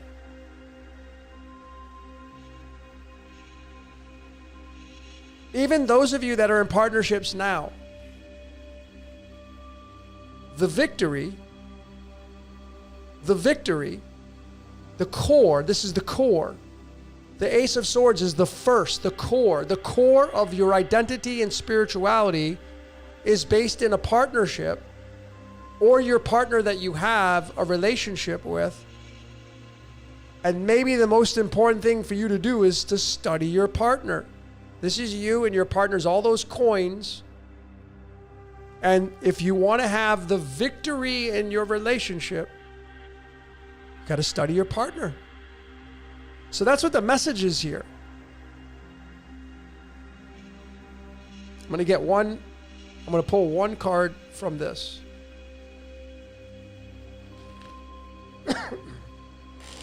From the regular deck. Let's get a confirmation.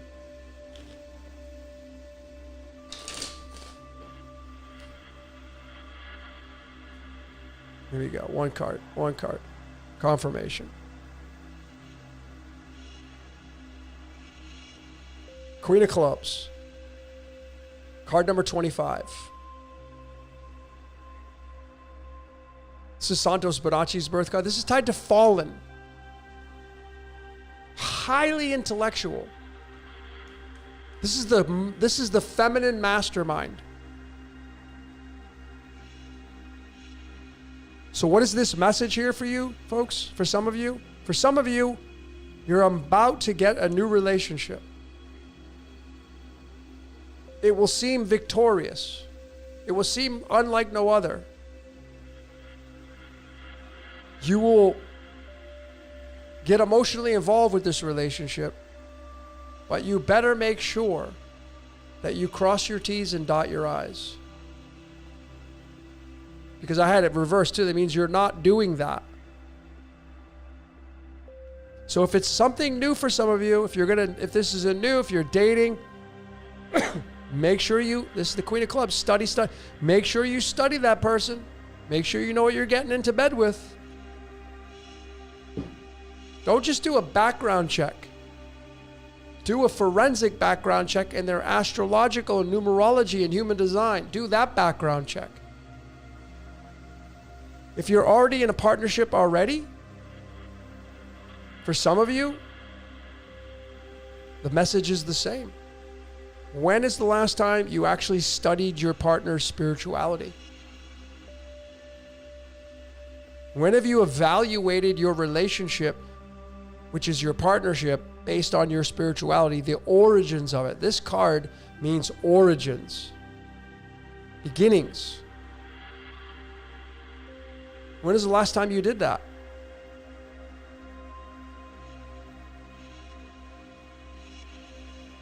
Let me just add these up. We get 51, 38, 71, 160.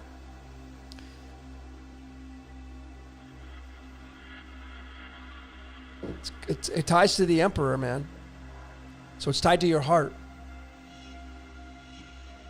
These three are tied. They've reduced down to the Emperor, the king of the castle. If you're going to be the king of your castle, you got to know the origins. This is origins. And the origins form the partnerships. And then for some of you right now, you may be even analyzing the relationship you're in because you're about ready to get out of it. Some of you may be going through a breakup right now. Some of you may be going through a divorce. And you're having to this is like going to family court or whatever, and you're trying to divvy up your assets. For some of you, clarity on your partnerships and your assets. Some of you may be forming new relationships, but you better make sure you know what you're getting into bed with. You better make sure that you do your background checks, that you do your vetting, not doing the typical vetting of like looking at their record, their felony record. Not just that, their astrology and numerology. Because scripted or not, ladies and gentlemen, it's better to know how this person is going to love. This is all tied to the spotlight as well, is the studying the partnership at the highest level possible to have the highest degree of spirituality. The origins of spirituality is the Ace of Swords. Having clarity of your partnerships by analyzing your partner over and over and over.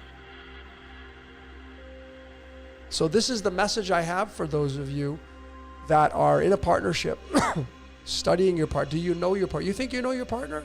Do you know your partner's love signature? Could you tell me what their love signature is? How they love and how they want to be loved? Could you tell me in an elevator, if we get stuck in an elevator, how your partner's love signature is? What is your love signature? How do your emotions get processed? What are your payoffs with your emotions? What does your sex drive look like? What are you secretly hiding that your partner doesn't know about? Why are you hiding it? Because for some of you, you're hiding it. And they may be analyzing you right now. And they know what you're hiding. That's why honesty is a great policy. Some of you, man, your partner is analyzing you right now, and they already know what you're doing. They already know, man, this is the mastermind. the confirmation, the feminine mastermind. Some of you are in partnerships and you're doing some stuff behind your partner's back and they know about it. It's not going to end it's not going to end fun for you.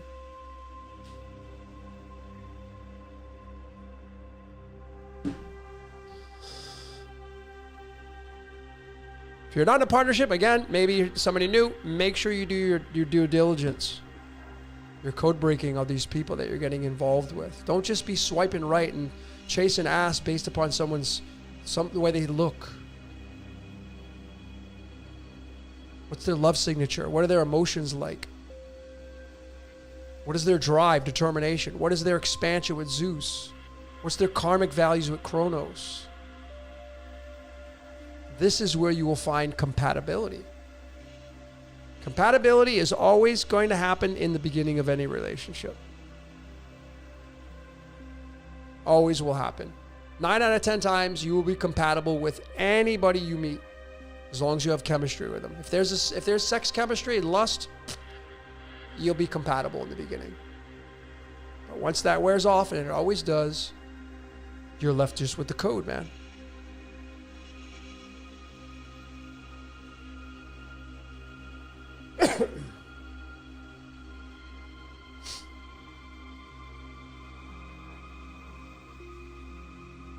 All right, ladies and gentlemen, we're going to wrap this one up. I appreciate everybody for being here.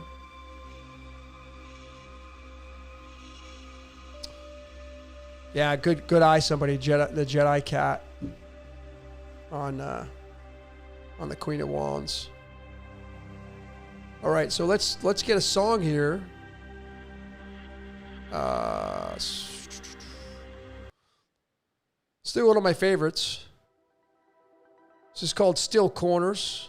We get a copyright for this. That's okay. They can monetize. I don't monetize my channel. If you ever see a commercial on my channel, it's not because of me.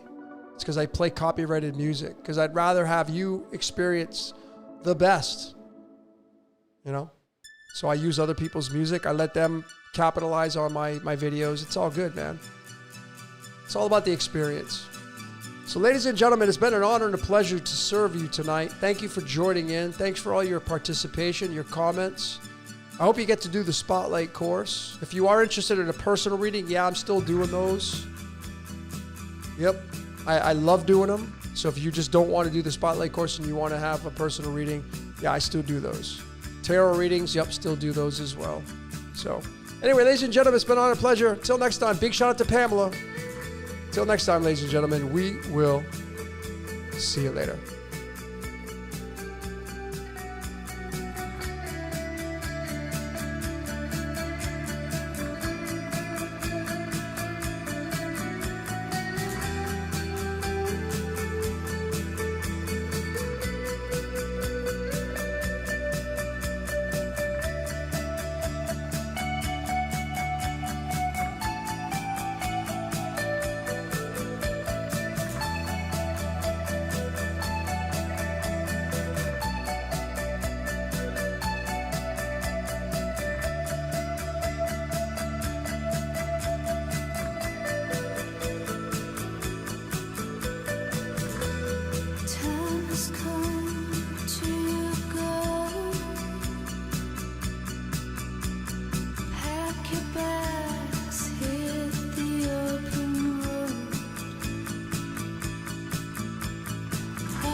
away.